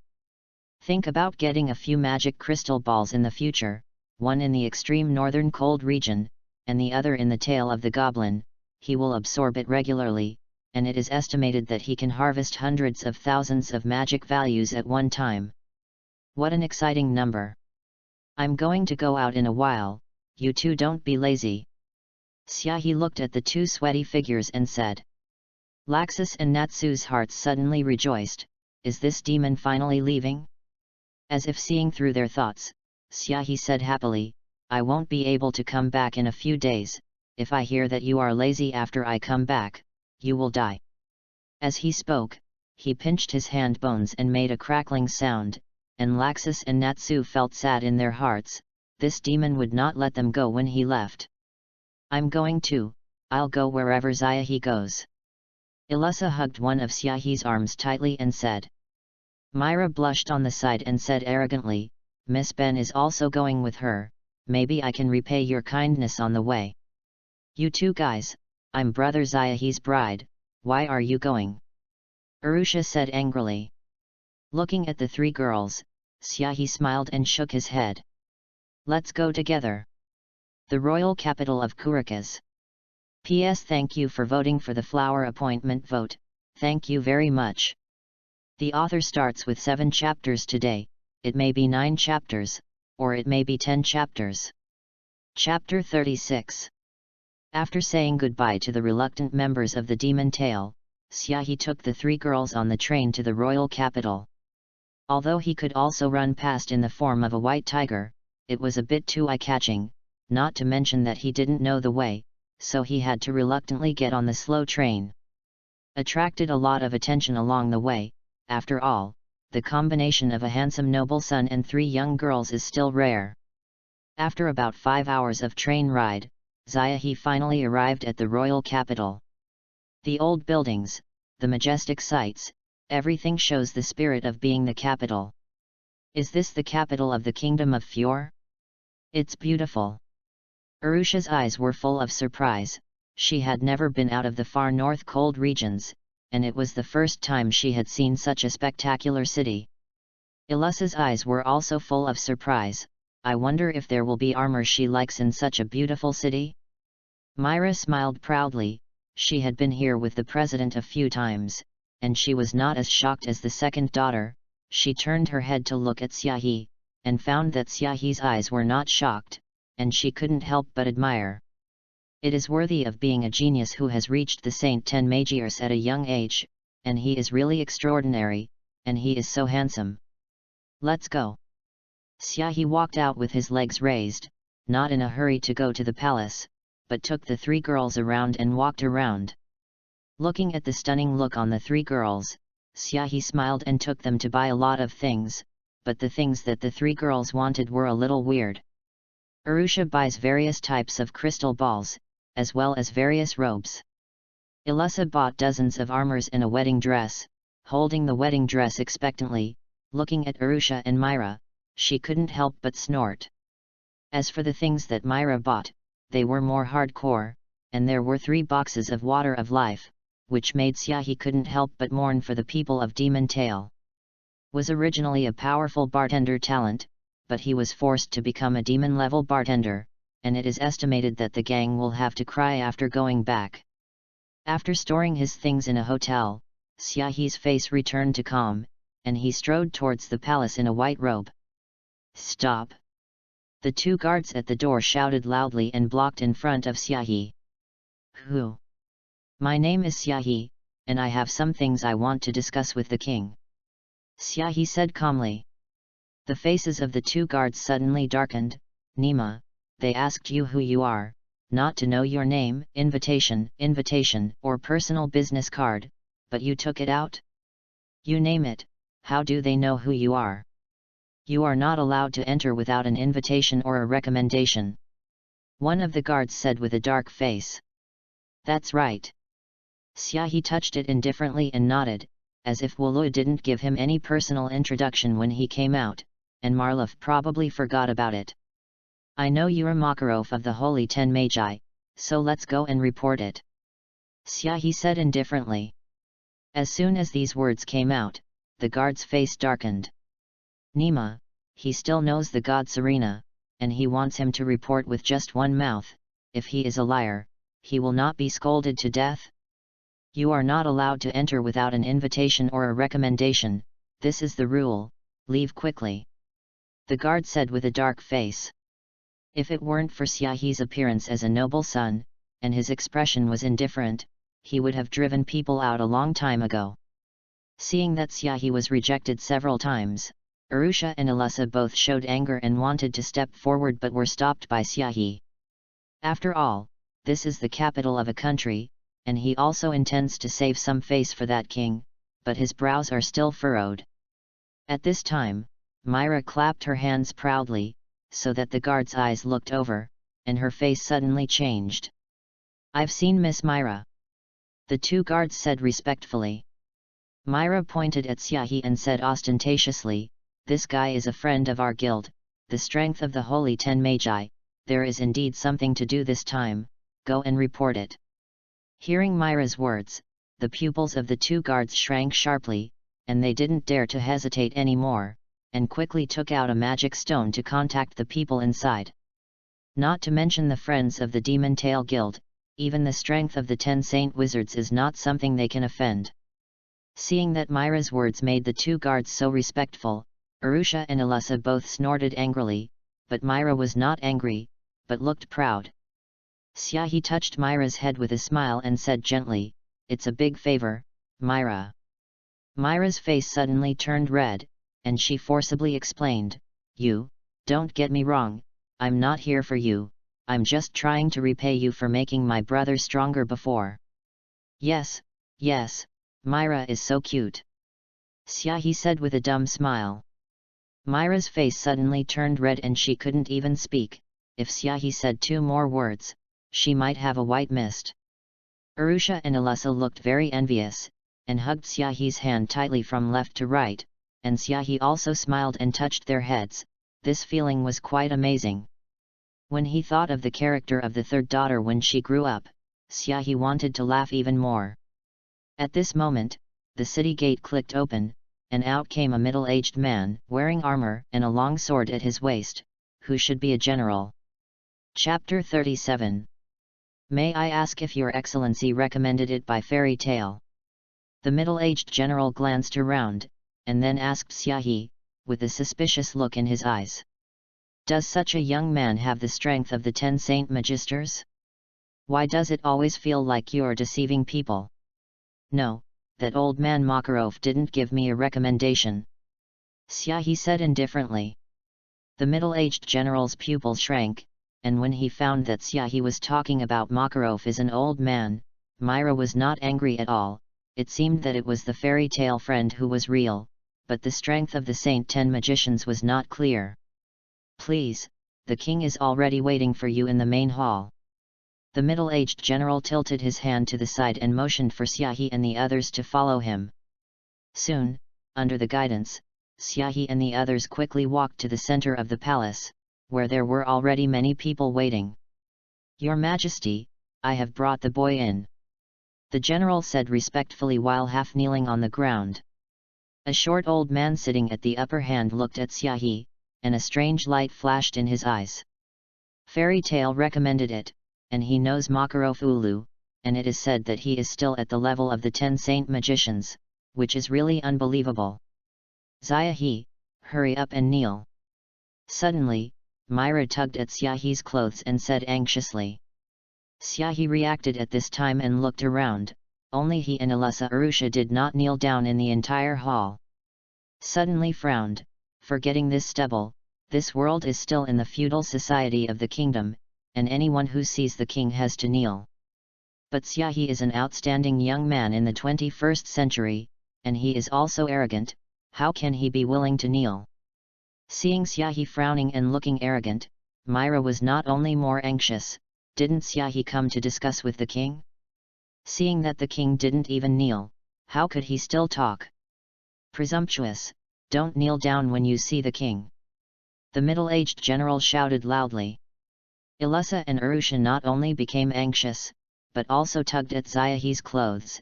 In their worldview, the king was the most honorable person in the whole country, and anyone who saw the king had to kneel. I won't kneel, and I can't even come to the king of heaven, Syahi said indifferently. Not to mention his strength, it is the arrogance in Syahi's heart, and he is not allowed to kneel. His parents give him legs for walking, not for kneeling. In the entire world, Syahi had no one to kneel down except for his parents. Bold! The middle-aged general let out a loud shout, pulled out his long sword from his waist and aimed it at Syahi. Zheng zheng zheng! The guards around him also drew their long swords together, and they looked tense. Seeing the surrounding scene, Arusha, Ilusa, and Myra Zhen all couldn't help but get nervous, and there was a trace of fear in their eyes. Syahi's face turned cold, the white robe on his body was windless, and a trace of thunder arc appeared on his hand at some point. At this moment, the king above spoke, and his tone was low. Okay, stop it, you have the strength of the Saint 10 Magiars at a young age, so you naturally have some arrogance, which is understandable. In this way, if Syahi is not the strength of the 10 Saint Magicians, he will be severely punished. The surrounding guards and middle-aged generals put their long swords back into their sheaths, but they all looked at Syahi with watchful eyes. Tell me why you're going to see me, boy, the king said in a low tone, apparently not in a very good mood. It's just that Syahi is not in the mood to pay attention to his mood, and said in a deep voice. I want the magic crystal ball of the royal family's secrets, and I'm willing to pay for 10 ancient lost magic. As soon as these words came out, the king and some of the surrounding magicians couldn't help but be shocked. 10 ancient lost magic, that young man actually had 10 ancient lost magic. You must know that they also cultivate a lot of magicians every year, but most of them are cultivating the current magic, and their achievements are not high. If they possess the ancient lost magic, with the power of the entire country, they can at least recruit some qualified teenagers, and at that time, maybe they can cultivate powerhouses at the level of the 10 Saint Magicians. At the thought of this, the king's face changed. However, when he thought of Syahi's conditions, his face became entangled, and after a while, he shook his head and said firmly, the magic crystal ball is not good, you change the conditions. The magic crystal ball has the ability to store mana, which may sound inconspicuous, but it is an extremely important ability. Considering that the magicians of the kingdom usually store their magic power in the magic crystal ball, and over time, they will have endless magic power, and using this magic power to promote the weapons of war will be invincible. How could the king give such an important item to Syahi? I want nothing more than a magic crystal ball. Syahi said calmly. He didn't look down on other items in the kingdom, and as for money, with his strength, it was not available everywhere. Humph, the king said this to give you face, don't be ignorant, your 10 ancient lost magic, maybe our kingdom has already included it. A minister on the side said coldly. That is, we have a kingdom that contains dozens of ancient lost magics, and you only have 10 kinds, what qualifications do you have to negotiate? Another diminutive minister scolded. Listening to the words of these great gods, Syahi sneered and said, it's okay, you report all the names of the ancient lost magic you have, and I'll choose 10 of the ones you don't have. Chapter 38. As soon as this remark came out, the stone shattered. The eyes of all the ministers, the generals, and the wizards widened, even the king. What does it mean for them to report their names, and then the teenager chooses 10 ancient lost magic that they don't have and gives them. That young man must have at least dozens of ancient lost magic, otherwise how could he be so confident in speaking? You must know that their entire royal family has only a dozen kinds of ancient magic. And it's the garbage magic that has been circulating on the market, the kind of ancient lost magic that is particularly powerful, and there are not many at all. That's why the royal family is so desperate to find some powerful ancient lost magic. When I thought about it, the young man in front of him possessed dozens of ancient lost magics. There was a look of greed in his eyes. Even if the king is wise, in the face of such a powerful temptation, he is still moved. The Fiori kingdom has thousands of magic guilds, large and small, thousands of S-level magicians, and dozens of Saint 10 magicians. But their royal family only has 7 or 8 S-level magicians, and as for the Saint 10 rank, there is not one. On weekdays, he didn't dare to offend those powerful Saint 10 magiers and powerful guilds. But now it's different, as long as they get the magic in Xiaohi's hands, it won't take them a few years to cultivate their own Saint 10 magicians. As for Makarov and Ulu, they are all dragging their families, so they dare to rebel against the kingdom. After pondering for a moment, the king shook his head and said, "The magic crystal ball can't be given to anyone else under any circumstances, but how about this king can give you hundreds of millions of gold to buy your ancient lost magic at the market price?" "Hey!" Xiaohi sneered. Not only did he not hand over the magic crystal ball, but he actually wanted to buy his ancient lost magic at the market price? Treat him like a 3-year-old? The lost magic circulating in the market is nothing more than some auxiliary garbage magic, and even then it has a price of hundreds of millions of gold. And the lost magic in his hand is an out-and-out ancient lost attack magic. Any of these spells collected by the demon heart can cultivate a strong person at the level of an S-level magician, and as for magic such as the Fire God Slayer magic, it can reach the Saint 10 level. This kind of powerful magic only wants to be bought at the market price, which is really a fool's dream. The king's greed had reached the limit of Xiaohi's patience, and there was no longer any gentle expression on his face, and it was cold. Arcs of lightning flashed on the white palm, making a crackling sound. At some point, Xiaohi's pupils turned a silvery white color, a tail appeared on his back, fluff appeared on his ears, and sharp claws appeared on the tips of his fingers, exuding a powerful deterrent. "Today, you don't even want to take away a single ancient lost magic, on the contrary, I'm going to decide your magic crystal ball," Xiaohi said in a cold tone. He has always been very gentle towards people, but today he was really angry to the extreme, and a trace of red appeared in his eyes. What the devil fruit white tiger form brings to Xiaohi is not only strength, but also the killing intent of the white tiger, the aggressiveness of the white tiger, and the gentleness of the usual days, but Xiaohi's nature. But once he is provoked, Xiaohi will no longer remain gentle, but will erupt with a killing intent like the king of all beasts.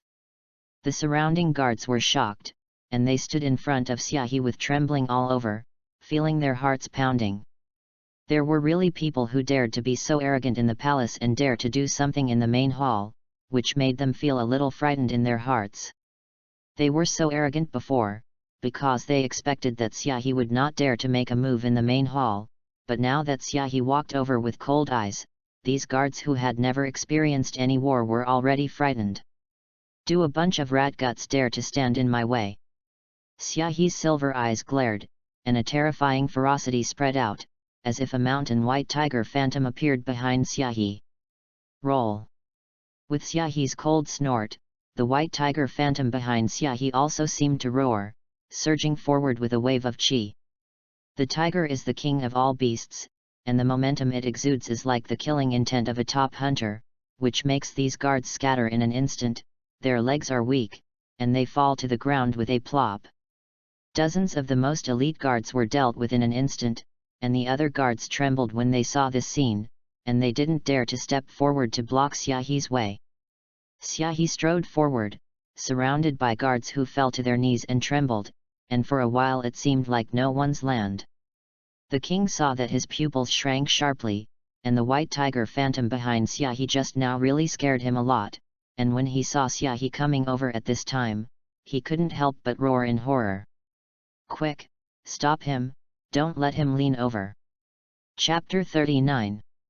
The magicians around looked at each other, you look at me, I look at you, they all saw the look of horror in each other's eyes, and no one dared to go over for a while.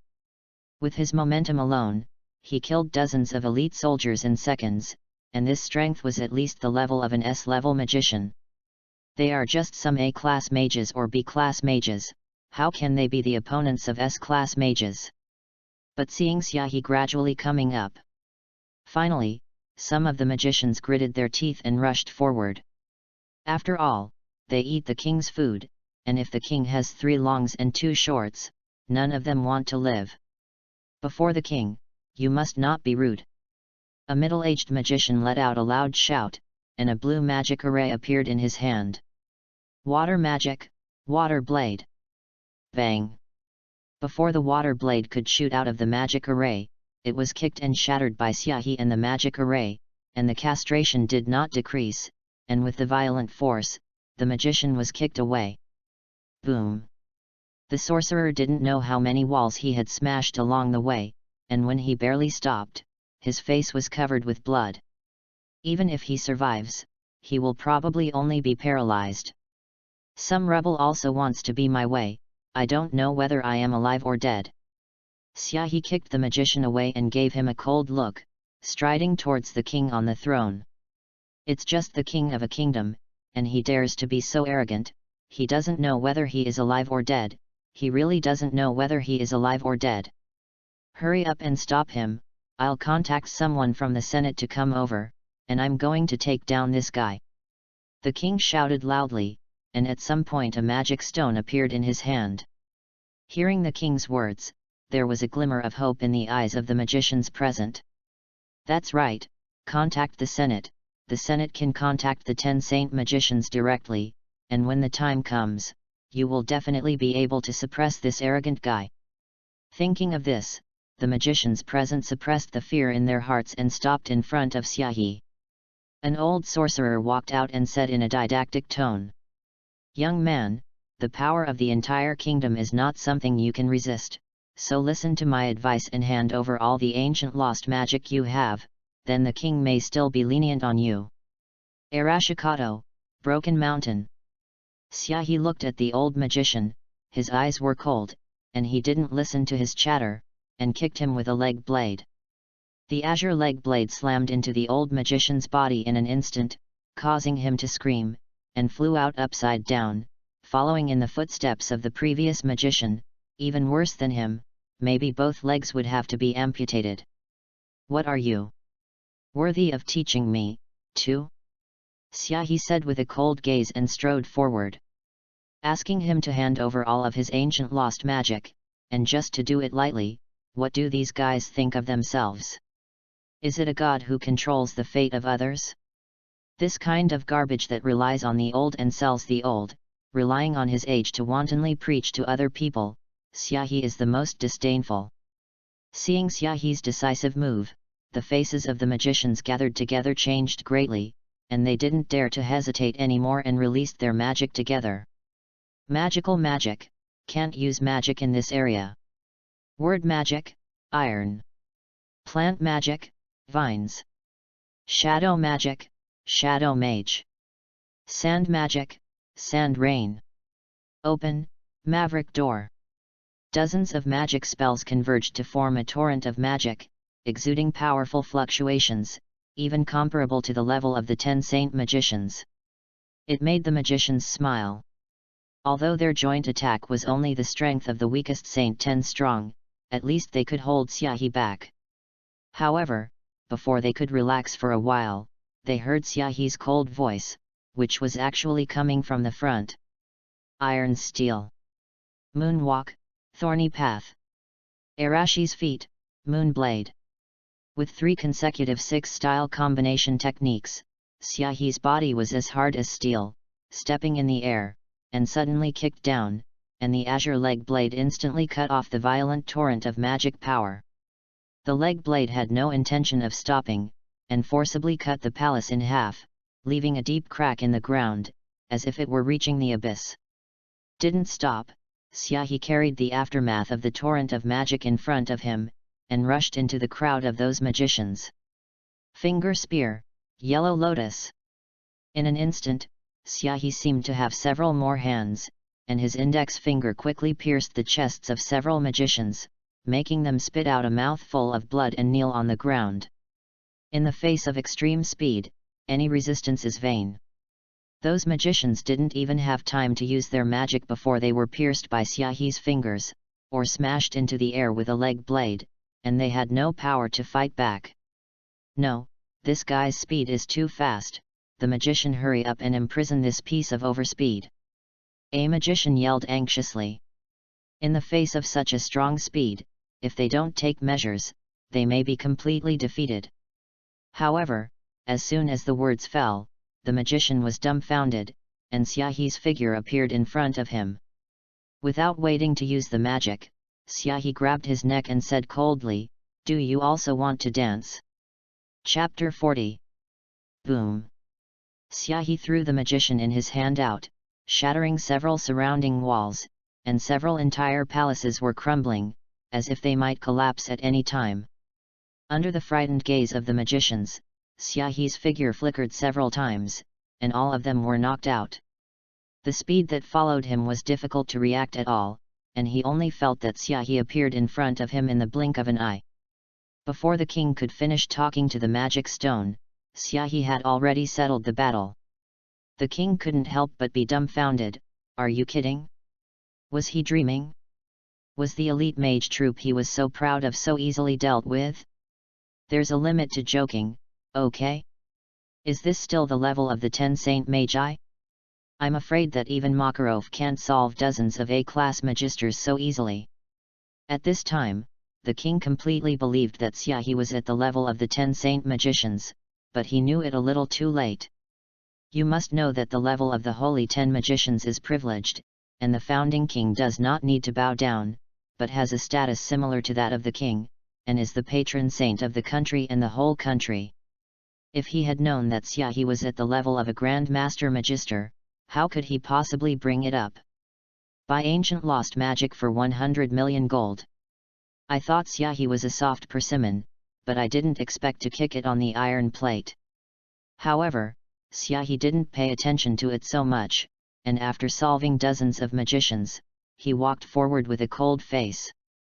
Soon he had crossed the main hall and came to the steps, and every step seemed to be stepping on the king's heart, making the king tremble when he admired it. What are you going to do? I'm the king, and if you make a move on me, neither the council nor the magic guild will let you go. The king's voice was horrified. He was the head of a country, but he had a feeling of isolation and helplessness, as if he had been abandoned by the world. Xiaohe's voice was cold, and his body released a violent murderous aura, and the surrounding space was plunged into an abyss, and the air was extremely oppressive. A cold wind blew from all directions, and the white tiger phantom behind Xiaohe was like a giant beast, looking at the king with fierce eyes. Under the gaze of the white tiger, the surrounding space has been completely controlled by Xiaohe, exuding a wild aura like an ancient flood, making human hearts have a sense of despair surrounded by wolves. There is such a saying in my hometown, when the Son of Heaven is angry, blood will flow thousands of miles. The puppet was furious, and blood splattered. The king's heart was even more frightened. Isn't this the same as the current scene? He originally wanted to threaten Xiaohe with his king's Ming Hao, but Xiaohe was furious, and his life was about to be lost. No, don't kill me, I'll give you a price 10 times more than the market price to buy your ancient lost magic. No, 100 times fine, you let me go, I will definitely not retaliate. The king fell to the ground in fright, and crawled backwards in a hurry, and said in horror, "If you want a magic crystal ball, I can give it to you, don't come here, don't come here. It's late." Xiaohe's figure appeared in front of the king in the blink of an eye, his silver-white pupils were cold, and thunder flashed in his hands. "A mediocre guy like you, let's change the king. Thunder finger gun chaos." Xiaohi's fingers were wrapped around a trace of thunder, although it was just static electricity, but it was enough to make people's hearts go into shock, and with a huge strength, I am afraid that this palace would be destroyed in an instant. Ah! HH! When the king saw his fingers fall, he cried out in despair, and the regret in his heart almost broke through the sky. He never dreamed that someone would disregard the majesty of the royal power so much that he would rather commit the world's disapproval than kill him. Terrain magic, wind belt. Suddenly, a voice like a penguin sounded, and in an instant, the wind blew violently, and the palace seemed to have turned into the center of a tornado, and the violent wind pressure made people unable to open their eyes. Boom! At Xiaohi's fingertips, the earth instantly cracked into countless fragments, and terrifying cracks like spider webs spread in all directions, extremely hideous and terrifying.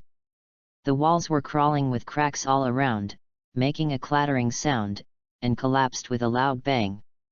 Endless dust shrouded the surroundings, and it was a grey patch. In the dust, a silver-white figure flashed out, jumped in mid-air, and looked down coldly. In the moment just now, the diminutive king was actually blown away by the strong wind, and was not directly hit by his attack. Terrain magic, a secondary magic to the lost magic of the ancients.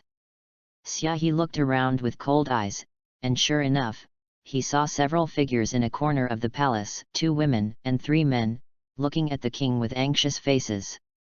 Although the terrain was changed by terrain magic just now, blowing the king away, the wave of air set off by the attack is not something that ordinary people can withstand. The king's mouth was not covered with blood, and he had passed out, apparently badly wounded. Chapter 41. Bold thief, dare to hurt His Majesty the King while we are away, I can't spare you. A man with 2 large scythes on his back, wearing armor and covering half of his face, looked at Xiaohi angrily. To harm His Majesty, the death penalty must be carried out. A burly man clasped his hands on his chest and said angrily. Such a handsome guy, I don't know how much acidity I can bear. The handsome woman with cherry blossom hair licked her lips and said. In front of our hungry wolf knights, even if you are a Saint 10 Magi, it won't help, just tie your hands and arrest it. A woman in a kimono with a blank piece of paper in her hand said. They are the independent troops of the Fiori Kingdom, the executioners of the Naraku Palace, and the reason why no one dares to be presumptuous in the palace is also because of their existence. Big, this guy is not an ordinary character, he can even stay in shape in my strong wind, you must be careful. Said the stunned man who had used terrain magic before. No matter what kind of strength it is, it will be useless in front of our hungry wolf knights. Execution. Execute.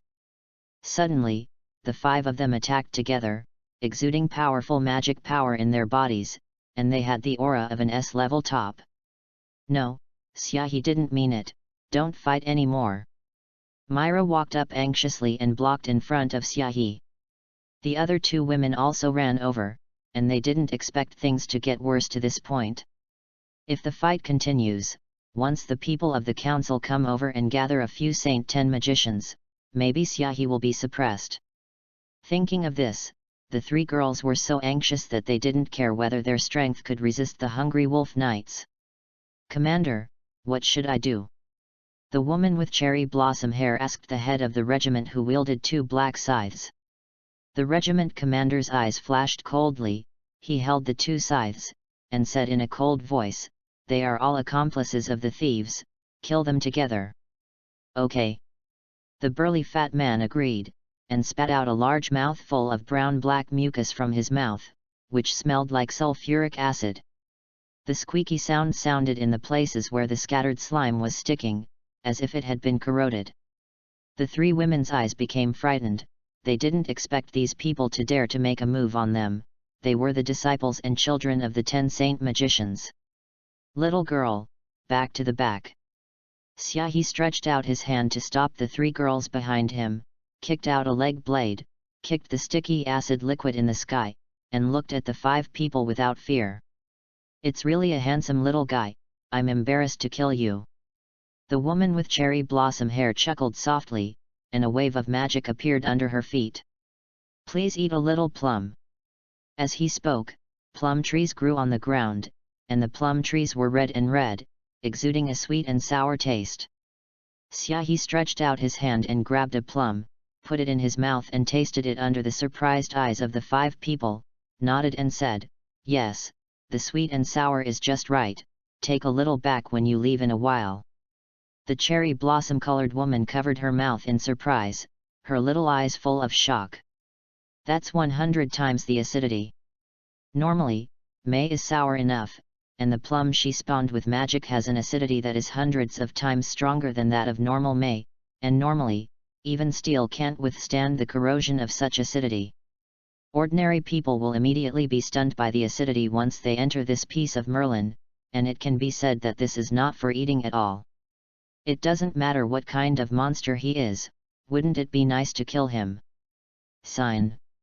The regiment commander rushed over at some point, holding 2 big scythes in his hands, cutting through the air, and attacking Xiaohi with amazing deterrence. "I won't let you hurt Brother Xiaohi." After Urusha behind Xiaohi saw it, he gritted his teeth fiercely, as if he had made up his mind. His left hand slapped on his right hand, and a strong chill came out.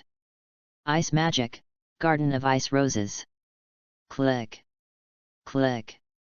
The surrounding chill instantly became dozens of degrees below zero, and countless cold ice spread under the feet of Urusha, forming beautiful roses. "This magic is so strong." The woman with the cherry blossom hair clenched her fists in shock. The magic was almost equal to theirs. It was hard to imagine that a girl could use magic of this intensity. Xiaohi also raised his eyebrows. He didn't expect Urusha to be able to exert the magic of an S-class magician right now. The leader of the regiment faced the galloping ice rose and swung his black scythe. "Hey!" The tough and cold ice rose was cut off in an instant. "How so?" Urusha said in disbelief with wide eyes. Her magic power was almost 9/10 of that of Ulu, but the magic she used was cut off in an instant. "Sinner, don't underestimate our executioners. The scythe on my left is used to hunt the sinner's head, and the scythe on the right is used to hunt the sinner's magic. Your magic has no effect on me at all." The head of the regiment held 2 scythes in his hands, and said in a cold voice, he had the strongest ancient lost magic among several people, and his attack power was not even weaker than the weakest Saint 10 magicians. "Drink!" The head of the regiment shouted, and the 2 sickles slashed towards Xiaohi in unison. "Sinners, go to hell with regret." Seeing this scene, the other 4 members of the Hungry Wolf Knights couldn't help but smile, as if the battle was over. "No one can stop the captain's scythe, it's magic that can hunt all the magic in the world." Click! Just as the regiment commander's sickle was about to slash at Xiaohi's body, Xiaohi stretched out his palm and firmly grasped the blades of the 2 sickles. Under the unbelievable gaze of the regiment leader, Xiaohi said coldly, "Are you worthy of hunting me?" "No kidding." Click! With the force in Xiaohi's hand, the 2 black iron sickles were actually crushed into pieces in an instant. Chapter 42. How is that possible? What kind of magic is this? No, what a powerful physical force is this? The head of the regiment said in disbelief. He didn't even feel a trace of magic in Xiaohi's body. Bang! Xiaohi grabbed the head of the regiment by the hair with one hand, and in his painful eyes, he forcibly lifted him up. "If you want to kill someone without asking, what kind of executioner are you worthy?" Boom! The regimental commander's body flew out upside down in an instant, shattering hundreds of walls, and almost flew out of the palace, without any more sanity, and passed out on the spot. The other 4 members of the Hungry Wolf Knights trembled with fear when they saw this. "That's too violent, isn't it? What kind of power is this?" The hunting magic possessed by their leader can hunt all the magic in the world, and their physical strength is also very strong, and they can even fight all kinds of fierce beasts with their bare hands. But now, those 2 magic weapons were crushed violently, and they were even grabbed by the hair and thrown out, which made several people feel a chill in their hearts. If it wasn't a magic weapon, but the head of the regiment leader, I'm afraid the regiment commander would be pinched to death in an instant, right? Just thinking about that scene, several people were terrified. Xiaohe looked at them coldly, and then touched Arusha's head. A touch of gentleness flashed in his eyes. Don't be disappointed, your ice-shape magic is restrained by that guy, and if you use time magic, that guy will have to be caught. Listening to Xiaohe's gentle tone, Arusha bit her lower lip and nodded, secretly making up her mind in her heart that she must cultivate time magic and strive to help Xiaohe as soon as possible. The same is true for Myra and Alyssa, who also have fighting spirit in their hearts when they see Arusha of the same age having this kind of strength. You must practice magic well. After comforting Arusha, Xiaohe glanced coldly at the few people in the sky and walked towards the king at their feet. Looking at Xiaohe's extremely fast speed, the remaining 4 members of the Demon Knights trembled, and their palms were loose and tight, tight and loose. In the face of Xiaohe's such a strong strength, they couldn't even have the fighting spirit to fight for a while. No, we are the executioners of the palace, and we can't let this guy hurt the king. The fat man yelled in despair. Even if they died, they would drag the people of the Senate over. Super mucus acid magic, hydrochloric acid river. The fat man gushed out countless hydrochloric acid from his mouth, and he almost vomited out the stomach acid. Looking at the disgusting hydrochloric acid, Xiaohe's eyes flashed with a hint of coldness. He didn't even want to touch the slightest bit of this hydrochloric acid. At that moment, he kicked his leg violently, and the speed was so fast that it was difficult for the naked eye to detect, and in an instant, hundreds of leg blades were shot, cutting off all those hydrochloric acids and scattering them all around. Before the fat man came back to his senses, Xiaohe's figure appeared behind him unpredictably, and kicked him in the fat man's shocked gaze. Boom! The fat man was kicked to the ground in an instant, and a large pit of more than 10 meters appeared, and his body was deeply embedded in it, spitting out a mouthful of blood, and fainted on the spot. Seeing that another of his companions had been defeated, the remaining 3 forcibly gritted their teeth and attacked together. Even if they are defeated, they will have to block Xiaohe for a few seconds, otherwise they will definitely be disposed of when the people from the Senate arrive. The stunned man gritted his teeth and waved the flag, and all the magic power emerged. Terrain magic, magma belt. The earth quickly turned into hot magma, and Xiaohe could feel the heat even in the sky. The woman with cherry blossom-colored hair also slapped the ground, and countless trees began to multiply, filling the air with a sour smell. Plant magic, 300x acidity. A sweet and sour breath filled the air, and countless words may attacked towards Xiaohe. A few pieces of blue paper appeared in the hands of the woman in the kimono and threw them at Xiaohe. The blue paper is the god of ice, so it's completely frozen. Looking at the blue paper and the words that came from the attack, Xiaohe's eyes flickered, and a wave of air appeared in the air, and the person disappeared in the sky, and only the air wave generated by stepping into the air could be seen. Moonwalk, thorny path. Arashika, cutting mountain. Listening to Xiaohe's self-muttering in the sky, the faces of the 3 of them became even more frightened, and they looked around desperately. Where?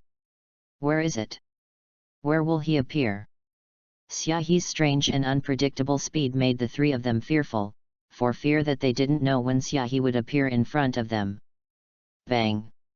The stunned man was kicked in the chest by Xiaohe, spit out a mouthful of blood, and fell into the magma like a meteorite, and the pain made him faint in an instant, but fortunately, when he lost his mind, the magma had disappeared and picked up a small life.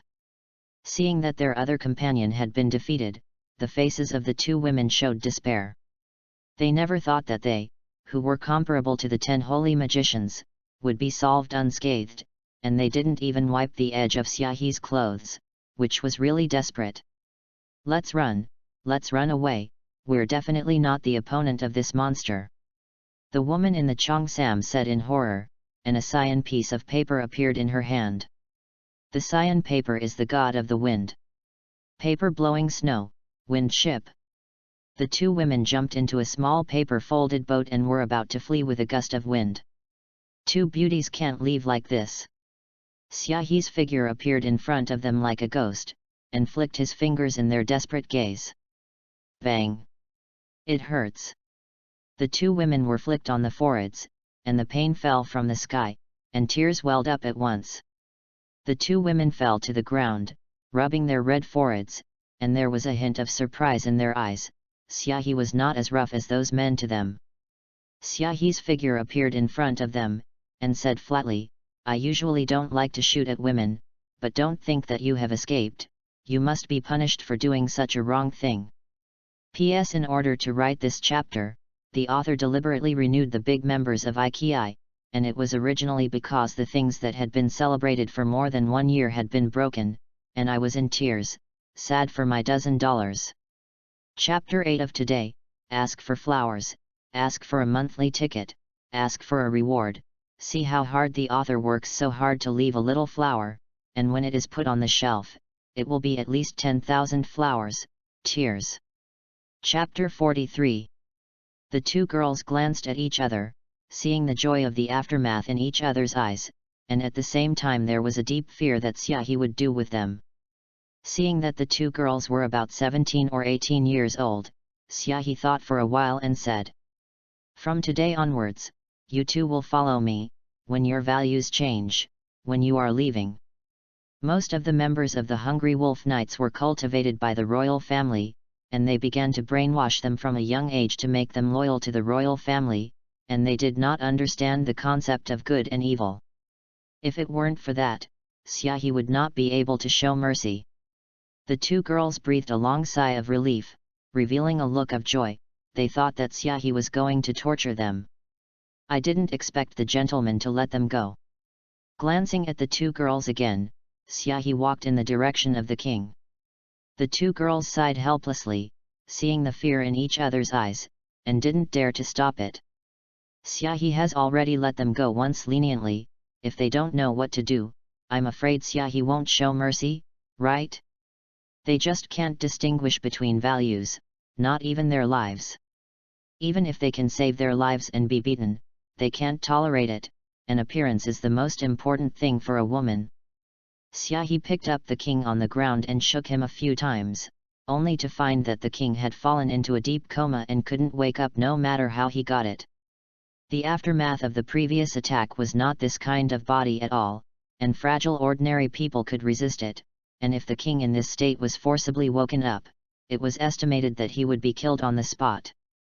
Xiahi touched his chin helplessly. He just wanted a method for making a magic crystal ball, and he actually made so many troubles, which was really speechless. At this time, Xiahi raised his eyebrows, looked to the west, and muttered to himself, "Did those guys from the Senate come so quickly?" Hearing Xiahi's muttering, the eyes of the two women instantly became frightened. The Senate, the center of the entire kingdom's magicians, the organ that commands the entire kingdom's magic guild, has the right to arrest the magicians and detain them, and holds the release of supermagic, the magic elven power, which is a place that makes the magicians of the entire kingdom feel fearful. The supermagical magic spirit power mastered can destroy an island with a single blow, and it has unimaginable destructive power. The three daughters of Arusha also showed a look of fear, hid behind Xiahi, and caused such a big disaster. I don't know how Makarov and Ulu will punish them. It seems that I don't have the idea of running away. Let me see what kind of strength the Inquisition of this kingdom has. An invisible aura spread out from Xiahi's body, with a sense of oppression that was even more violent than before, and the air around him seemed to be condensed. A white tiger phantom appeared behind Xiahi, more than 40 meters in size, like a giant beast, and the person who was stared at by the tiger pupil was like being judged by the god of death, and without words, he felt fear in his heart. The two girls felt this pressure, their pupils shrank sharply, and they fell to their knees with a plop, looking at Xiahi in disbelief. "Didn't you fight us with all your might?" This sense of oppression even made it difficult for them to stand up. If Xiahi exuded this momentum before, I'm afraid they wouldn't even have the qualifications to stand up. "The battle with you is just a game for me." Xiaohe glanced at them and said domineeringly. If it weren't for the fact that he didn't want to kill them, in just a moment, Xiaohe would be able to kill them. How could the top strength of the 10 saint magicians be like this? Isn't it even serious? The sorcerer with cherry blossom hair asked incredulously. They are also the top magicians in this country, and with the ancient lost magic, don't they have the strength to make Xiaohe serious? Who would be serious about a little rock? Listening to Xiaohe's words, the two women were completely desperate in their hearts. It turned out that their strength was nothing more than sand and rubble in Xiaohe's eyes. This kind of power, this kind of strength, even the Senate may not be able to deal with it, right? At this time, the two girls couldn't help but feel a little happy in their hearts, glad that Xiaohe was a gentle person. If it was a person who killed by heart, I am afraid that they would lose this little life in an instant. 1, 2, 3. Xiaohe looked at the person from the west and muttered to himself, are there only 3 Saint 10 magician level powerhouses? It's really underestimated. Do you want to fight me with 3 people? A hint of domineering flashed in Xiaohe's eyes, and he did have this qualification. The strength of the Saint 10 Magi, coupled with the armed color domineering and seeing and hearing color domineering, can even be compared to the demon heart leader Hades. With 3 weak Saint 10 Magi, it was impossible for him to be his opponent. Fighting is never about having too many people. Chapter 44. In the distance, dozens of people were galloping towards them, with anxious looks in their eyes. I didn't expect that there were still people in the capital who dared to be so presumptuous, and they actually attacked the palace where the king was, and it was actually at the level of the 10 saint magicians. There were no powerhouses of the 10 saint magiers in the entire council, so they had to contact the presidents of each guild and ask them to send someone over, which took a lot of time. Respectively, Makarov, the head of the Fairy Tale Guild. Joseph Bora, the leader of the Spectres Dominators Guild. Vlad Sinkin, ranked 4th among the 4 heavenly kings of the 10 saint magi, and one of the 4 founders of Fairy Tale. Due to the urgency of time, the 6th-ranked Ulu had no way to rush over, and the first 3 Ulfheim, Dragulos Hybrian, and Selene of the Gods also did not come. However, only 3 Saint 10 wizard powerhouses were enough, and His Majesty the King had said in the magic stone that the enemy was just a teenager. No matter how strong a teenager is, can he still beat 3 Saint 10 magicians? The 3 Saint 10 wizards were extremely fast, but Makarov couldn't stop muttering in his heart. How could it be such a coincidence? As soon as that kid from Xiaohe passed, there was an attack on the royal capital. Was it so lucky? He knew Xiaohe's strength, and he was not weaker than him at all. Maybe by the time they passed, Xiaohe would have already dealt with the guy who attacked. At that time, the king will see the credit of Xiaohe. Maybe he will really agree to some of Xiaohe's requests. So how is the kid so lucky? Makarov was a little jealous of Xiaohe's luck in his heart. Not only captured the peace of mind of Alyssa and Arusha, but even their Myra was a little interesting. It's really envious luck. When the 3 Saint 10 wizards approached the palace, they couldn't help but be stunned. I saw a white tiger phantom in the palace with a body like a mountain in the sky, exuding a violent ferocity, which made people not frightened. When Makarov saw the phantom of the white tiger, his eyes were about to pop out, and his eyelids jumped. Nima, isn't this Xiaohe's ability? What did that kid do? Did you break the sky? At this time, the members of the Senate behind him rushed over, wiped the sweat from his head and said, the attacker is the one who released the white tiger phantom. According to His Majesty's description, the young man's body has the characteristics of a beast, and he should be the one who receives magical abilities. Ahem. At this moment, Makarov coughed dryly, and almost choked to death from his own spit. What's the matter, Lord Makarov? The members of the Senate asked, confused. No, it's okay, it's old, it's old. Makarov said, twitching the corners of his mouth. That's good. The member of the Senate nodded, and said in a deep voice, that thief is wreaking havoc in the palace, and I asked the 3 lords to deal with him, and it is best to ensure the safety of His Majesty. The user who receives the magic? It's a rare kind of magic, and it's really surprising that a teenager has this kind of strength. Vlad. Sinkin said calmly. Humph. What about teenagers? Angered the king, he must die here today. Joseph Pola said in a cold voice. The reason why he was willing to come to the aid of the Senate was because of the promise made by the Senate, an ancient lost magic, and he just wanted to kill the attacker as quickly as possible. At that moment, he glanced at Makarov and Vlad coldly, and his figure turned into a ghostly light and flew over quickly. If it weren't for the reward, he wouldn't have been able to cooperate with Makarov if he was killed. You must know that the ruler of the ghost and the tail of the goblin are not in the same hatred, and there are countless open and secret battles on weekdays, and this is this time. Let's go to a teenager, and save his life if it's possible. Vlad shook his head and said.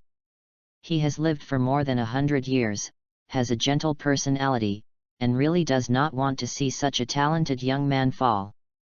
However, just as a tree grew at Vlad's feet and was about to carry him over, Makarov suddenly stopped him with an embarrassed expression. After organizing the language, the corners of Makarov's mouth twitched and said. That, Uncle Vlad, this, that, the attacker this time seems to be a friend of our guild. Killing Makarov didn't expect that Syahi was actually the culprit in the attack on the palace. Didn't he say he was going to discuss things with the king? Is it a big fight without a word?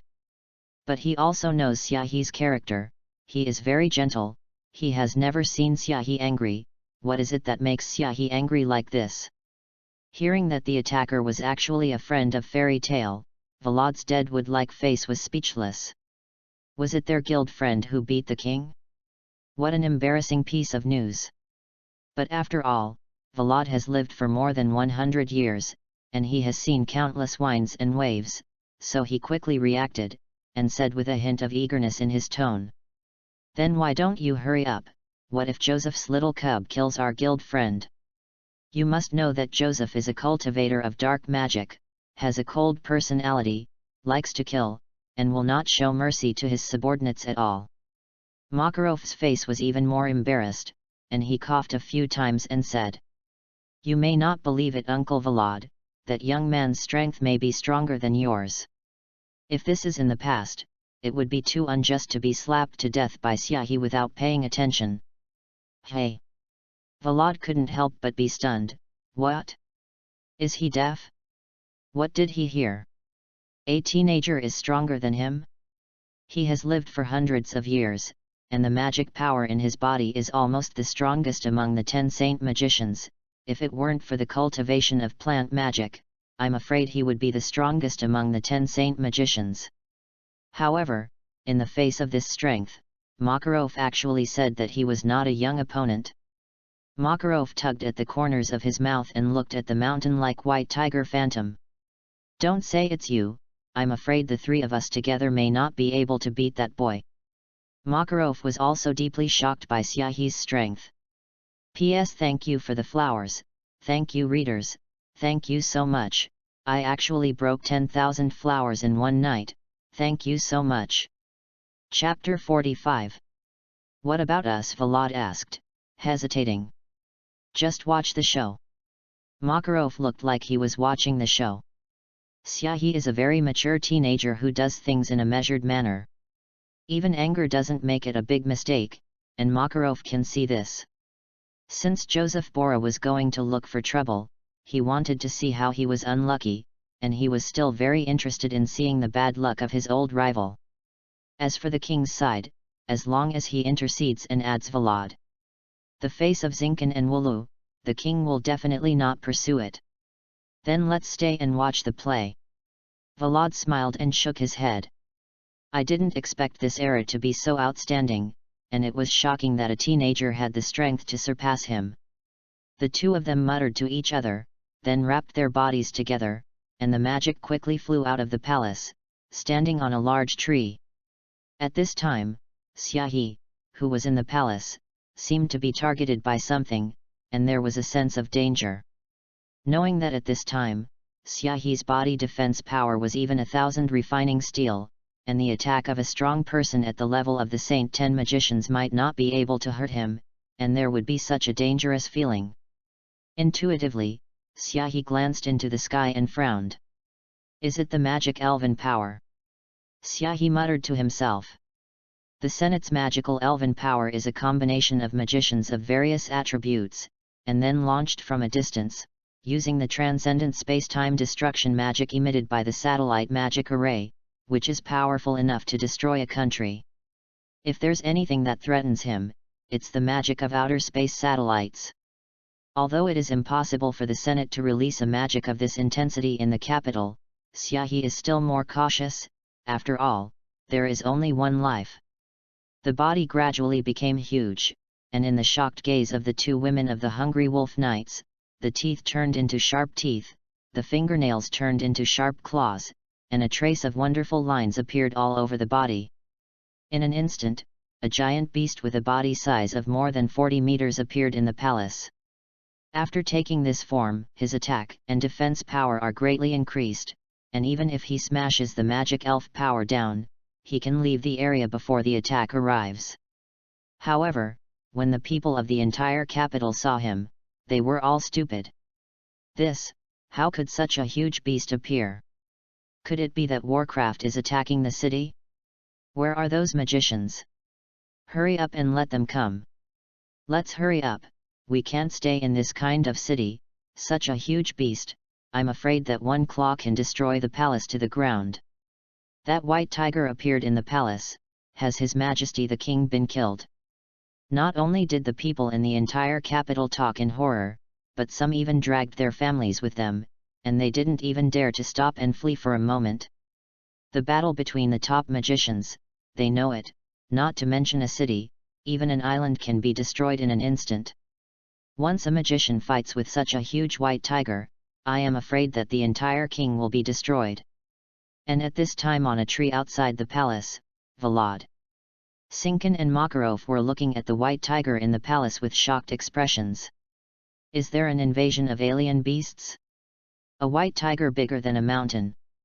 I haven't heard of it in the mainland. Good boys. Take Vlad.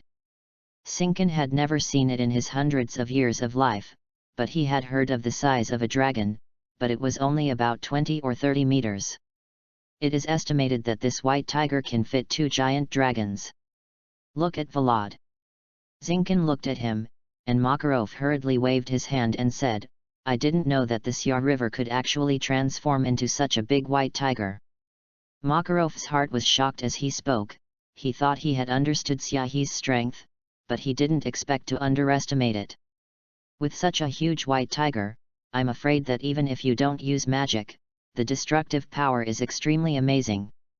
If you add those abilities shown by Xiaohi himself, I'm afraid that the heavenly god Serena, the first of the 10 Saint Magiers, is not an opponent, right? How strong is that kid? Makarov muttered in disbelief.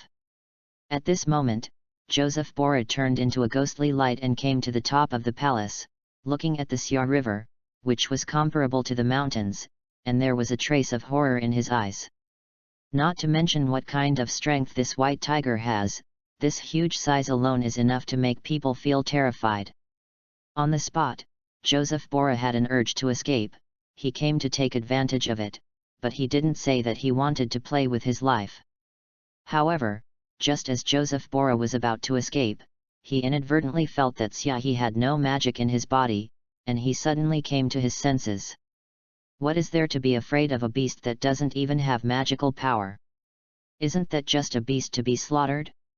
He, I guess that turning into such a big beast will exhaust your magic power, right? Joseph Borah laughed coldly, purple magic flashing around his body. As long as he kills the giant white tiger, their ghostly ruler guild will become famous, and he may be able to leap into the fairy tale to become the #1 sorcerer guild in the kingdom. When the time comes, he will find another opportunity to break the fairy tale, and sometimes the grudges of hundreds of years can be settled. Thinking of this, Joseph Borah's eyes flashed with a touch of coldness, and a purple magic array was formed in the sky with all his magical power. The boy is the president of the Ghost Dominator. You dare to attack the king. It is really a heinous crime, and his crime should be punished. This seat is here to execute the king. Dark magic, spectre arrow. In an instant, several purple rays shot out from the purple magic array in the sky, and in the surprised eyes of everyone in the council, they suddenly attacked Xiaohe's waist. Chapter 46. Boom! With a loud bang, some wounds appeared on the surface of Xiaohe's skin, and traces of blood flowed down. Haha! Joseph Bora laughed proudly, with a smug look on his face. What if you become such a huge beast? Isn't it for him to be slaughtered? At this time, Xiaohe reacted, shook his body, and the wound healed at a speed visible to the naked eye. Joseph Pola's laughter was stuck in his mouth, his eyes were about to pop out, and his mouth was open enough to fit a toad. The heart is turned upside down. Nima, what the hell is this recovery speed? Even restoring magic isn't so scary, is it? Looking back at the wound on his waist, Xiaohe noticed Joseph Bora in the sky. The wound just now seemed to him as if he had been bitten by a mosquito, and he didn't even feel pain, only a mosquito kept flying and buzzing in his ear. As soon as Joseph Bora came out of the shock just now, he met the two silver-white tiger eyes in front of him that looked like the sun. The two men stared at each other, causing Joseph Bora to break out in a cold sweat. Who can understand what it's like to look at a beast like a mountain? The white tiger in front of him had bigger eyes than his people, and his exhaled breath seemed to be able to blow him away for 100,000 miles. Especially the tiger power emanating from Xiaohe's body, the coercion that belonged to the king of beasts, seemed to suppress the entire continent, and Joseph Bora felt that he was about to pee. I especially admired the stupid beep 10 seconds ago. How did that stupid beep have the courage to shoot at such a supernatural beast? By Lord White Tiger, this is a misunderstanding. Joseph Bora forced a mouthful of saliva, a far-fetched smile on his face, and said tremblingly. Xiaohe ignored Joseph Pola's words, stared straight at him with silver-white pupils, and took 2 steps forward. The hair on his body diffused a trace of static electricity, crackling, and the sound was so loud that it was not even weaker than the thunder of nature. You want to execute me? Xiaohe whispered, like the calm before the storm. The space around them was silent, unusually oppressive, and breathless. The civilians in the capital, the members of the Senate outside the capital, and Volodymyr Kirov standing in the trees couldn't help but hold their breath, and they didn't even dare to breathe. A city that is so eerily silent that it seems to be heard as if a hair falls on the ground. Joseph Bora trembled like a sieve in this oppressive space, and his heart seemed to be clutched and breathless. Ha ha ha! The sound of breathing became more and more rapid, as if death lay ahead. At last, Joseph Bora could no longer bear the terrible oppression, and he felt that he was going to die if he stayed any longer. If you can't escape, then you can only fight hard. Dark Ultra Magic, Death Storm. Joseph Bora roared, and a huge purple magic array appeared in the sky, completely recklessly channeling his own magic into it. If not, he felt that he was going to die in the next second. Drink! The astonishing storm of death erupted from the magic array and smashed overwhelmingly towards Xiaohe, and ordinary people would be scattered as long as they touched a little, which was the strongest attack of the 10 holy magisters. SHHH! Makarov gasped outside. Joseph Bora, that guy actually used forbidden magic. Makarov's eyes widened and he said. The so-called forbidden magic is the magic that is restricted from being used because it is too lethal, or for some other reason, and each of them has amazing power. Is that guy crazy? This attack was enough to kill half the city. Volod was shocked. If such a violent death aura smashed into the city, I am afraid that half of the city would die. How did they know how terrible Joseph Bora's pressure was, as if from the abyss? Seeing the raging storm of death, Makarov was not only a little worried about Xiaohe. Although he believed in Xiaohe's strength, this was a forbidden magic, and it was also activated by the magic of the whole body of the 10 saint magicians. The next moment, however, they were dumbfounded. I saw that when Joseph Bora released the magic array, Syahi roared, and the thunder on the white claws flashed, and there was a sense of thunder and lightning, and he swung out with one claw. The mouth roared like a thunderstorm. Thunder, gossip. Boom. The white claws wrapped around the thunder shattered the aura of death in an instant, and the magic array in front of him shattered in the disbelief of Joseph Bora. Bang! Joseph Bora's face was hit by Syahi's claws, and it twisted viciously, and his nose, eyes, and mouth all changed positions. His eyes were blank, and he was stunned in just a moment, and the whole person's figure flew out upside down, like a meteorite, and even made a sonic storm. Boom! Boom! Boom! Several mountains near the palace were pierced by Joseph Bora's body in an instant, and smashed into a forest in the distance like missiles, making a sound like a nuclear bomb exploding. The forest was destroyed in an instant, and the huge crack spread for thousands of meters, as if it had been hit by a meteorite in the center. Seeing this sight, everyone was dumbfounded, and the whole world seemed to fall silent. P.S. It looks like Luffy is going to spend the new year in prison, and I want to laugh when I think about what Kid said with him in Chambord's Islands. Kid, how many beatings did you take? Luffy, 1 stick. Kid, trash, I'm 2. Luffy, I'm thundering gossip. Kid. Chapter 47. There was silence inside and outside the capital, and even the sound of birds flying by could be heard clearly. Everyone was dumbfounded and looked at the abyss pit outside the palace, which was dozens of meters deep, and the cracks around the pit seemed to be the summons of the demons. Who would have thought that Joseph Bora, who was at the level of the Saint Ten Magus, would be slapped like this by that huge white tiger? The members of the Senate were so frightened that they collapsed on the ground, and they were scared to pee on the spot, and their eyes were full of fear. He had been terrified of trying to get Joseph Bora to stop his magic. Before he could say anything, Joseph Bora, who had used forbidden magic, was thrown thousands of meters away without resistance. More than 5 mountains were smashed along the way, and the members of the Senate could barely stand up when they looked at the lines on the ground that looked like cracks in the abyss. I guess Joseph Bora wouldn't have survived under that paw.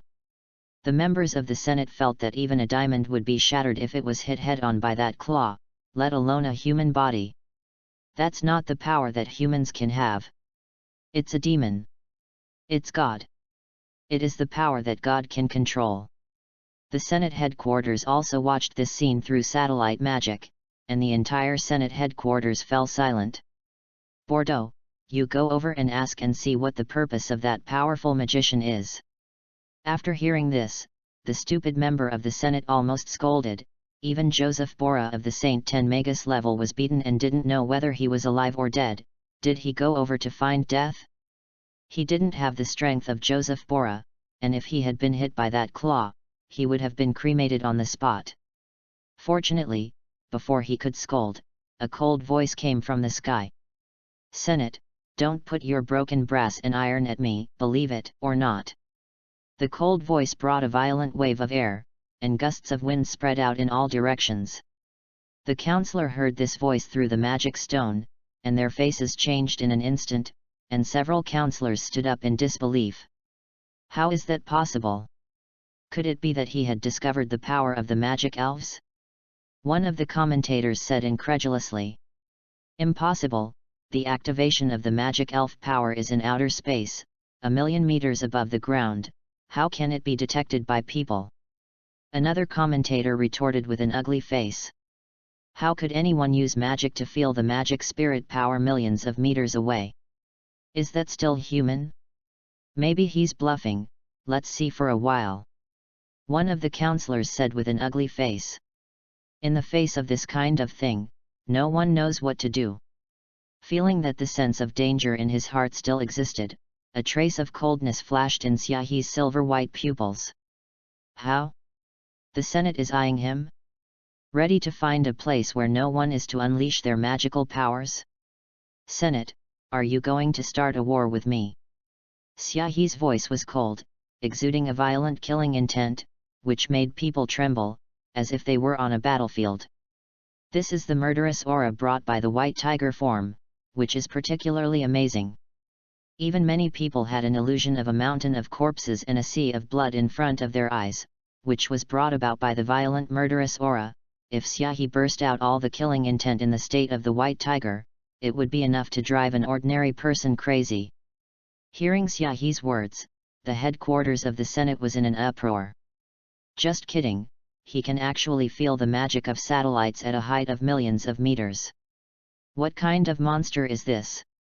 I'm afraid that the strength has surpassed that of the celestial god Serena, right? So what do we do? Do you want to cancel the magic elf power?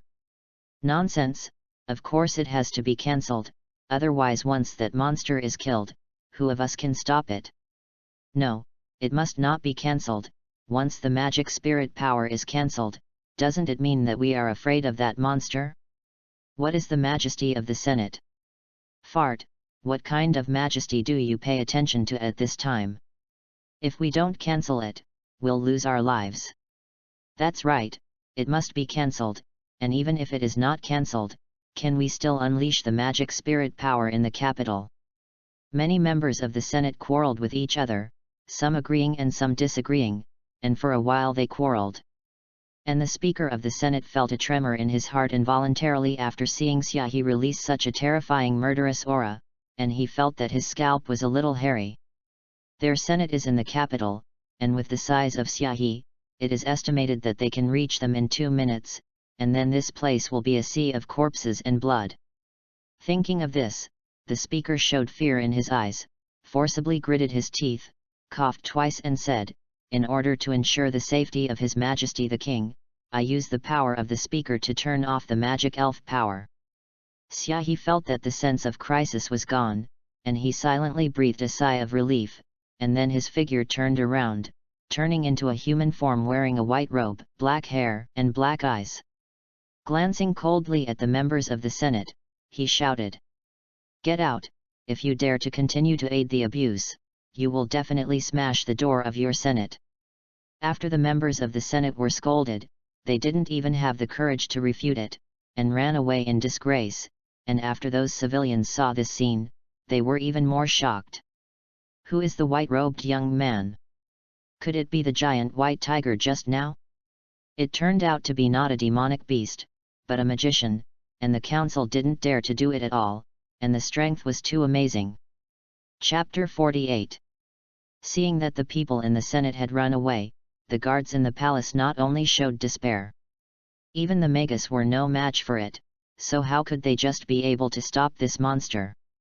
The guards in the palace couldn't stand up because of the murderous aura that Xiaohe had just released, let alone fight, and could only watch in despair as Xiaohe stepped over them step by step and walked towards the king.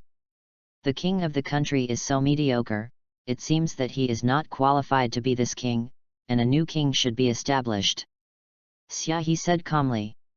Is so domineering, one sentence determines the master of a country. This is the strength of a top-level magician, enough to suppress a country, and no one can stop it when it comes to words. The ministers around him trembled, knelt on the ground in embarrassment, and when they barely wanted to stand up, they found that their bodies were weak and they couldn't stand up at all. Xiaohe walked up to the king, looked at him trembling all over, and said calmly, "Now you can hand over the magic crystal ball, right? You're dreaming."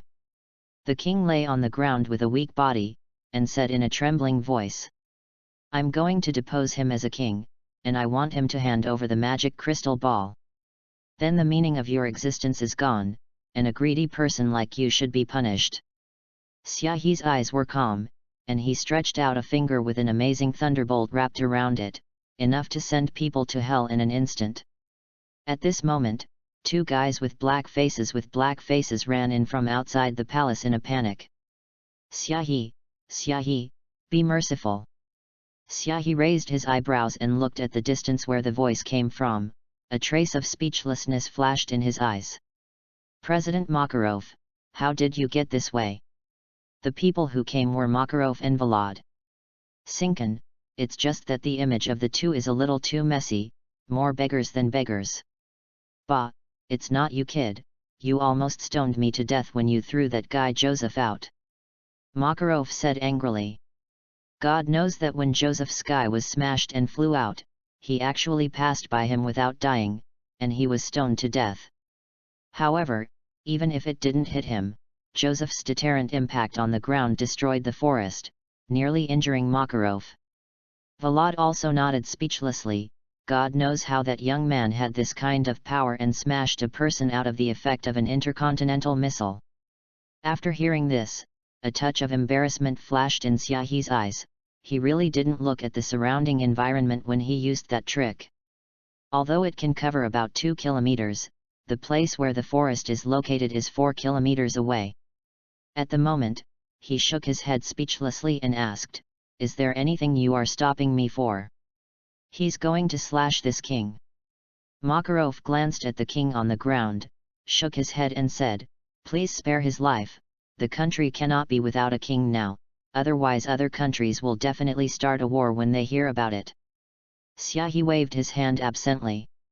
"Don't worry, with me, war is impossible. With his strength, one person can destroy a country, and it is not difficult to suppress a country at all." Now Makarov has nothing to say, and he can be regarded as seeing Xiaohe's true strength. With such a strong man suppressing the Fiori kingdom, I'm afraid that the countries next to him can't hide. How can they come and attack?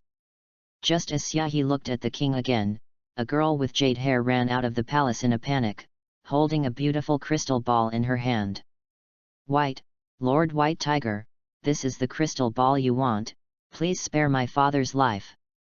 The girl knelt in front of Xiaohe with a plop, still holding the crystal ball in her hand, with a pleading look on her face. Xiaohe raised his eyebrows and gently took the magic crystal ball in the girl's hand. "That's right, this is the kind of magic crystal ball that can store mana, although it is only the size of a palm, but it is enough to store thousands of mana. Lord White Tiger, this is how the magic crystal ball is made." The jade-haired girl quickly took out a drawing from her body and handed it to Xiaohe, which contained various materials and processes for making magic crystal balls.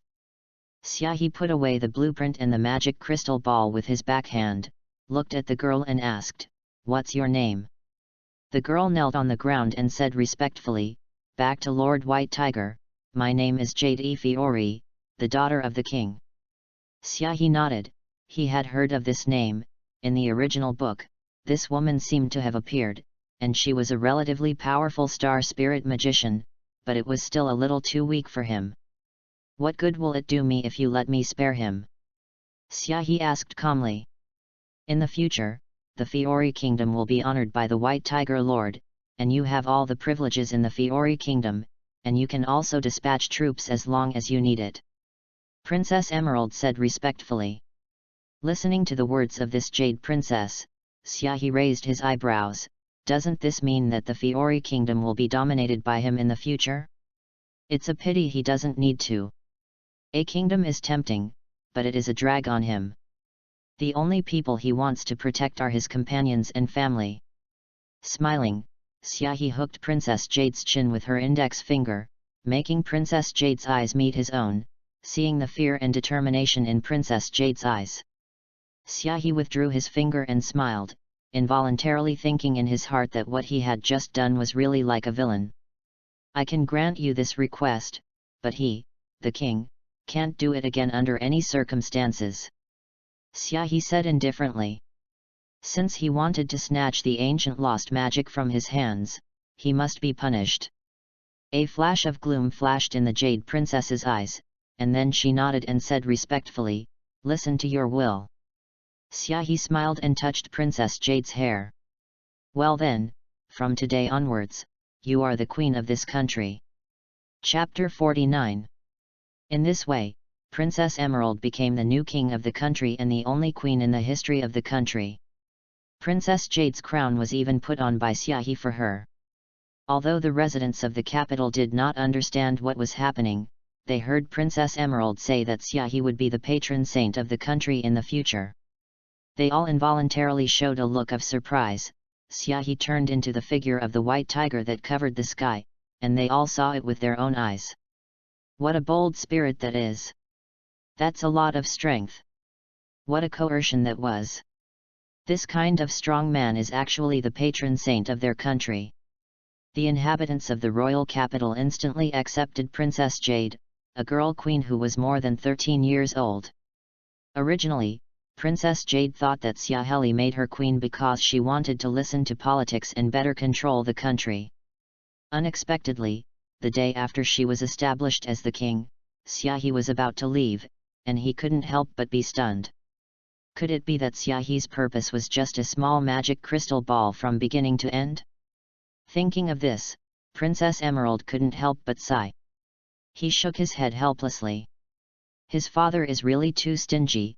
If he knew that Xiahe's purpose was just that, I don't know if he would spit out a mouthful of blood. Princess Emerald and the ministers stood at the door, and Xiahe sat in the carriage to say goodbye to them and left. When looking at the back of Xiahe leaving, Princess Jade's expression was not only a little colorful. Xiahe's powerful strength, domineering figure, and fearless expression deeply shocked this girl. Especially the free and easy way to go. It made Princess Jade feel a faint envy in her heart. How can there be such a perfect person in the world? Brother Xiahe, you are so powerful, the council doesn't even dare to send someone out. Arusha said with stars in her eyes. Xiahe scared the Senate this time. That claw thundered and gossiped, shocking the entire kingdom, and no one dared to stop Xiahe at all. Originally, the Senate was going to release the magic spirit power in a place where no one was around, but the speaker only asked one sentence and the Senate was silent. With the strength of that monster, will you be able to escape from that area before the magic elf power descends? After seeing Xiahe's strength, no one would believe that Xiahe didn't have that kind of strength. Xiahe smiled softly, looked at the third girl and said, if you work hard to cultivate, sooner or later you will be able to have stronger strength than this. Really? The third girl asked in surprise. Xiahe smiled and nodded. The talents of the three women are extremely amazing, and if they cultivate hard, they can even reach the strength of 12 shields, and it is not easy to suppress a country. Hearing Xiahe's words, the third girl was surprised, and made up her mind to cultivate hard after going back, otherwise she wouldn't be able to help Xiahe at all. After returning to Fairy Tale, Xiahe was surprised to find that Kildas had actually returned. At this moment, in the newly built guild, a red-haired, half-armored man was laughing and drinking with everyone.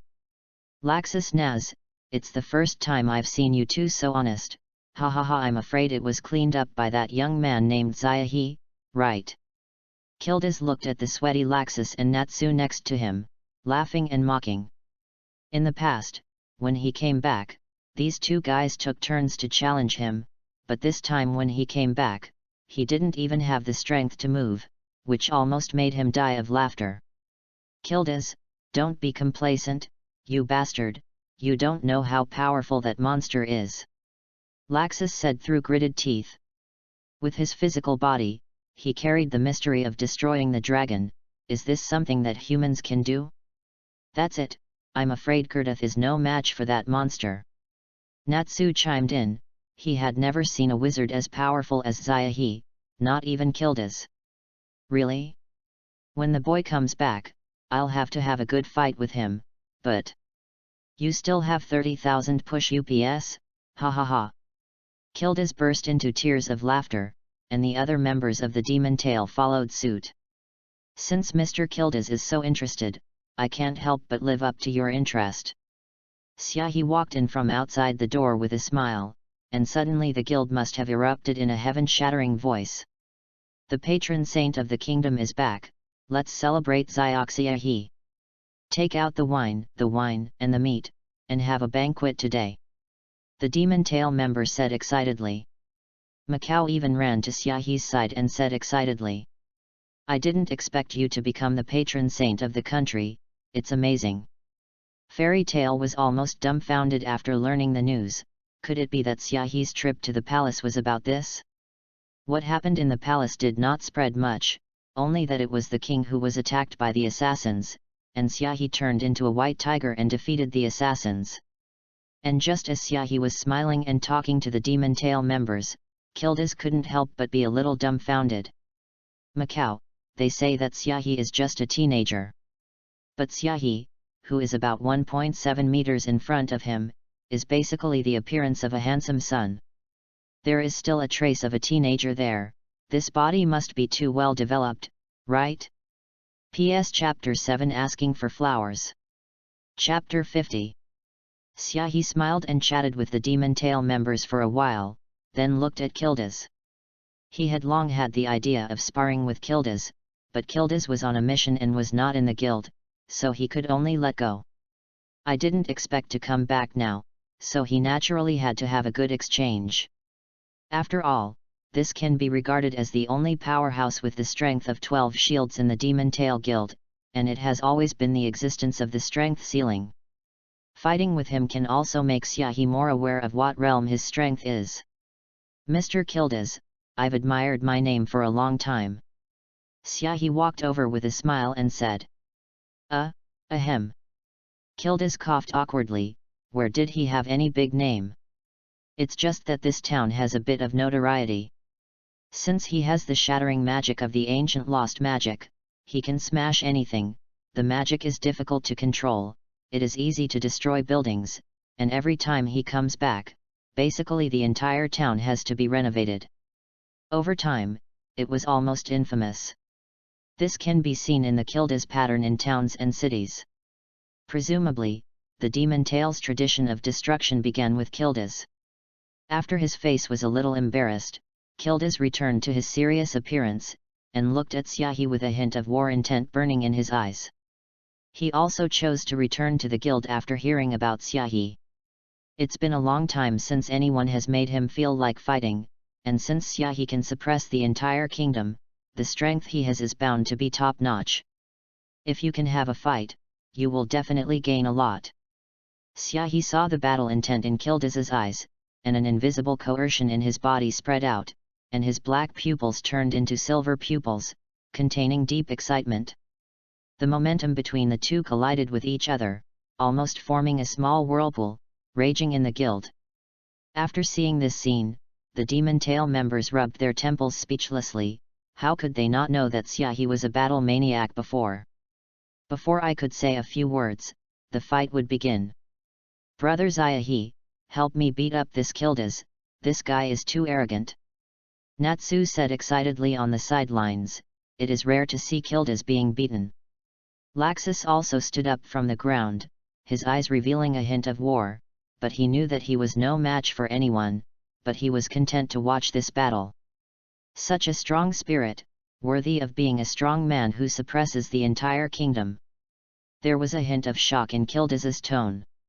The coercion that spread out of Xiaohe's body was like a huge white tiger, which made him all moved, and it was hard to imagine how he cultivated. Xiaohe chuckled and said, Mr. Kildes, I don't think we should fight here, otherwise we will break the guild and the guild leader will go crazy again. This guild had just been built, and if it was destroyed in their battle, it was estimated that Makarov would not be able to breathe and burp on the spot.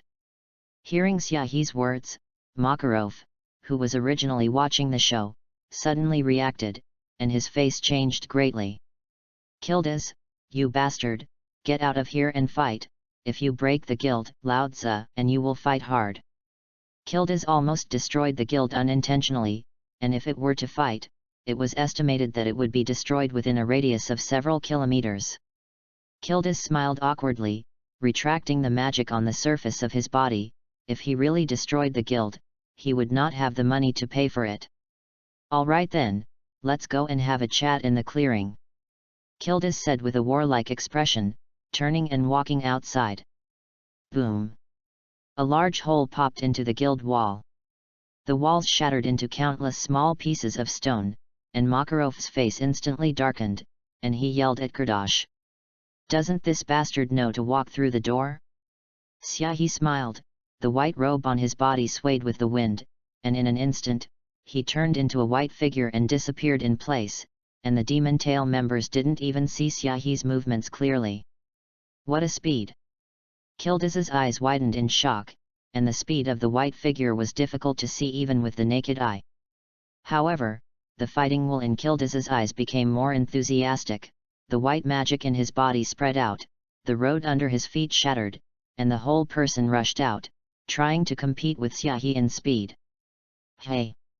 Xiaohe beats above the house, and every time he lands, he can shoot out a distance of several hundred meters, which is extremely elegant.